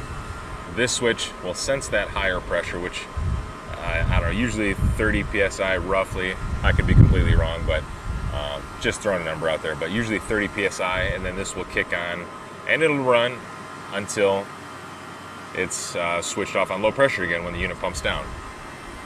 So that's just kind of a quick summary of it. So now we know our contactor doesn't have proper voltage to close. So our next step in the circuit is going to be this. I suspect this isn't closing, probably because it's low on charge. I mean, 99% of the time that's what happens. Alright guys, as you can tell, we're gauged up, hooked up, and we have 2 psi and 2.6 psi. So we are definitely low on charge, just about completely flat. I'm actually surprised we have anything in there at all. Now, some of you guys out there that aren't familiar with pump down systems might be wondering, well, couldn't I just be in the pump down state? Let's imagine for a second that this unit was fully operational and it was cooling and it just shut off and pumped down. And as I just explained a little bit ago, the compressor runs until our low pressure switch right over there senses about roughly 3 to 5 psi, whatever you have it set to. I prefer 3, 2 or 3 is what I prefer. And there's variances on what refrigerant you're running, what kind of system it is, but I normally operate on a rule of thumb of 3. So let's say this unit just shut off and we pump down. Now it would be normal to see 2 or 3 psi on our low side, but remember, when we're pumping down, our compressor's pumping all that extra refrigerant into our receiver back there and into the condensing coil, which is a microchannel in this case, so a majority of it's going to go into that receiver. So that means when I attach my gauge to my high side, I should have a much larger pressure differential. Probably in this situation, whatever's closest to ambient. I think it's probably about 80 degrees out here, and it's a 404 system, so it would definitely be much higher than 2 psi. So we have a leak somewhere in the system. So what I'm going to do next is add about maybe a pound of R404, because we have a very long line set at this location. So I'm going to add about a pound of R404 and back that up with about 150 psi of nitrogen. And then we are going to listen and sniff around with my electronic leak detector, see if we can't figure out where this leak is. All right? Real quick, guys, before I add my tracer gas, I want to point something out. Now, when I put 150 psi of nitrogen behind this tracer gas, that pressure switch, assuming it's not broken for some odd reason, will be satisfied, it'll close, and it'll want to kick our system on. Now, in this situation, I don't want the system running with a mixture of nitrogen, mostly nitrogen, and a little bit of R404. So I am just going to pull a wire off of this contactor so it doesn't kick on, because we are locked out of our disconnect box. So, or excuse me, the one down there. So keep that in mind, guys. Got about 167 psi of nitrogen and R404. I have my gauges disconnected. After I pressurize it, I disconnect my gauges just so I can check my ports.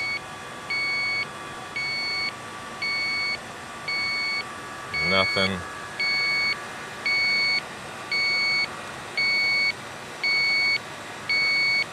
I sweep around any sort of metal on metal contacts, any joints obviously.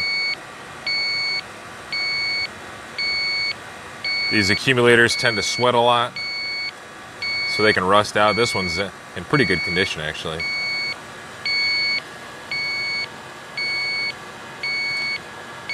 Now I'm just going around this cap. When I'm all done sweeping everything, I'm going to pull that cap off and check that a little bit better.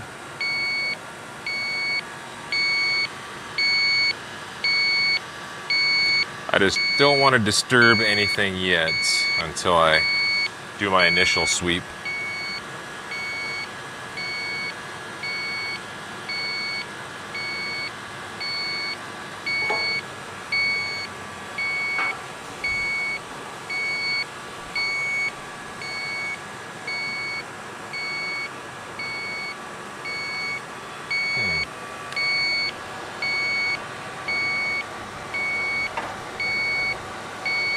Well, so far I'm getting nothing.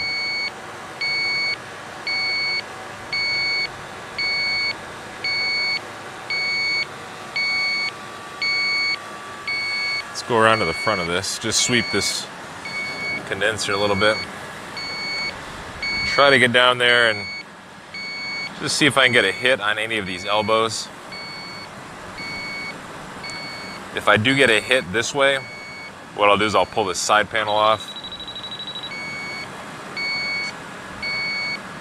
Let's see if that was a real hit.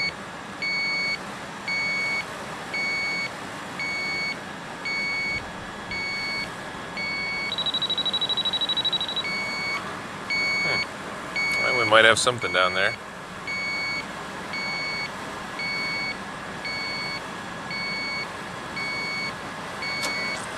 It was only a little tiny hit, so. The other difficult part is it's a windy day out today too, so.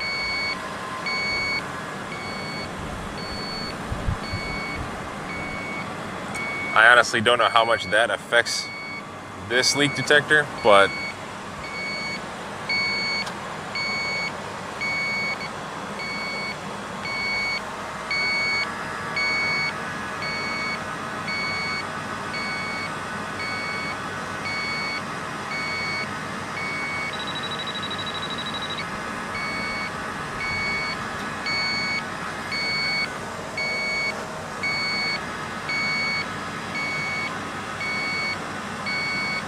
you know, this is a micro-channel coil, so there's not actually any elbows down there like I said originally.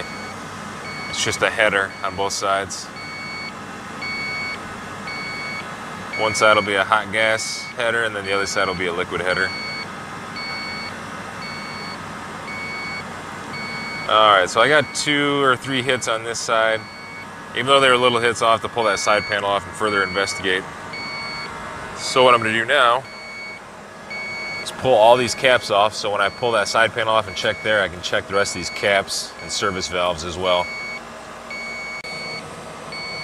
As you can tell, we have our side panel removed. Just checking the connection points of our condensing coil.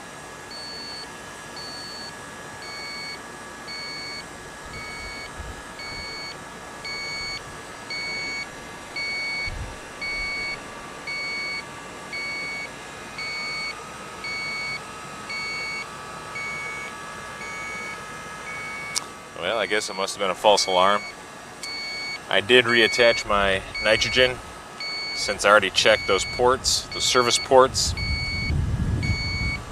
and I wanted to make sure I had a steady 150 psi.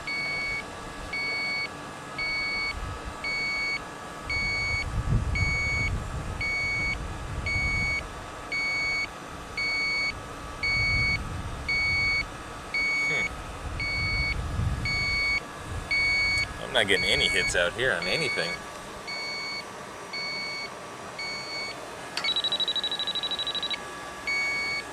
That wasn't a hit, I just bumped the end of it.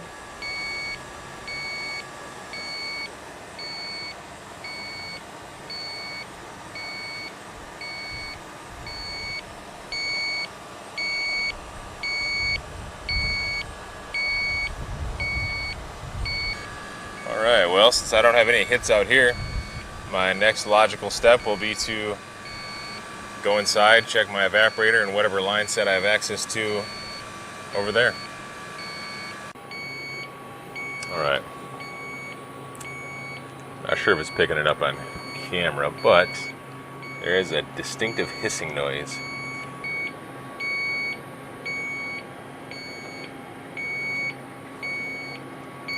I'm going to end up soaking all this in bubbles just to confirm.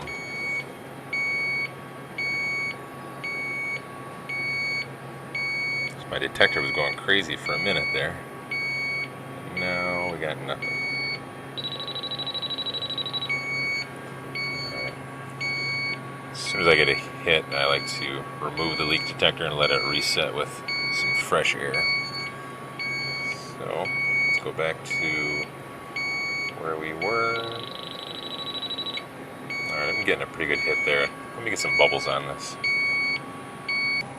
I believe our leak is right over here on the outlet side of our TXV. Right there.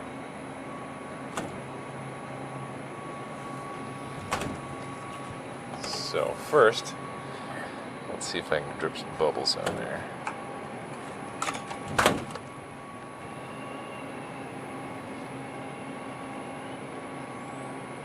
Right there, that's a good one.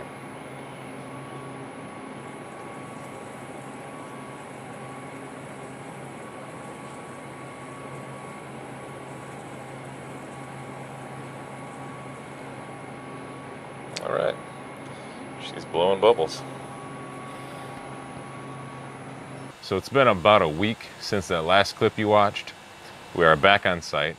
I finally got approval from the customer to repair the leak on our TXV, on the outlet of our TXV, our evaporator inlet, as well as replacing the filter dryer, pulling a vacuum, and recharging.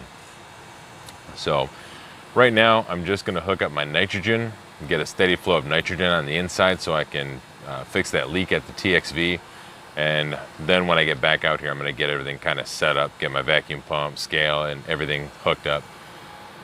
We are sort of in a back alley behind the building, so I don't want to get everything set up here and then go inside to fix the leak, leaving all my equipment out, so that's why I am not prepared yet. As you can tell, I got my nitrogen hooked up, floating between 3 and 5 psi. Got my core removal tools on here. Our nitrogen's going down into our liquid line, up through the line set, into the building, into the box, into the inlet side of the TXV, and out the outlet side into the evaporator, where it comes back out to our suction line right here. So we are steadily flowing nitrogen. Let's get inside there, fix that leak. Alright guys, so today I'm going to be using this wet rag from the Viper refrigeration products. First time I've ever used it, so let's see how it turns out. Feels pretty nice. Consistency of Play-Doh. Feels nice and cool. It's not all dried up like my last Hot Block product was.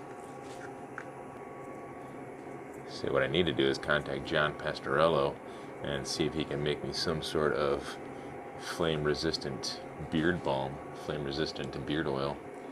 sort of a hot block for your beard. I don't know, John, if you're watching this, what do you think? It's not too bad of an idea, is it? Alright, so we got the top of our TXV protected. Let's see. Let's fire up this torch now.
Alright, well, things didn't go as well as I thought they would. I wasn't able to seal up the top side of that TXV as well as I wanted to. Let's show it, but there's a substantial problem on the bottom side of this where it looks. Let me get my mirror over here to show you.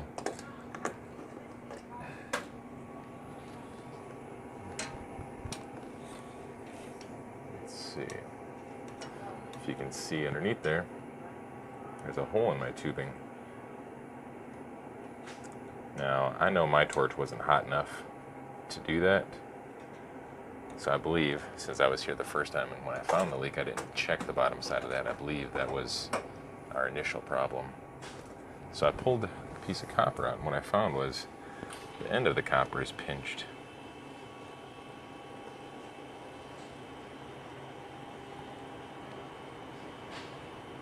Not real sure why it's pinched. Yeah, not sure why it's pinched like that. But so what I'm going to do is attempt to just cut about 1 inch off the top of that TXV and rebraze it, seal it back up, and get this thing back up and running.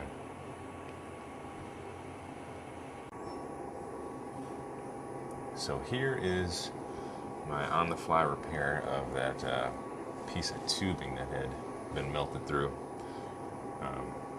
Came out pretty good. Hindsight being 2020, I would have just quoted to replace that TXV as well. Had I had looked further and swiped a mirror on the back side of this and seen that when I was originally here, I would have just quoted to replace that as well. But anyway, we got her all sealed up. So swap out this dryer and we'll pull a vacuum. Here's where we're at. Got my filter dryer replaced, as you can tell. And with this one, what I did is I just cut the old one out right here. And it was easier to pull it off, because if you try to pull this off like this, you heat this side up, you pull on this, you'll probably crush it or bend it or whatever. So normally what I'll do is I'll just cut it right there, and I just repipe it, just throw a new piece of pipe on here, swedge it open, stick it onto my receiver. Bottom side looks nice and tight. We are under pressure right now, roughly 145 psi. So I'm gonna let that sit for a good 10-15 minutes, maybe clean up some of my mess here, and we'll see if she's holding.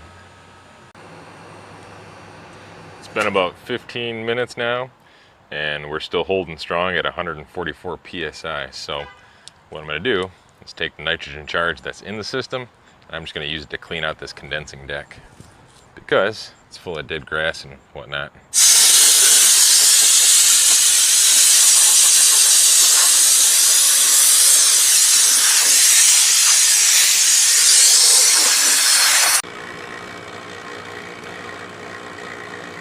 Alright guys, let me bring you up to speed real quick.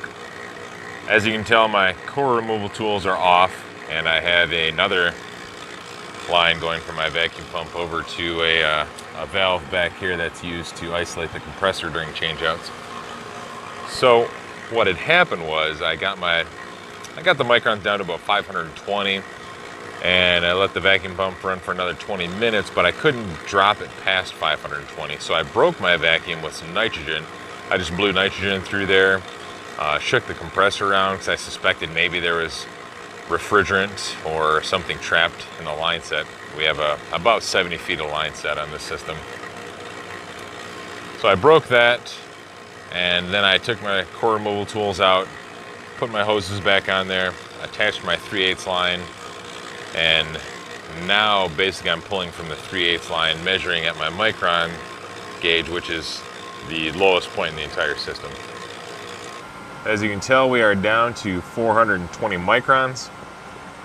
I've been holding at 420 for about almost 15 minutes, I'm going to say. I got my tank all hooked up. My scale is zeroed out. So we are going to weigh in 5.5 pounds of refrigerant. I did talk to tech support just because I wanted to not only get the volume of that receiver, but I also wanted to calculate the charge or figure out the exact charge based on line set length. And again, we got a pretty long line set in here. It goes up the wall, into the building, across the building, over to the units. So it's a long run. I figure it's about 70 and maybe 80 feet. So tech support says 90% of this receiver volume is going to be about 5.5 pounds. So I'm going to start there. And they said no more than 6.5 pounds though. So I'm going to start at 5.5, see how our sight glass looks, our pressures and everything, and then we will kind of go from there. Just a little over 5.5 pounds. It's no big deal. So what I'm going to do is let this stabilize for a little bit, because I did add a little bit of liquid onto the suction side. And I know I have an accumulator, so there's probably no risk of turning it on right now and sucking liquid refrigerant back into the compressor. But I'm going to let it equalize just for a little while. Plus, I got to clean up some of my mess over here. And then I got to go inside and find the breaker for the condenser and turn it on. So I will be right back. Just wanted to show you guys this line set, kind of tell you some of my concerns.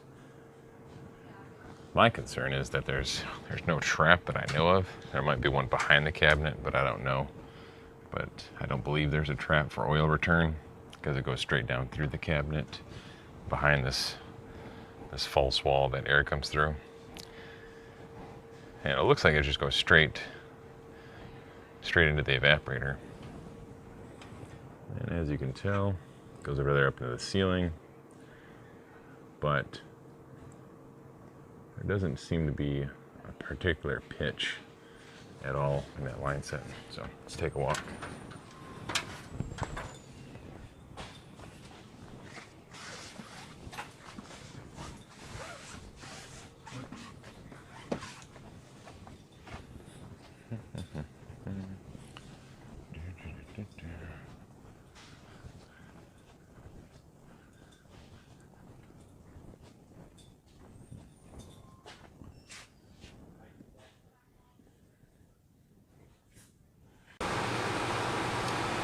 All right, so we've been operating for about 10 minutes.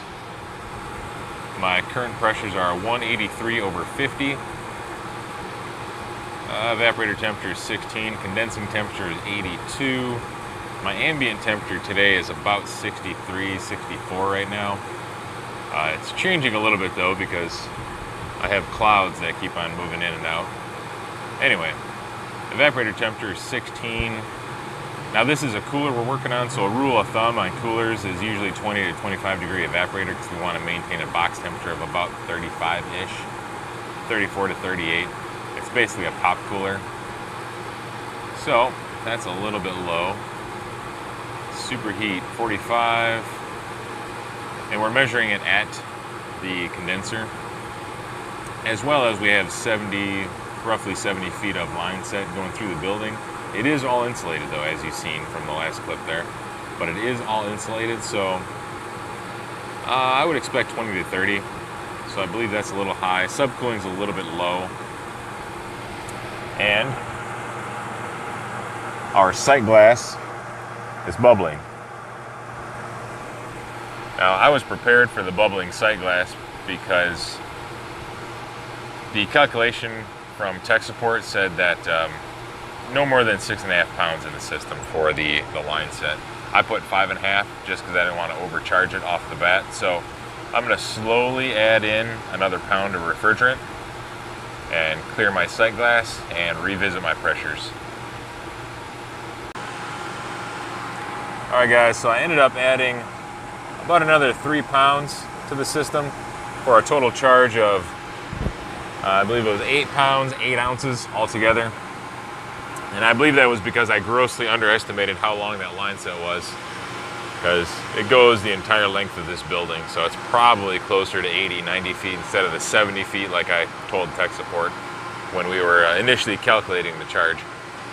So we are basically all set. My unit's just pumped down a little while ago and then turned back on. Pressure's 185 over 45, so we're doing pretty good. I'm gonna go inside, check my box temp, and then we will wrap this thing up.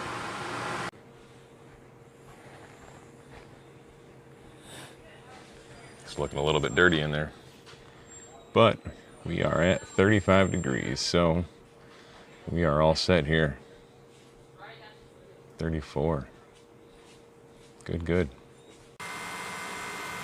All right guys, that does it for today's video. As you've seen, we were down to temperature. My pressures look good, system pumped down, and it shut off just like I wanted it to. So we're all set here guys. Hope you enjoyed the video. Thanks for watching. Hit that like and subscribe button for me, will you? I'll see you on the next one, all right? All right, guys, here's our project today. Apparently 2 of these units aren't cooling. One of these units is completely off. Come over here. RTU 1, 2, 3, and 4. All our breakers are fine. So I believe our issue is going to be up on the roof. So, all right, let's get up on the roof. Now this unit over here, unit number 4, is not communicating. So I assume this is the one that has the blank thermostat downstairs. I believe we have lost our low voltage, maybe 1 leg, 2 legs, I don't know yet. But we've lost some sort of voltage that has caused us to stop communicating. And that unit right there, unit number 2, appears to be the only one that's properly running. I'll have to confirm that though once I get the other units up and running. So I think I'm going to get started here on unit number 4. Pop some panels open, see where we lost voltage, and try to figure out why we're not communicating properly. If any of you guys out there ever work with a company, an energy management company called Venstar, when I initially started working with them, their address, I guess, dip switches or the location address on the boards were kind of confusing because the dip switches themselves obviously have a number on this side, but you want to go with the numbers on this side. So for example, this dip switch right here, which you'd think is 3, is actually number 4 because this is unit number 4 we're working on. So that's the tech tip of the day. Now, obviously we have no lights on our board. We have no action going on whatsoever. Our popper on our transformer isn't tripped. The little fuse on our board down there doesn't appear to be blown. So first thing I'm going to do is just check our incoming voltage. Let's see what we got here.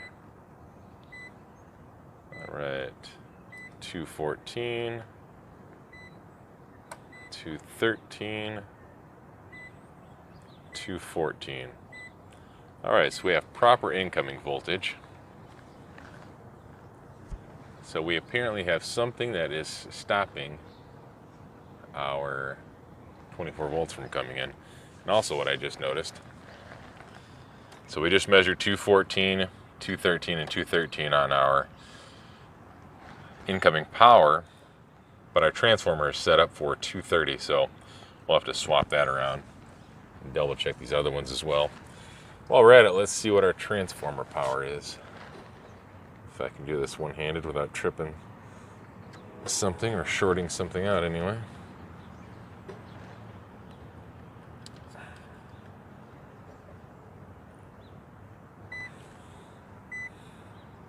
Alright, so we have 24 volts coming out of our transformer.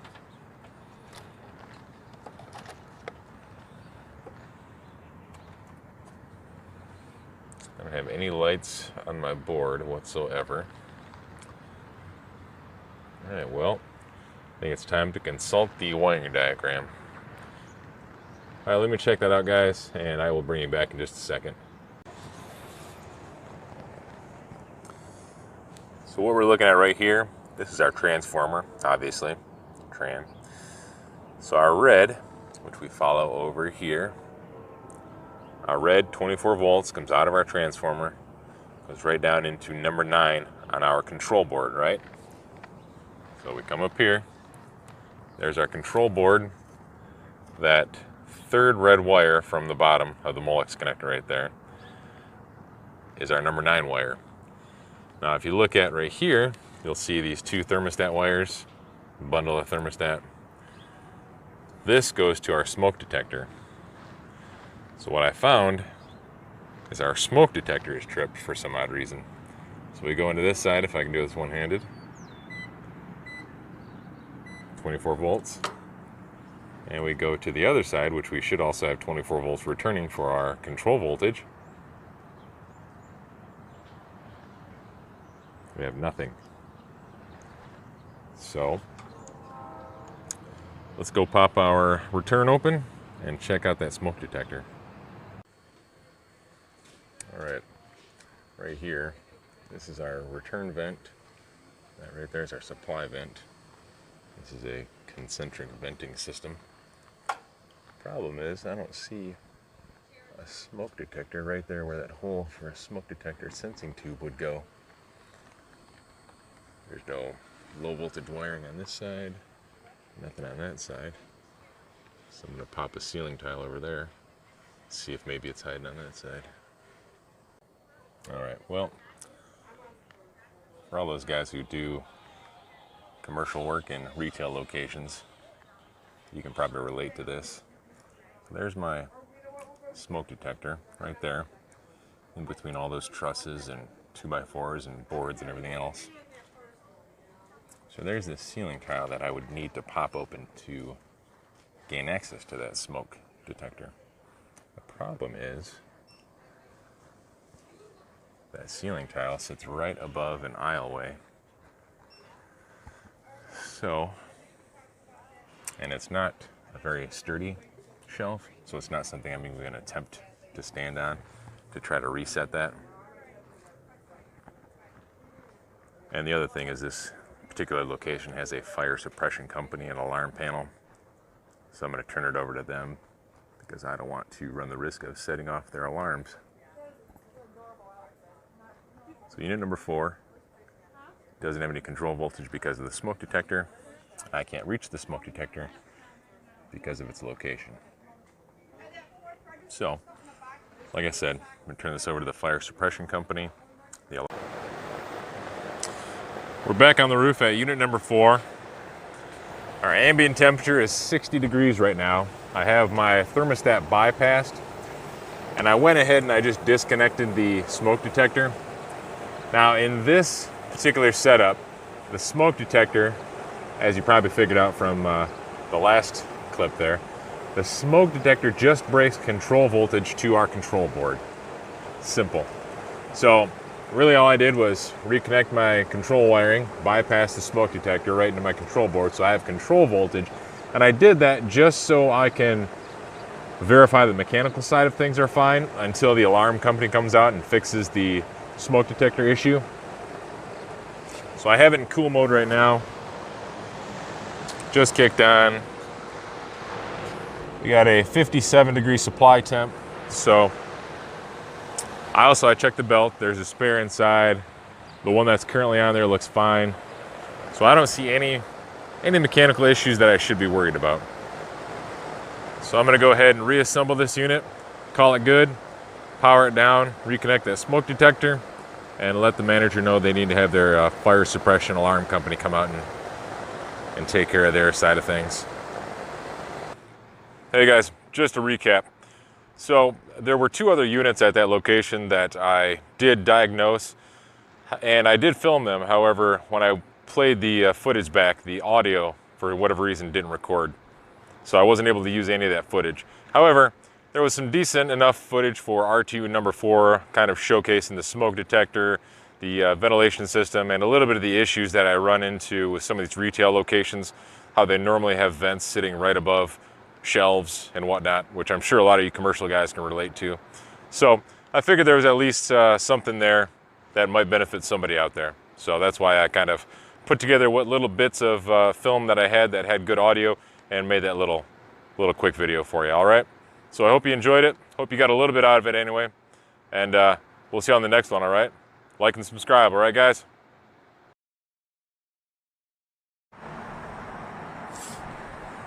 All right, guys. We are on location at a rooftop unit that I'm doing some work for. And I wanted to take a minute to do a little experiment. A little experiment sort of highlighting ghost voltage.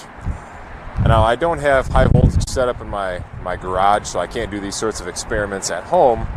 So instead, I do them in the field when I get the opportunity. Now, in that last video, what's the deal with electricity? I had a very unknown issue, and thanks to all the comments from all you guys, all you geniuses out there that gave me all the information to help me better understand what I was dealing with, I have come up with a couple different conclusions of what was probably happening there. One of them being which was ghost voltage, and another one was, as best as I can understand it, is sort of carbon tracking from, say, a bad breaker or a bad switch, bad contactor that isn't fully closed, possibly closed partially, or closed almost to the point where it's making proper contact to give me proper voltage, but instead we just have barely any contact and a little bit of voltage leaking by. And couple that in with my meter that I have here, which is a high impedance meter, which I still don't fully understand, but from what you guys have taught me, the high impedance meter is basically designed for, I guess, sensitive components, boards, things that use a lot of low voltage. And a low impedance meter, which I guess some of you guys call an old school analog meter, is a meter that really just puts a load on the circuit to determine if it's actual voltage or not. Now, after this video, I'm going to put a couple screenshots of all the comments that you guys gave me, because you guys explain it much better than I ever could. So I'm going to attach those, and I'll slow it down so you guys have actual time to read through that if you'd like. But for now, I'm going to highlight ghost voltage. So if you'll notice right over there, I have my disconnect off, and you'll notice I have some wire wrapped around our incoming power. Now, the way ghost voltage works is you'll have high voltage wire, high voltage power lines going into your unit, and you'll have, say, thermostat wire right here, just thermostat wire, just any sort of wire running very close to it. And that wire, if it's small enough or close enough, it will sort of I don't know if I'm saying it properly, but it'll induce a current. And it's basically doing the same thing as, say, a transformer would do. On your primary side, you'll have your high voltage coming in one side, and you'll have a very large winding. And in that very large winding, you'll have usually like a steel core, and then on the other side of that steel core, actually let's go right over here, explain this a little bit better. So on our transformer right here, on one side, right over here, no, to this side. This side will be our primary high voltage side. And so we have just, I don't know how many turns, we'll say 1,000 turns of wiring. And then we have our steel core right here, and on the other side of our steel core we'll have our low voltage side, which would be not as many turns of wiring for a step down transformer. In this case it's 208, 230 down to 24 volts. So I'm not going to get into the theory of transformers and how they work right now, because there's lots of other videos and better explanations than I could offer you. But basically, you have 1,000 turns of wiring on this side, and we'll say we'll have 10 turns of wiring on this side. And as this side is energized, there's a magnetic field that rotates around this wiring, and that magnetic field will expand, and it will expand over into the 10 turns of wiring on this side. And that magnetic field, once it hits the 10 turns of wiring on this side, it'll induce a small current, which would be 24 volts. And again, forgive me, I could be wrong, because it might not be 1,000 or 10 turns. I'm just throwing numbers out there to better explain this little experiment. So now coming back over here, we have sort of a similar setup. We have our high voltage wiring, which we'll say is our 1,000 turns of wiring, and then we have our low voltage wiring, this red wiring right here, we'll say is our 10 turns of wiring from our previous example. So I'm going to turn the disconnect on. Actually, let me show you something real quick. If you look at our meter there, we're on volts AC. Go right here to this side. I can get it in there. And we are just going to go to our ground wire over here. And you'll notice I don't have any voltage. There's no voltage on that red wire. Okay, now our three-phase power is on. Now if you'll notice, I have 1.5 volts. It's not a lot of voltage, but it is voltage. And that voltage is there simply because as that current is going through the wiring, as best as I understand it, as that current is going through the wiring, the magnetic field surrounding that current or that voltage is expanding into the wiring around that I wrapped around it. And that's where we're getting this sort of ghost voltage. And that is the exact reason why you don't want to run thermostat wire next to high voltage power, which I'm sure a majority of you guys already knew that, because a majority of you guys explained it to me. So 1.5 volts. Now let's go over to our little comparative. This is the same exact length of wire that I have wrapped around the high voltage wire. Just to show you that I'm not dealing with anything crazy, I'm going to just take a quick measurement of that to ground. I don't have any voltage. No voltage on this just wrapped up wiring. So that's sort of my constant in this experiment. And let's just recheck this again. To ground, 1.5 volts. Let me hit my disconnect. And our voltage is gone. Let me turn this back on. There we got voltage again. Now keep in mind, this wire is not connected to any voltage in any way. It's simply wrapped around higher than normal voltage, or I guess in this case it is normal voltage, but it's just wrapped around a high voltage wire. But that concludes our little experiment, guys. Here is the document that I created, compiling all of the best comments, or the comments that I felt best describe what we have going on with this ghost voltage situation. Starting off with Isho E here. Let's see what he has to say.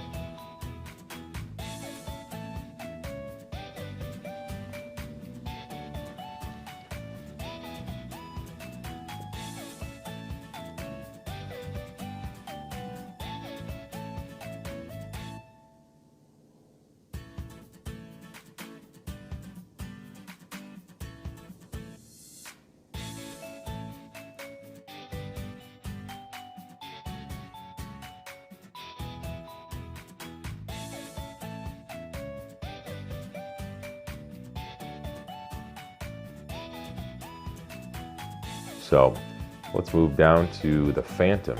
Let's see what he has to say here.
Now I think the Phantom here has sort of hit the nail on the head with the line.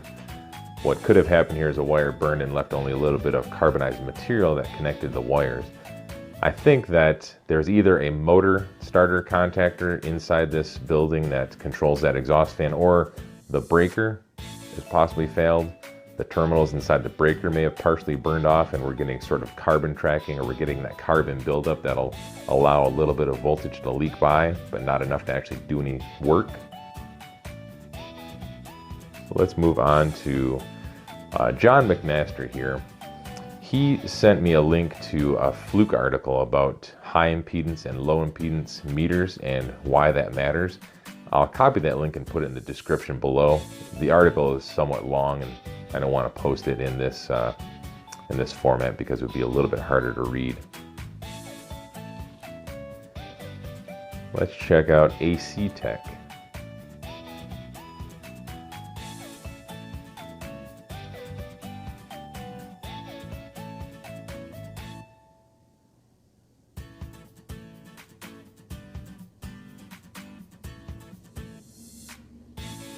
Now, what AC Tech is saying here, in my opinion, is ghost voltage, along the same lines as what our first comment by eShow was saying.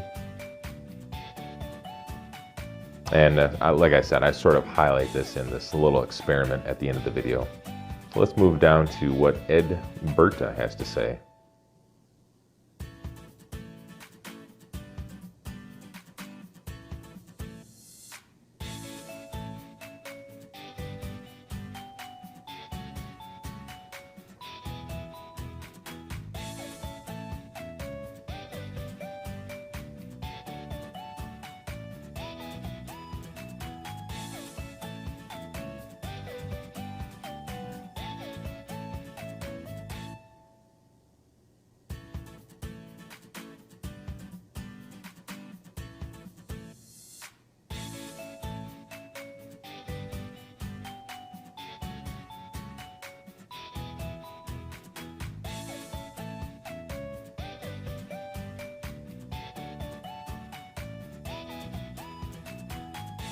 And again, a very good explanation of what we could have going on here. I believe this is along the same lines as ghost voltage as well. When you have wires going next to high voltage wires and you're getting a little bit of ghost voltage on the secondary set of wires that may or may not be plugged into anything, connected to anything, or turned on whatsoever. So let's go down to Robert.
And Robert does have a very good explanation of what's going on here as well. And that link that he's talking about, I will post in the description below. All right, guys. Well, I hope you enjoyed all those comments. I hope you better understand the situation that we had there that day with the 121 volts of ghost voltage. If not, if you have any further questions, feel free to email me. My email will be in the description below. Post a comment if you have any questions, further ideas, opinions, any of that stuff. Feel free.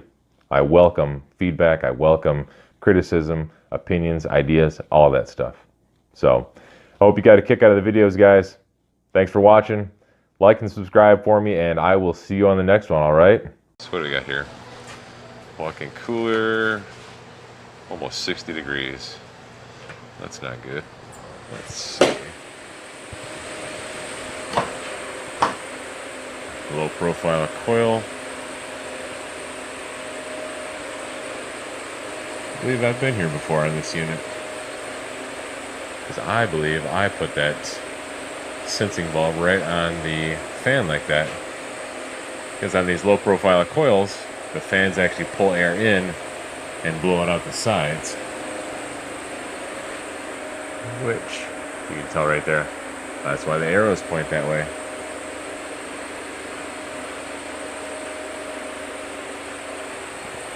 Now our coil doesn't look froze up.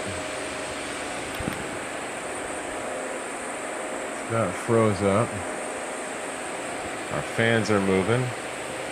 I'm gonna grab a ladder and turn that thermostat up there, see if our liquid line solenoid opens or closes. Alright, not sure if it's picking it up on camera, but there's a hissing noise. And it's probably, if I had to guess, it's probably my TXV underfeeding, meaning we're low on charge. But first, let's see if we can hear a click.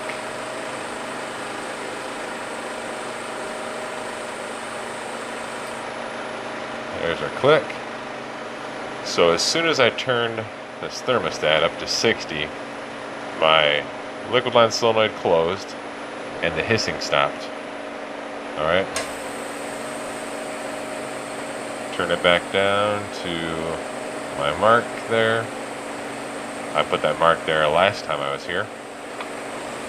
And we can hear the hissing noise again. So that's not cool. Let's get upstairs and check our condenser. Alright guys, we just got to our condensing unit here. Now it's kind of windy outside, and I'm going to stick my head right into this condensing unit, so I apologize for the wind. But my initial glance at the sight glass doesn't appear to be bubbling. It looks to be full. Of course, it could be completely empty, and that's why it looks to be full. So I'm going to have to gauge up to it just to get an actual idea of what's going on inside the system. Contactor's pulled in. I'm going to test for voltage, do an amp draw on my compressor real quick.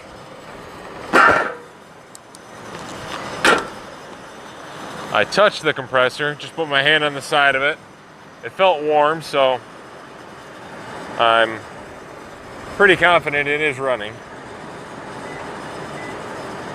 We got 210, 211, 210.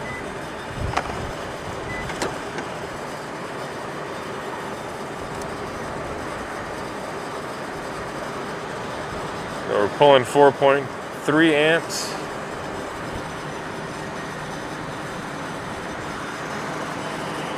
Let's see if we have a rated load amps, compressor RLA 6.4. We're pulling 4.3. All right, guys, let me get my gauges out and we'll get into this a little bit more. All right, guys, follow me now. So last week I listened to a podcast by the HVAC know-it-all, Gary McCready, and it was between him and Jim Bergman. And they were talking about checking a system without attaching your gauges, so that's kind of what I'm going to do first. Just for the fun of it, I suppose. I am going to attach my gauges here in a minute, but before I do that, I figured I'd give this a shot and kind of do a little bit of math. So my T2 connector, or T2 temperature clamp, is on my liquid line, and it's saying about 103 degrees. My T1 temperature clamp is on my suction line, and it's reading 60 degrees. So let's look at my liquid line. Now at the condenser, I would expect to have about 10 degrees of subcooling, which means if I'm going to take my temperature clamp temperature of 103 degrees, I need to add 10 degrees to it. So that means roughly that my condensing temperature right now is 113 degrees. And it's about 65 degrees outside right now, so that's a little high, according to my math anyway. Now we look at our suction side. That temperature clamp says 60 degrees. At the condenser, I usually play by a rule of thumb of about 20 degrees superheat at the condenser. And that could fluctuate easily 10 degrees, 15 degrees, up or down. So it could be as high as 30, 35 degrees, depending on your line set, where it's running to. This one, I believe, goes straight down through a wall. So I don't believe I'm running through a hot attic or ceiling or anything like that. So anyway, we take that 60 degree temperature and we just subtract 20 from it, and that gives us about a 40 degree evaporator. Again, loosely based off of my math. So now I'm going to attach my gauges and kind of see how far off my math is. As you can see, I got my gauges hooked up here. And right off the bat, I know we're low on charge. My math didn't add up, obviously, because we are low on charge. So I have a negative 12 degree evaporator, and again, this is a walk-in cooler we're looking at. Condensing temperature is 80. It's about 10-15 degrees above my ambient right now. Let's check out my superheat is 72. That's pretty high. I have 0 degrees of subcooling.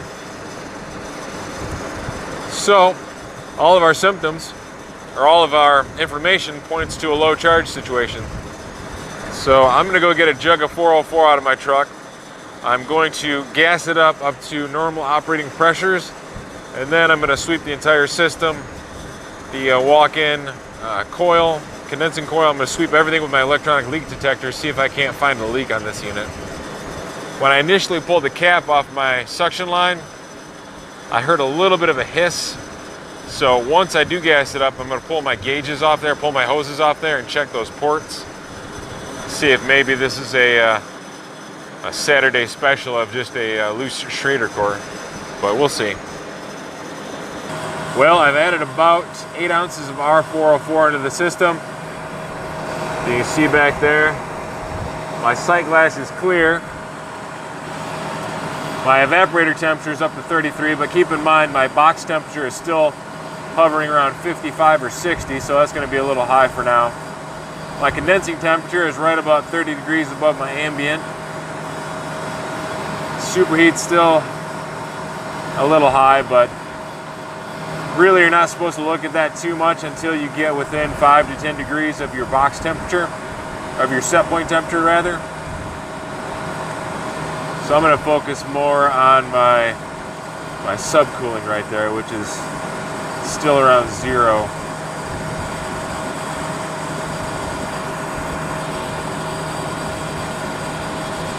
So let's let this run for a little while, see what happens, see if my box temperature drops, and then we will revisit this in a few minutes. Real quick, before I forget, I wanted to highlight the change in our amp draw after I got our pressures up to or near normal operating pressures. I believe we were right around 4.6 amps before. We've jumped almost an entire amp, so we're about 5.7 right now. So our compressor's obviously doing more work because it has more refrigerant to move. Looks like my evaporator temperature is dropping, so hopefully that correlates to a drop in our box temp. So let's go check it out. All right, so our pressures were within tolerance of what I wanted them to be. So now I'm just going to sweep the system, check for leaks. I didn't see any oil stains anywhere up here.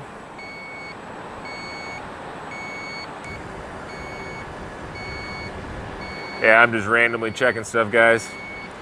There's really no rhyme or reason to this.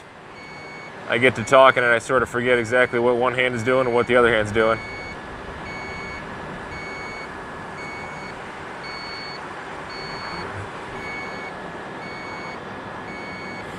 I'm not going to do too much because today is a Saturday. I'm here on overtime.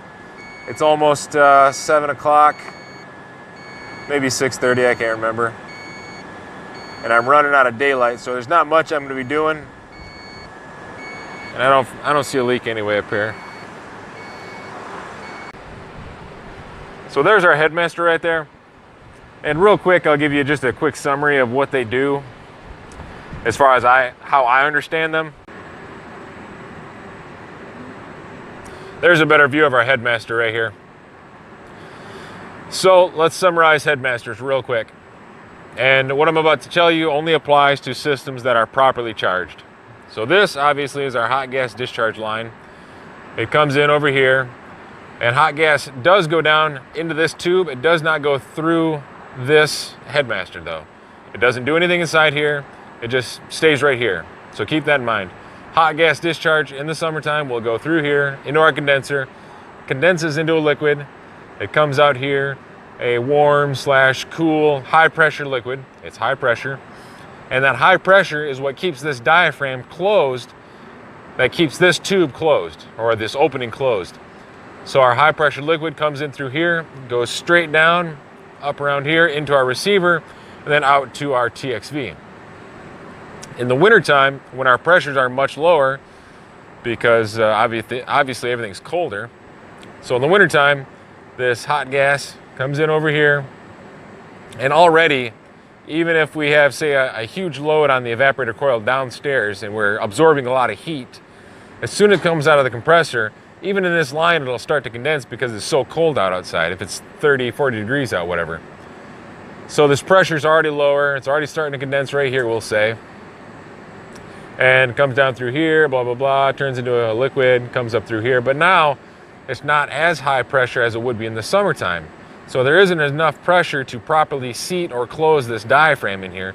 So we start to get a little bit of hot gas bypassing through here, going into our receiver. And as that does that, this little diaphragm will start to close up on this backside here. And when it does that, that liquid will start to back up into our condenser until the condenser's, oh, I don't know, 80, 90% full, depending on the manufacturer, the design, all that stuff, but 80, 90% full.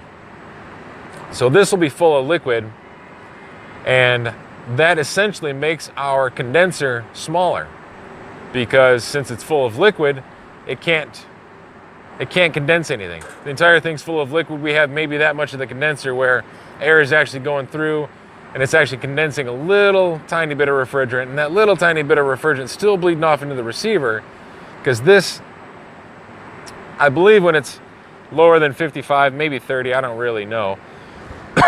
Excuse me. When it's fully bypassed, you'll still get a little tiny bit of refrigerant coming through here into the receiver, and that little tiny bit of refrigerant will mix with the hot gas that's coming off the compressor that's straight bypassing through this headmaster into our receiver. And we need that hot gas to bypass into the receiver in order to maintain high enough pressure to properly feed our TXV. And that's what it does, in a nutshell. All right, looks like we've gone from 60 to 35. We are back in business. All right, guys. As you've seen, our temperature was down to 34, 35 degrees, right where I want it to be. I swept the evap coil. I didn't find a leak anywhere. So I don't know if there's maybe just a little tiny leak, because I only added about 8, maybe 10 ounces of R404 to the system. So it's possible we have just a little tiny leak that I couldn't find with my leak detector. But tonight isn't the ideal time to be shutting down their walk-in cooler and pressurizing it and doing a very, very in-depth leak check. So I'm not going to do that today. So I'm going to leave it as it is, see how it operates. I'm going to quote to return one day and shut down their walk-in cooler and do a more in-depth leak check of that coil, just to be safe. And if they choose to deny that quote, well, that's on them. But for now, we are all set here, guys. Hope you enjoy the video. Hope it entertained you a little bit. Hope you learned something. If you can, go ahead and click that like button for me, that subscribe button while you're at it as well. Share the video on Facebook if you got friends that like cool stuff, or friends that are interested in the trades. But for now, guys, I'm gonna get out of here. All right, we'll see you on the next one. Alright guys, here's what we got going on today. Unit number 2 isn't heating, that's our deal, and it's 59 degrees in our back stockroom area. The one above it looks like it's having issues as well. However, my work order is only for unit number 2, so I am only allowed to touch unit number 2, which is this guy right here. Looks to be original to the building.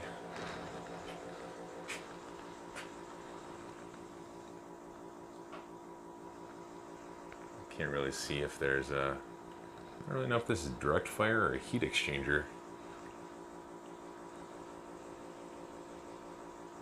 But the problem is it's not doing anything at all, so let's get up there and get some eyes on it.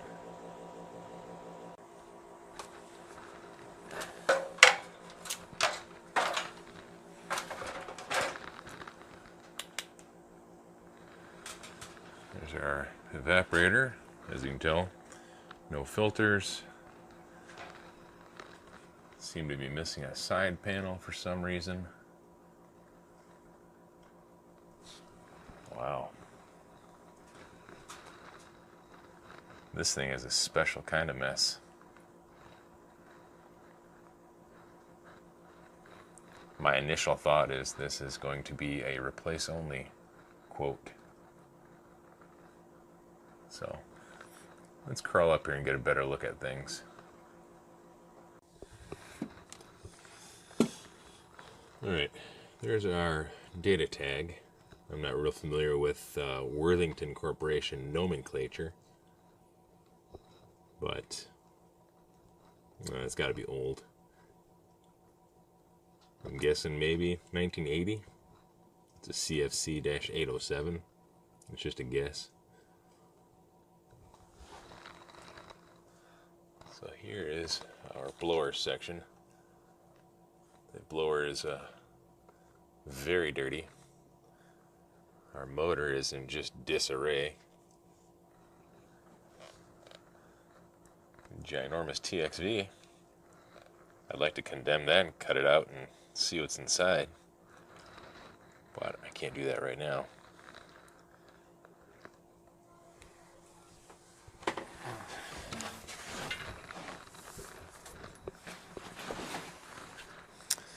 Alright, here's the controls, I guess.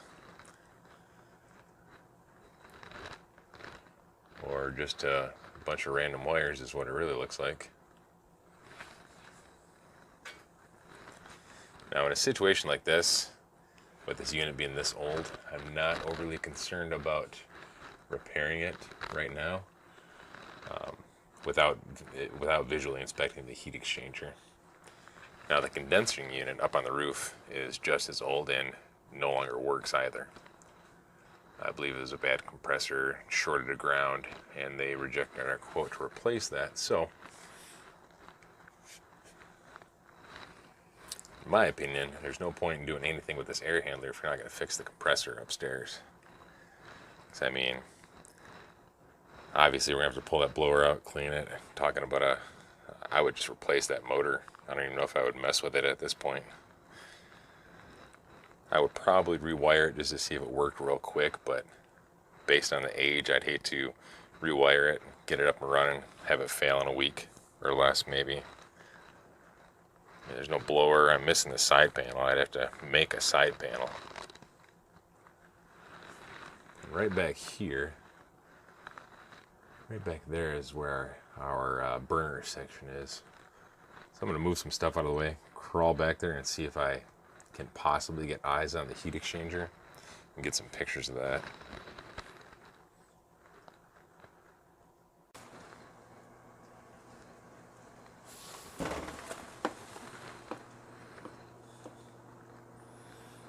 Right over there is our burner section. So it looks like our gas has been shut off, but no idea why.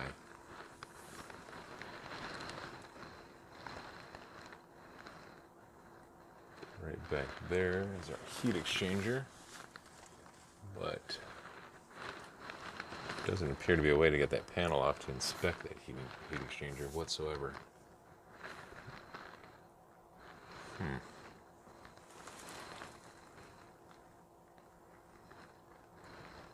I'm going to assume that that gas has been shut off because there's been a multitude of other problems with this unit, so I'm going to leave that shut off for safety reasons.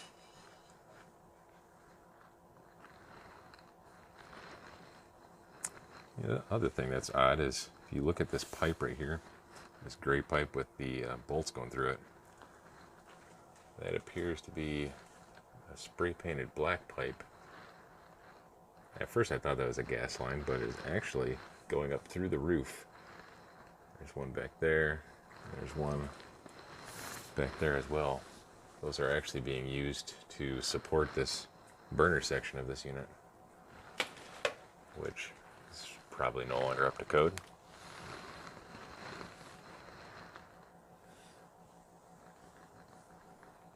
We got original old cloth covered wiring on here.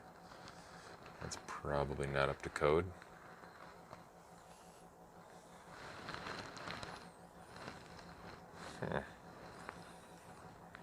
That's weird.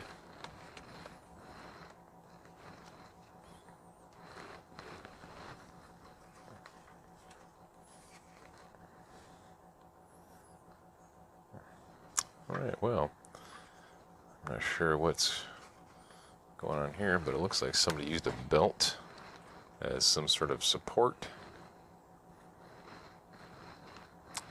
which I can only assume belts being used as supports are also not up to code.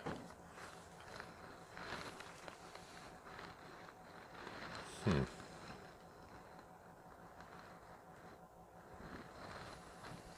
no smoke detector in this unit, no smoke detector nearby this unit. Not sure if there needs to be in this particular setup, but probably should be.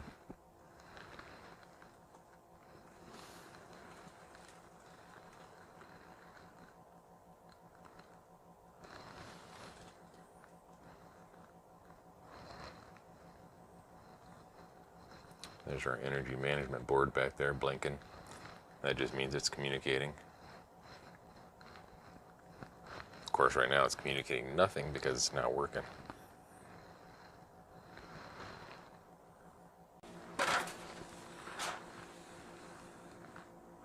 Yep.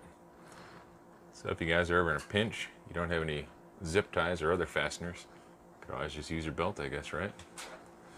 So anyway, guys, this is going to be a replace only. I'm not even going to quote any repairs on this unit. Just straight up replacement. It's just not feasible or safe at this point. They need to get a new unit installed and up to code. So that's all for today, guys. All right, we'll see you on the next one.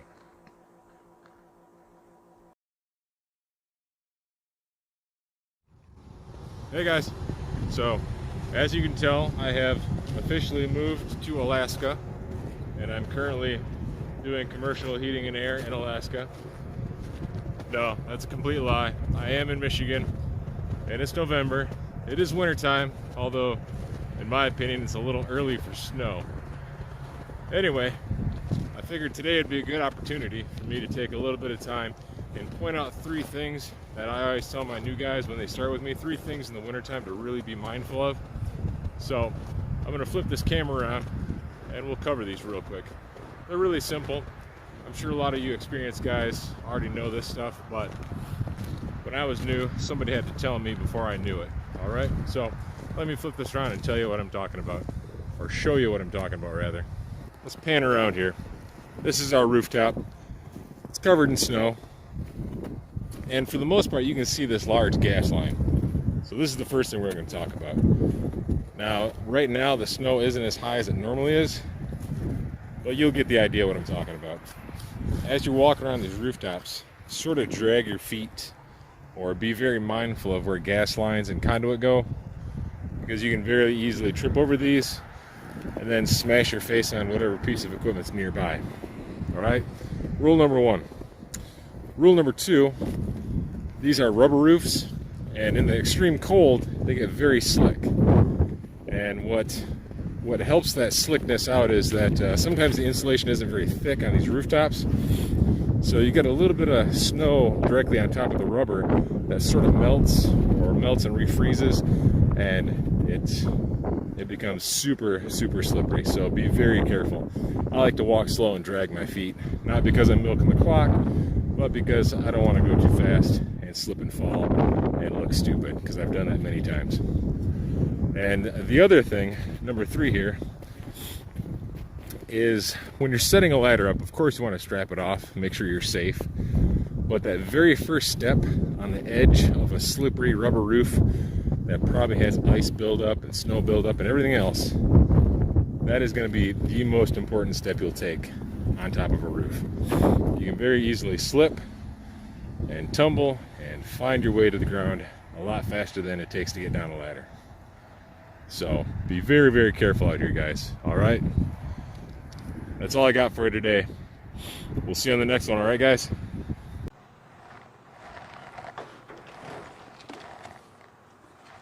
Well, hey, there you are. Glad you could join me on such short notice. So, let me tell you what today's project consists of. We are working on a 12.5 ton package unit today. You can see it behind me. The sun is very bright today. So anyway, I was here a while back doing preventative maintenance on this unit, and the issue was it would not fire up in heat mode. So I'm here today to further diagnose that issue and quote repairs. So let me turn this camera around, set it down, and let's get started. As you can see down there is our burner assembly, gas valve, inducer, all our controls, compressors, all that fun stuff. There's our control board right here. What I'm gonna do is just put this into test mode. So first I want to hit this little shift dip switch on the bottom, unit test dip switch on top. Then I should see a C.01, which we do. Hit that black button once, twice. See H1, H10. We're gonna go H10, I believe, is full heat, so we're gonna go full heat. And then once you get to H10, you hold down this black button until that decimal point appears, and we fire up in heat mode. So both inducers are running.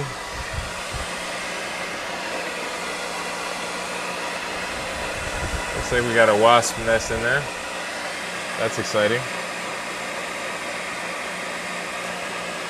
Now I did get a faint whiff of gas once I opened this door.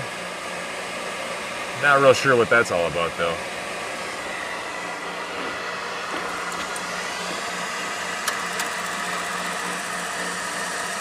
I got spark. I don't know if you can hear that, but we are sparking. I have no ignition.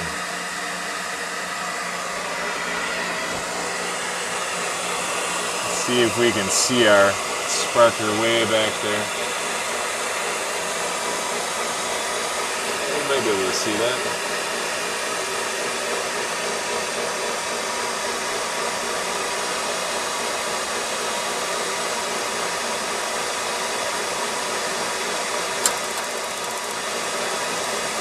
See? Oh, we got ignition right there.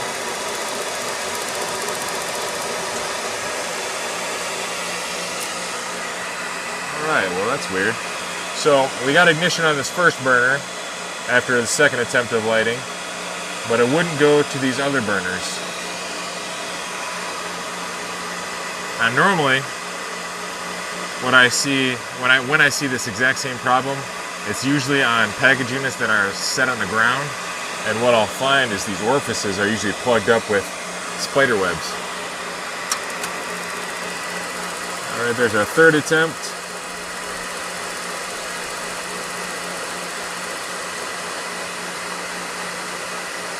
Alright, let's take this out of test mode real quick.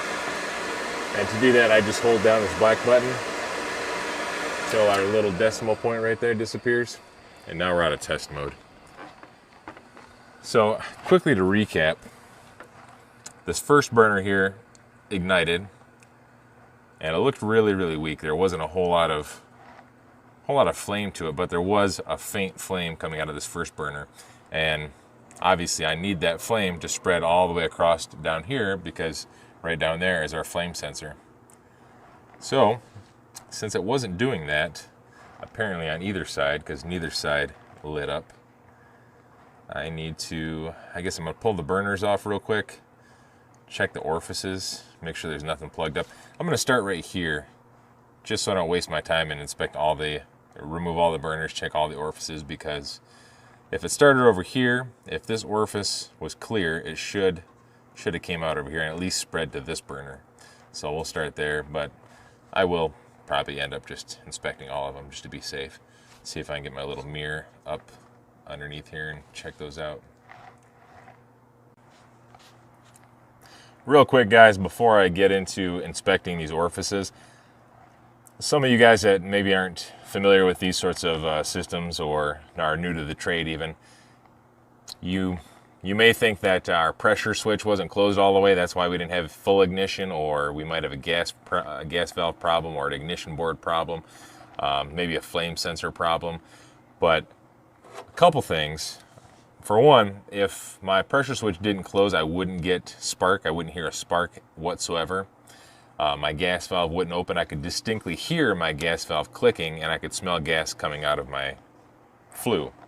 So I know my gas valve opened because I could smell gas, obviously. And I know my pressure switch closed right there. That's my pressure switch. I know that closed because, again, it was sparking and my gas valve was energized.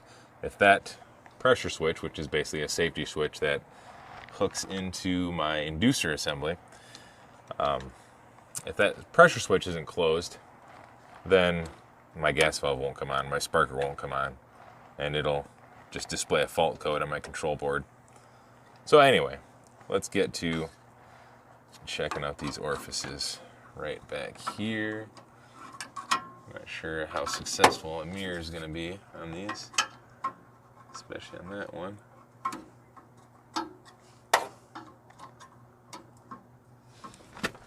You know what? I can see those. See, right at the top of the mirror, you can see into that orifice.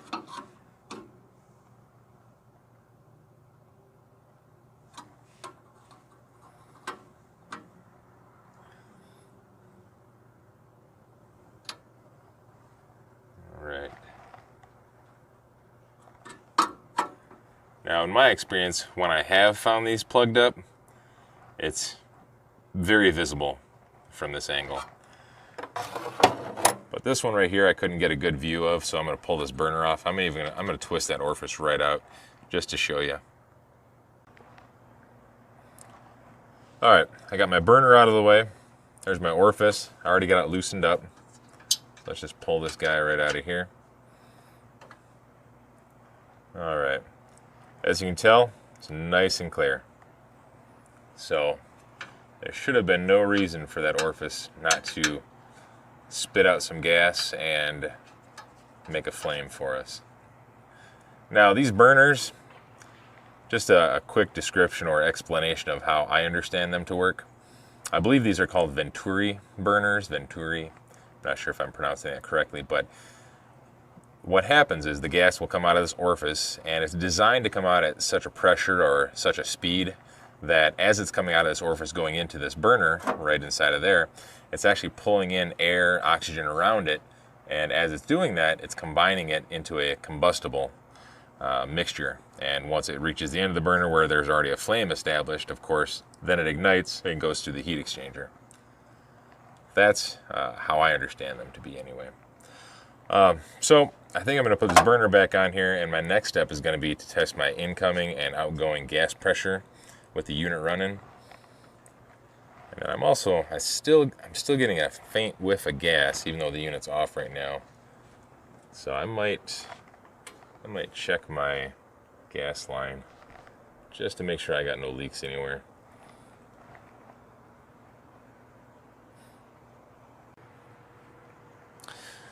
All right, so off camera, I did pull that burner, check that orifice. Same thing, it was nice and clear, no issues there.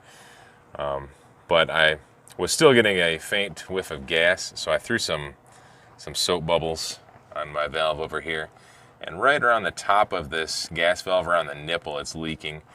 I'm not sure if it's just leaking from the threads or if maybe it's cracked where the threads are.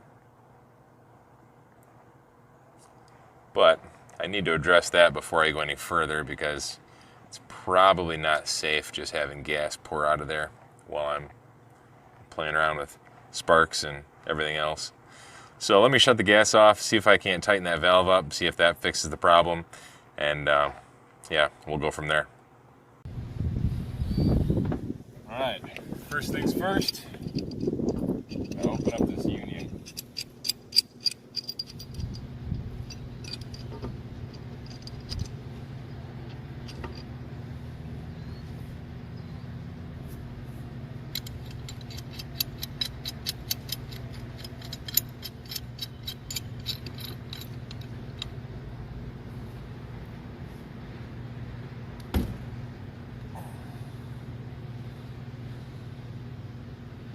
Well, doesn't want to go, huh?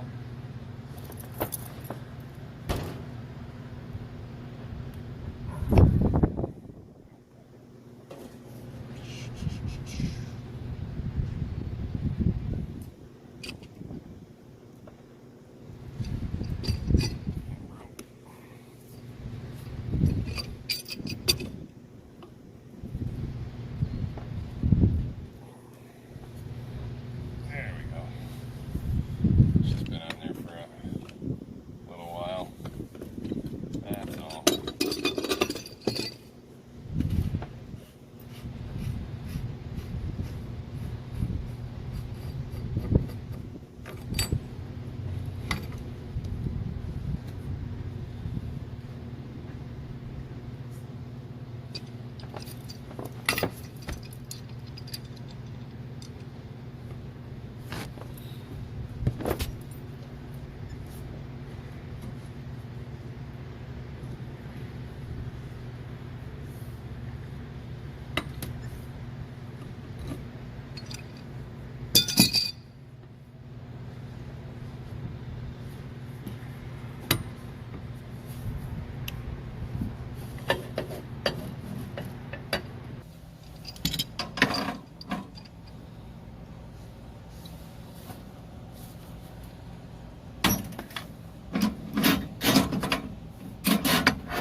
Tight, man. Look at it.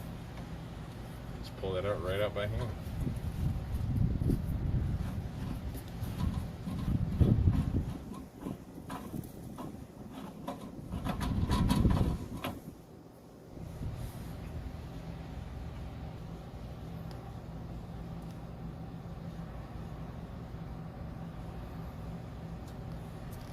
Alright guys, now I'm going to out myself right now and let you know that I have a bad habit of putting just a little too much pipe dope on pipes. That's probably still a little too much, but I'm getting better. It's an addiction. What can I say?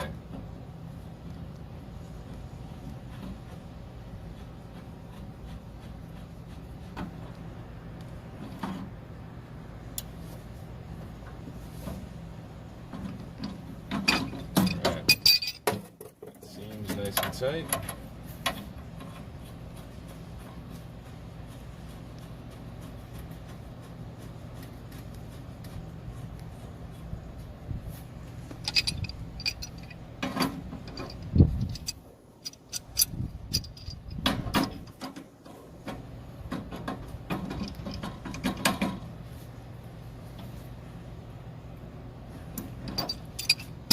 That also seems nice and tight.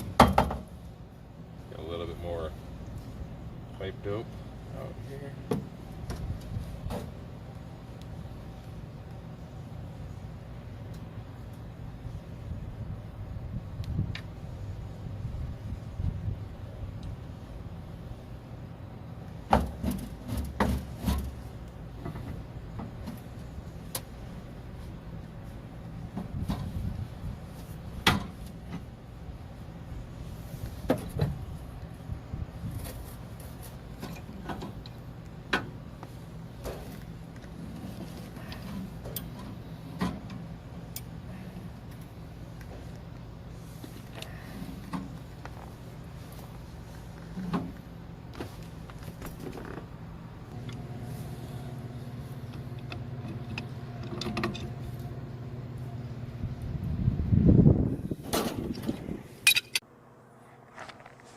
as you can tell, the gas line is reassembled.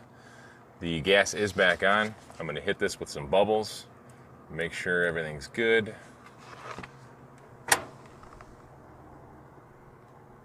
I don't see any leaks, so we are good to go. So the next step in this process is to hook up my manometer to the incoming gas side of the gas valve and just see what our gas pressures are.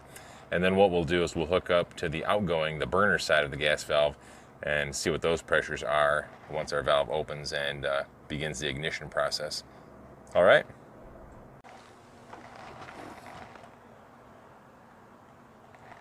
All right, I got my manometer hooked up.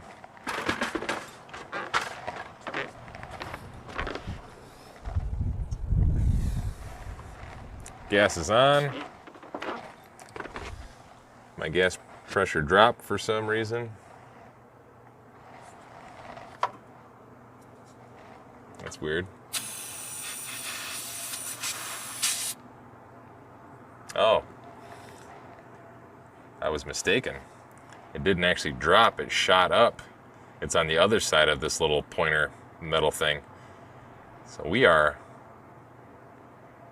off the charts with our gas pressure. That is amazing. I don't know if you can hear that, but it is just dumping out of there. All right, guys. So I didn't catch this on film, so I'm gonna try this again. So I got my gas line is bled off, and my manometer's right there. I'm gonna hook back up to it. Let's turn our gas back on. Gas is on. Okay, good. It happened again. This time I got it on film though. Right now my gas is on and I have zero pressure. I have no pressure whatsoever. Let's pull this off. I have nothing coming out of there.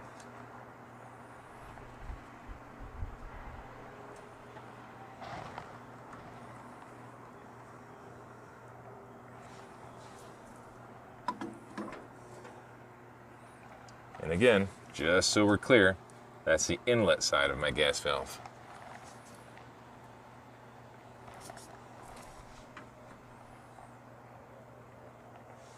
I got nothing coming out of there.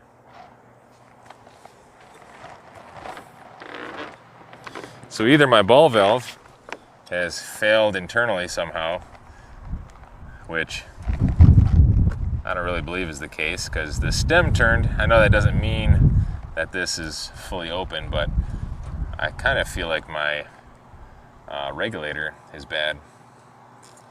That's what my gut's telling me anyway.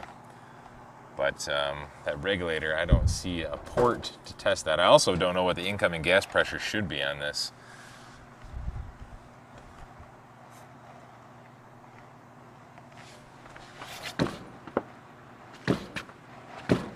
Let's kick it a little bit. Sometimes when you kick stuff, it works. That did not work. But then again, if this ball valve had failed, let's think about this. If this ball valve had failed a few minutes ago, and say our regulator still worked, in that last clip where we seen I had, I don't know, 15, 20, whatever water column inches where it just went right off the scale, then this failed ball valve wouldn't cause that. A failed regulator would cause that because then I'm just getting straight gas pressure. Whatever gas pressure this building is set up for would go straight through my failed regulator and into my gas valve.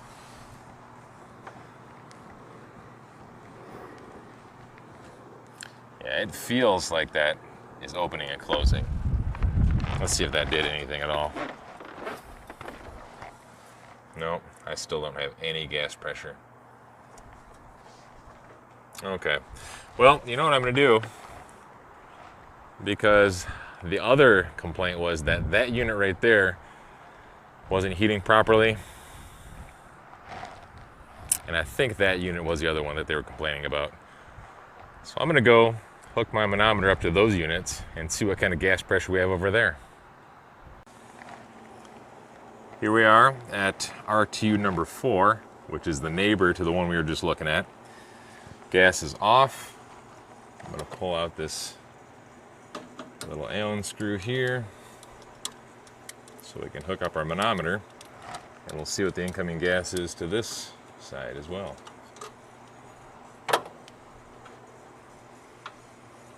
I don't smell any gas.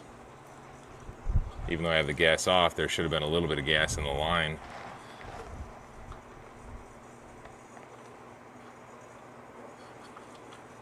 All right. That's on. Let's hook up our manometer.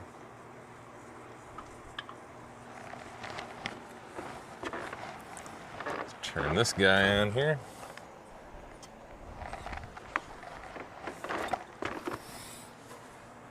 Alright, so let's get a close-up of that. So this one's doing what the other one was doing before we had zero gas pressure.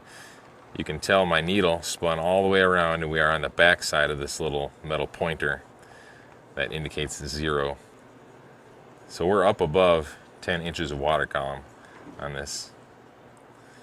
So what I'm going to do, just like I did last time, I'm going to bleed this gas off, see if I can let the pressure out.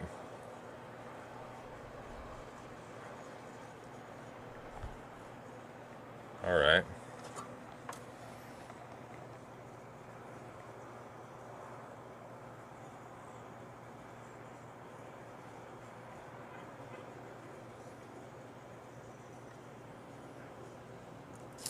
That's a lot of pressure.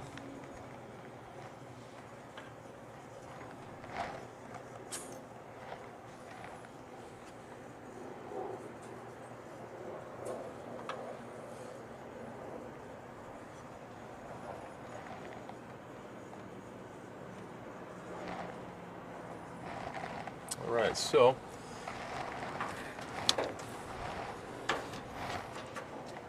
I'm going to put this one into heat mode real quick and see what happens.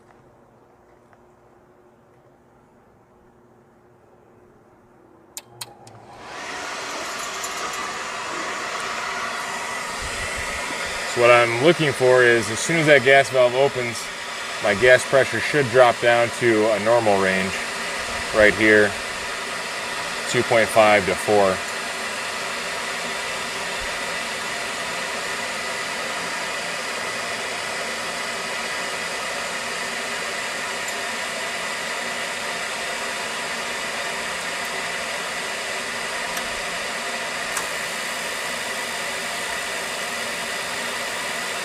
We dropped all the way down to 0, fluctuating a little bit. We had ignition, and then she stopped. So it looks like we got a couple units on this roof that are doing funky things.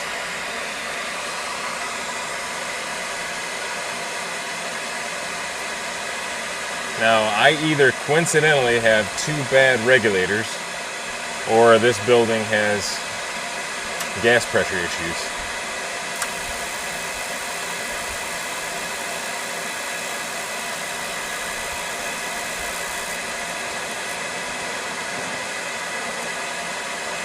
I don't know if you could see that in the background, but I had one burner that looked like it lit up, and then my gas pressure hit 0, and then it spun all the way back around. So what I'm thinking is that, like right now, I just have a buildup of gas pressure. When my gas valve opens, that buildup obviously exits the gas valve, and then I go down to 0 because I don't have enough pressure behind it to sustain a flame, just like that. And then it sort of bounces around once my gas valve opens, right there, bounce.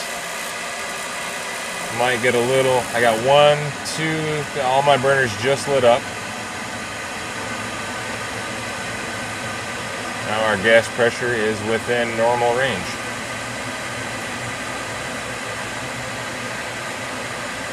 However, it looks like it's just going to keep on climbing.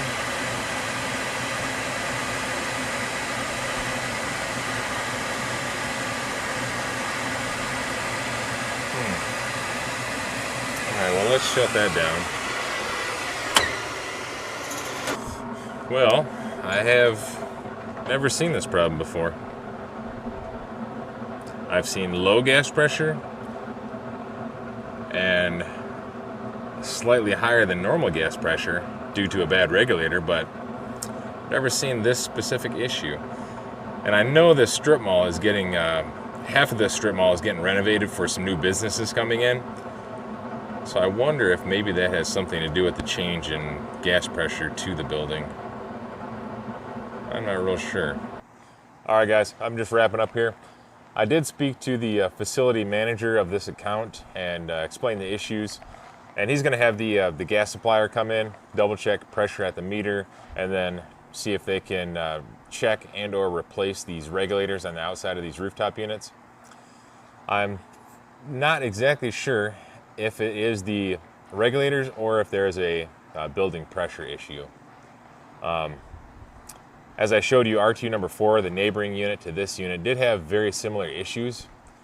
That one did eventually fire up, but you've seen my fluctuating gas pressure. It would try to ignite, wouldn't ignite. It would, gas pressure would go past 10, it would drop down to 0. And I don't usually believe in coincidence, so I have a hard time believing that there's 2 failed regulators on a roof. I'm sure it's not unheard of, but I've only had maybe 1 or 2 regulators that I know were bad, I guess. I did go around to a couple of the other units. All the other units are smaller than these 2, and the other units fired up without issue, one by one. So part of me thinks that if there is a problem with gas pressure going to the building, come up to the roof and everything, that since I only checked them one by one or one at a time, or maybe even because the other units are much smaller than these units, these are 12.5 ton. I forget how many BTUs of heat they are, but we got 12 burners on each one of these units. So maybe the other units, since they're much smaller and require less gas, I suppose, to initially fire up, they have less burners, less orifices to feed. Maybe that's the reason those fired up. I'm not 100% sure. But it doesn't look like we're getting any sort of instant gratification today, guys. But that does it for this one, guys. We'll see you on the next one, all right? Go ahead and hit that like and subscribe button, and leave me some comments. Let me know if you've seen this issue before.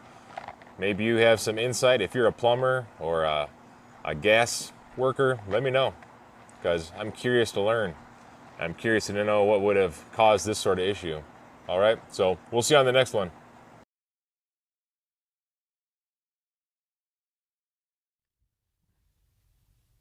All right, guys, we got another experiment today. So this little mini cooler fridge was given to me about 2-3 weeks ago. I was on a job site and I seen a maintenance guy setting this over by the dumpster. Asked him if I could have it. He said sure. It works. They just had no more use for it. So I don't really need it either, and it's kind of old and stinky on the inside, so I figured I'd bring it back to the shop here and do a little bit of experimenting to it. So I have a list of experiments that I want to do, and one of those experiments is to take a self-contained cooler, preferably a cooler with a air-cooled condenser and a forced air evaporator. And what I want to do is just switch out the refrigerant with some just random refrigerants and just sort of see what happens. Now, I'm not going to do that with this particular unit because, like I said, I want to find a unit that has a forced air evaporator and a air-cooled condensing unit. This unit obviously just has a static condenser and a static evaporator. And only because the majority of stuff that I would assume a few of you guys out there watching work on is like self-contained coolers that have forced air condensing coils and a forced air evaporator coil. So I wanted to, any experiment that I do, I want to make it relatable to stuff we see in the field. So since this isn't necessarily relatable to stuff I see in the field every day, I'm going to do a different experiment.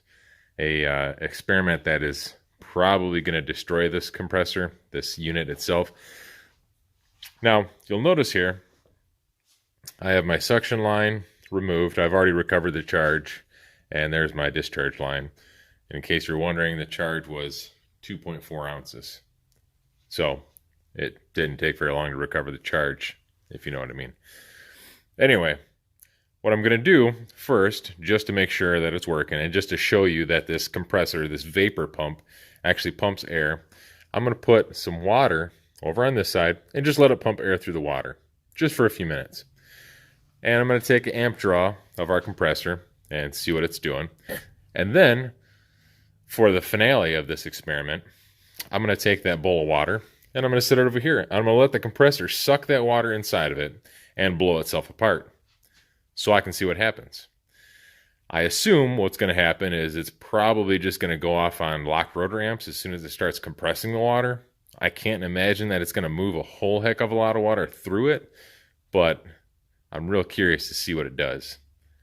So, without further ado, guys, let me go get my amp clamp and we'll get started here. All right.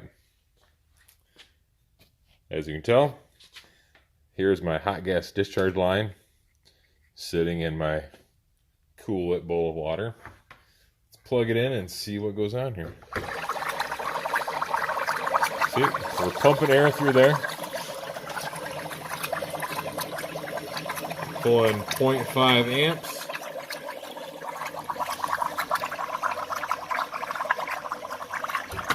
All right, we are unplugged.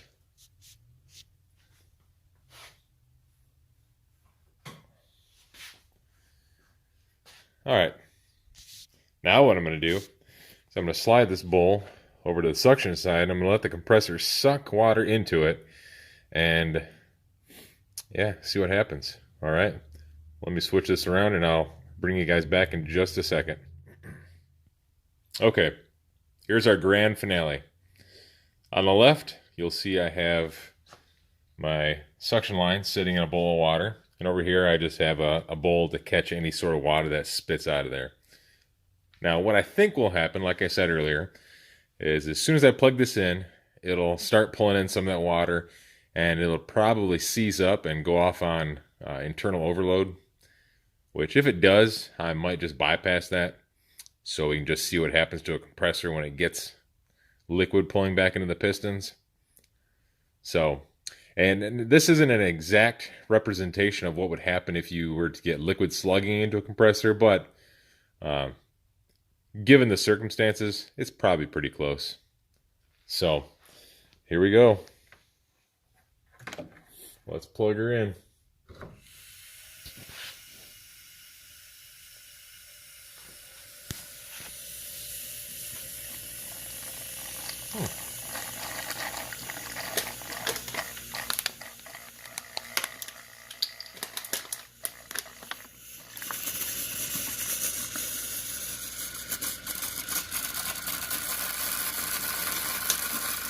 Well, it looks like it's pumping out a little bit of water and a bunch of oil.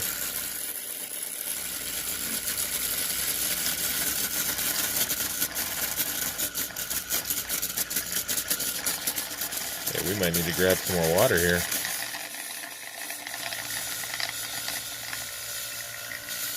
Well, now that we got a majority of our oil out of our compressor, it's not going to run very long now. I wasn't really expecting that. Let me grab some water here so we can refill that bowl. All right. Now that we got what looks to be a majority of the oil washed out of this compressor, I refilled the bowl. Let's continue to see what happens. See, what I think is going on here is that compressor obviously is sucking water up and it's filling up the shell of the compressor, and that water is forcing the oil out. If you notice, our amps jumped up to 5.2. They were at about 0.9 when we first started. I got oil backfeeding into my bowl, and it looks like we just cut off on our thermal overload. Interesting. So it looks like we stopped pumping. Let's give it a minute here. Let that thermal reset itself and it'll kick back on. If it keeps going off on thermal, like I said, I'm just going to bypass it for experimenting reasons.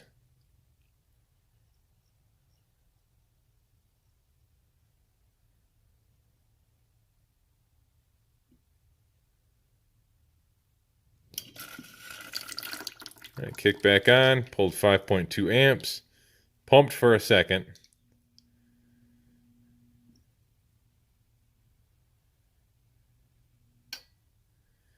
Went off on thermal again. All right, I'm going to bypass that thermal. It's not as fun if we have a safety device preventing us from tearing this compressor apart. As you can tell, we got that pesky safety switch out of the way. That thermal overload, current relay, whatever you want to call it. That's out of the way. So let's plug this back in and see what happens now.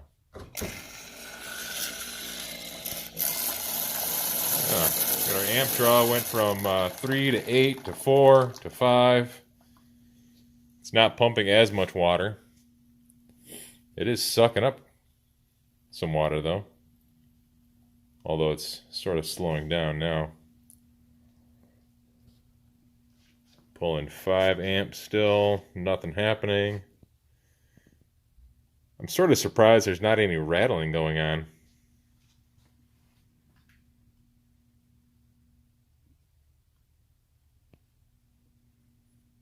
Still pulling 5 amps.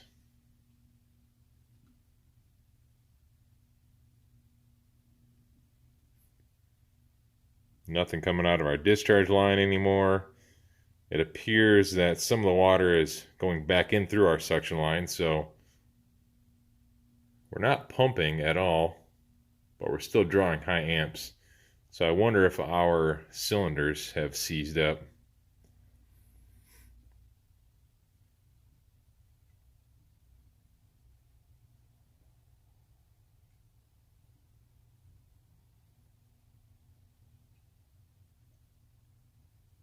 Well, I'm not going to lie, I'm sort of disappointed that there's not a whole lot of rattling and shaking and everything else going on.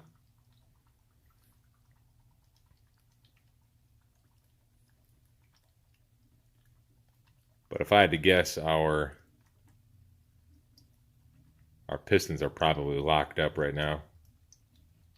And since we're only drawing 5 amps, that's not enough amperage to trip my 20 amp breaker we're plugged into.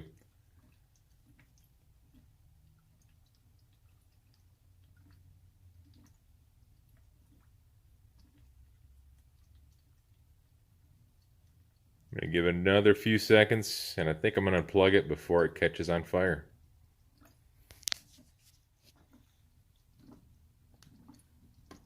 Not hot to the touch.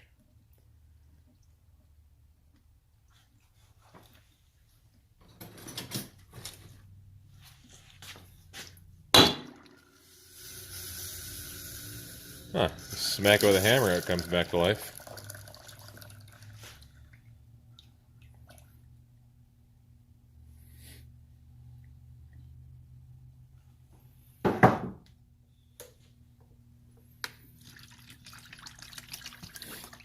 There we go. Got to water our compressor here. Must have locked up again. Got a little bit of action out of it.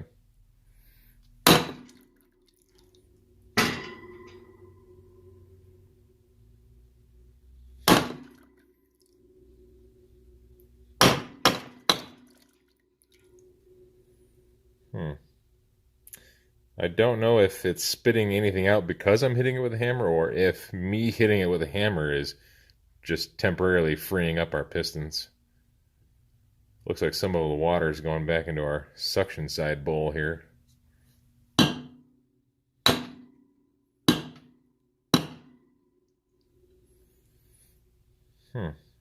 Nope. Might be dead. Still pulling 4.8 amps.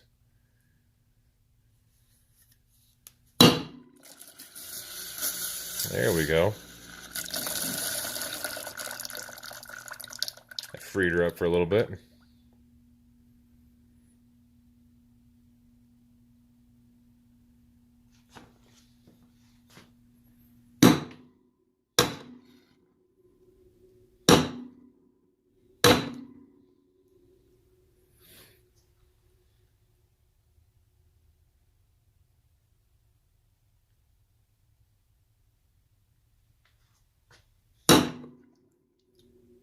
Nope. She might be dead.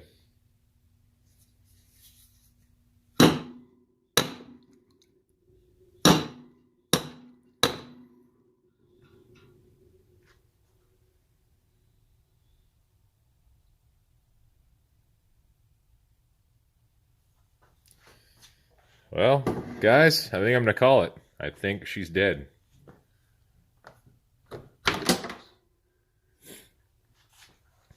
Now, the next step is to yank that compressor out of there and cut it in half. See what the insides look like. I'm kind of hoping there's some pretty impressive damage to the pistons, the valves, or the reeds. Something in there that definitely shows signs of water being pumped through it. So, let's see. Well, looks like our problem is we got moisture in the system, huh?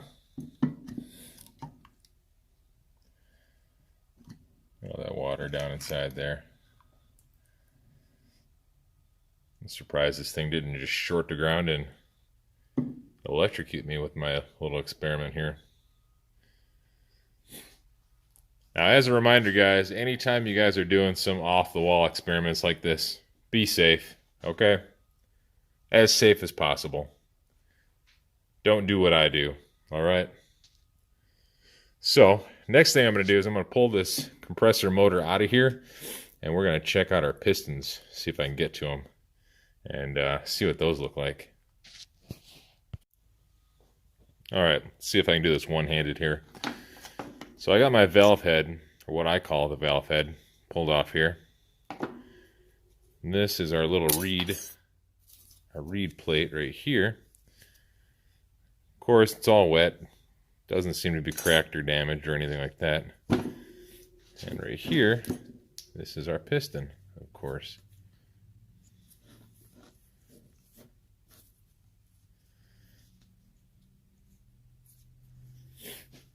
If I can get her to rotate here.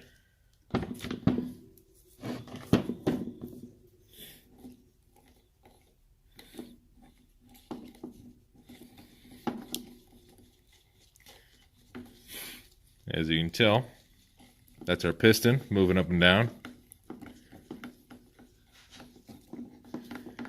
So there isn't as much damage as I was expecting, but I guess, it's not like the unit was running with water in it for so long that the oil and refrigerant had any sort of acid in it. So,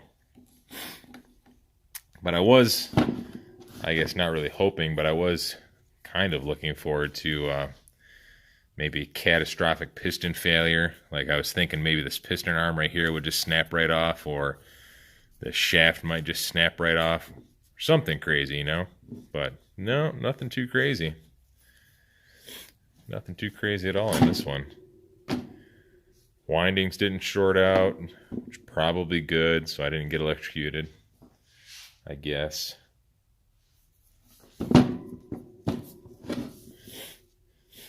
Just a little guy here.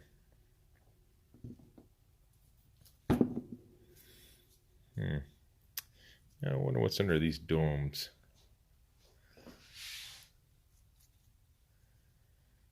Interesting. I'm going to pull those off real quick. Let me set the camera down real quick, guys. All right. Pop those domes off. I don't really know what was in there. I mean, there was water in there, but I don't really know what these are for.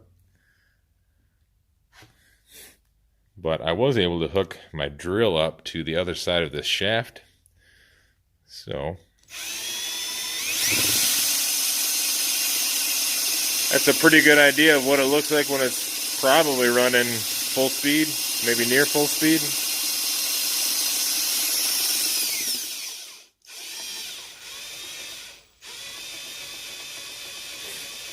There we go. Now we got a variable speed compressor right here. Full load, half load, almost no load.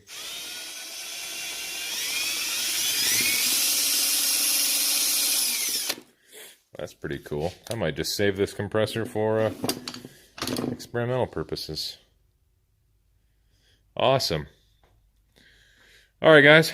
Well, I hope you enjoyed today's experiment. Hope it was as fun for you as it was for me.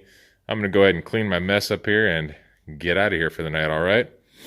We'll see you on the next one, guys, all right? Go ahead and hit that like and subscribe button, and I will talk to you guys sometime in the future. Take care, guys. Hey, guys. So here's what we've got going on today. I got a master-built 2-door self-contained freezer that has a leak in the condensing coil. It's just a little tiny leak right in one of the elbows on the side of the condenser. I was here last week because they were complaining that it wasn't maintaining temperature. So I got out here last week. I found the evaporator was frozen over. It wasn't encased in ice. It wasn't a defrost issue. But you could tell that the frost was starting to build up and starting to encase the coil. It had blocked off most of the airflow at the back at the return of the evaporator. So I let it thaw for a day. I came back, powered it on, let it run for about 45 minutes, and then I attached my gauges and found the system was low on charge. So I pressurized it with some nitrogen, swept the entire thing with my leak detector. I found a little tiny leak in the condenser. So at the time, I wasn't able to film anything because this is a retail location and they have a lot of foot traffic. So today, I don't know if I'm going to film much. I might have to just film stuff and then do some voiceover stuff to make some sense. But it looks like it could be kind of a fun job. So I'm going to try to get as much on film as possible and bring you along for the ride as much as possible here. All right? So we'll see you on the inside. All right, guys, here's what we're looking at. So right down here is the condensing coil that's leaking. I'm gonna pressurize it with nitrogen just to re-verify the leak, but when I was here last time, I marked it with a paint marker. Right there, where you see my little paint marker, that's the elbow it's leaking from. It's leaking from the top section on the back side. Like I said, I'm gonna pressurize it and just show you, see if I can show you anyway, where it's leaking from. So it looks like all we're going to do is probably heat it up, add a little bit of silver to it. I'm going to swap out that dryer, put a better service port in there. I'll probably just repipe that elbow back there. So make it a little bit easier on myself. All right. So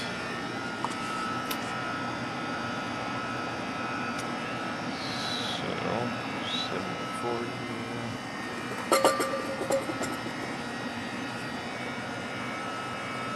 KSI nitrogen.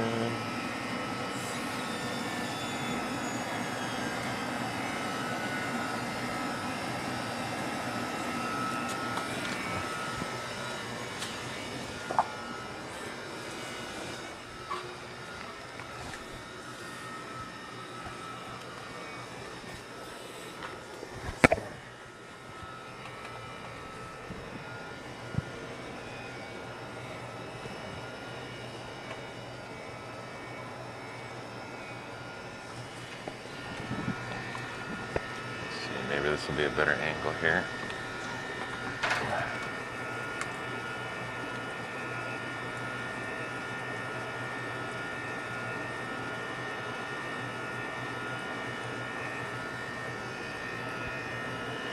Now, it's not a big leak by any means because the system wasn't flat when I got here.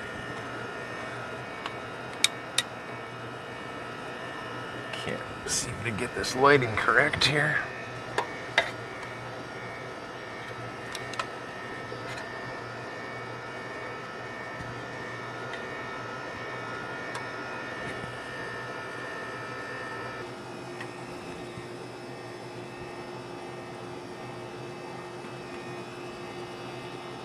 I know it's hard to see, but our leak is right there.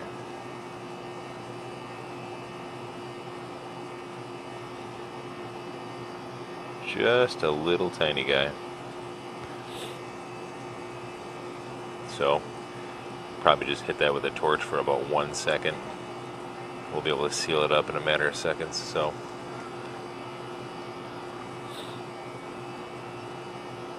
alright guys, right now it's just got nitrogen in it from my initial leak check, so I'm going to blow this nitrogen charge and then we'll seal this up, replace that filter dryer, and then repressurize it and see where we stand.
Alright, as you can tell, I got my new service port brazed in, new filter dryer.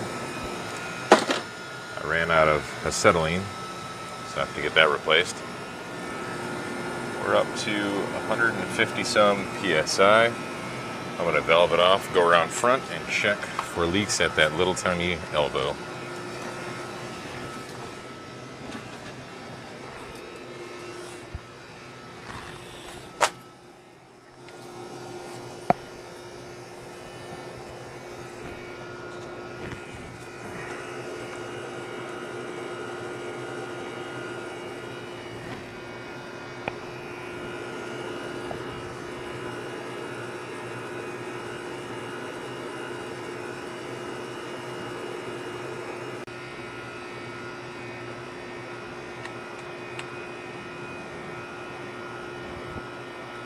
Alright, doesn't appear to be leaking any longer.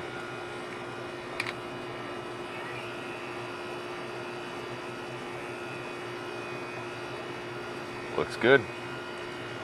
I'm going to let that sit under pressure for a while just to be sure we got everything taken care of.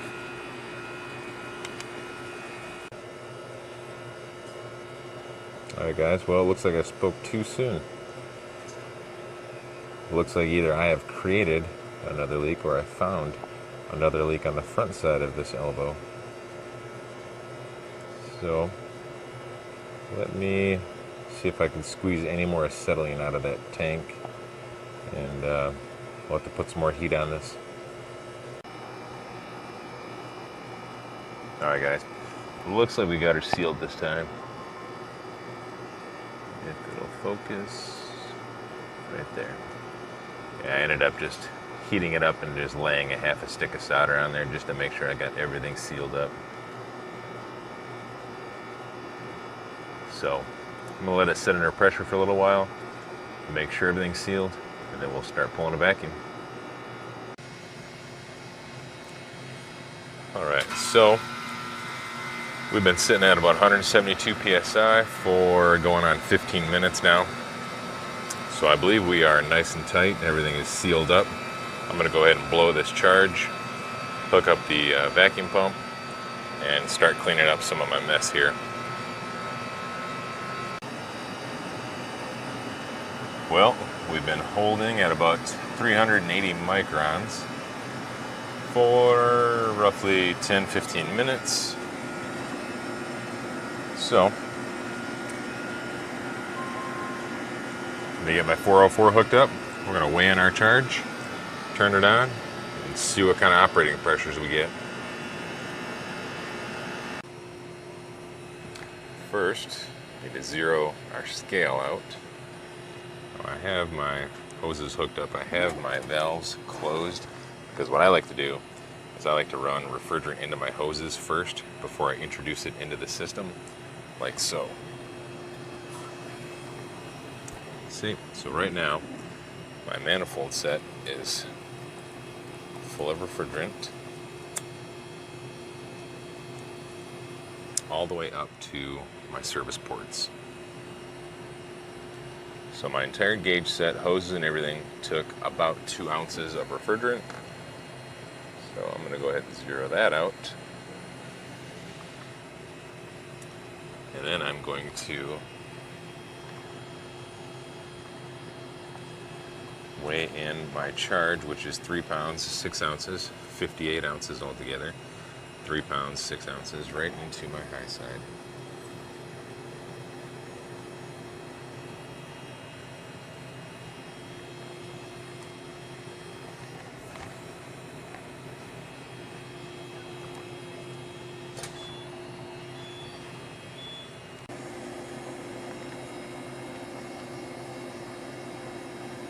Alright, we're just about 3 pounds, 6 ounces. Shut my high side off.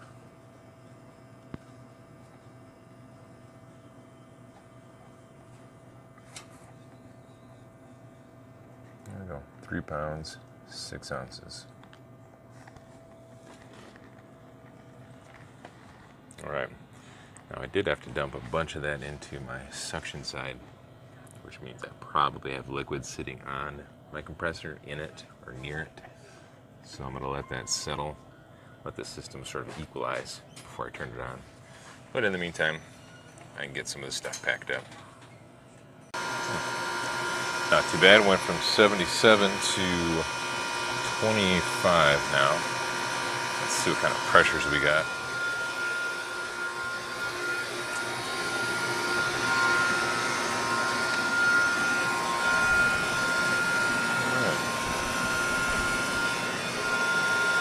Looks like we're doing pretty good.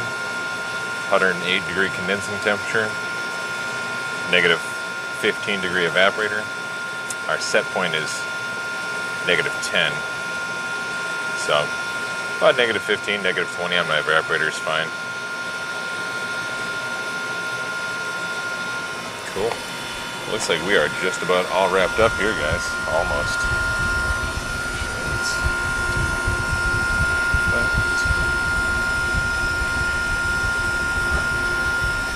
Alright, now we're all wrapped up. Alright guys, we're just wrapping up here. I hope you liked the video. It was a little bit of a simple repair, I suppose, but nonetheless, I'm sure there was something to learn from it. If not, just kill some time and watch me work, I suppose. But the job went smooth, about as smooth as I could have hoped.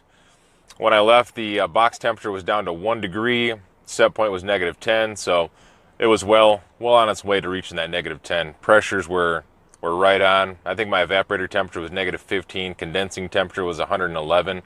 So it was right there, right where I wanted it to. I couldn't ask for anything better. So yeah, hope you guys liked the video. If you get a chance, hit that like button, subscribe as well while you're at it.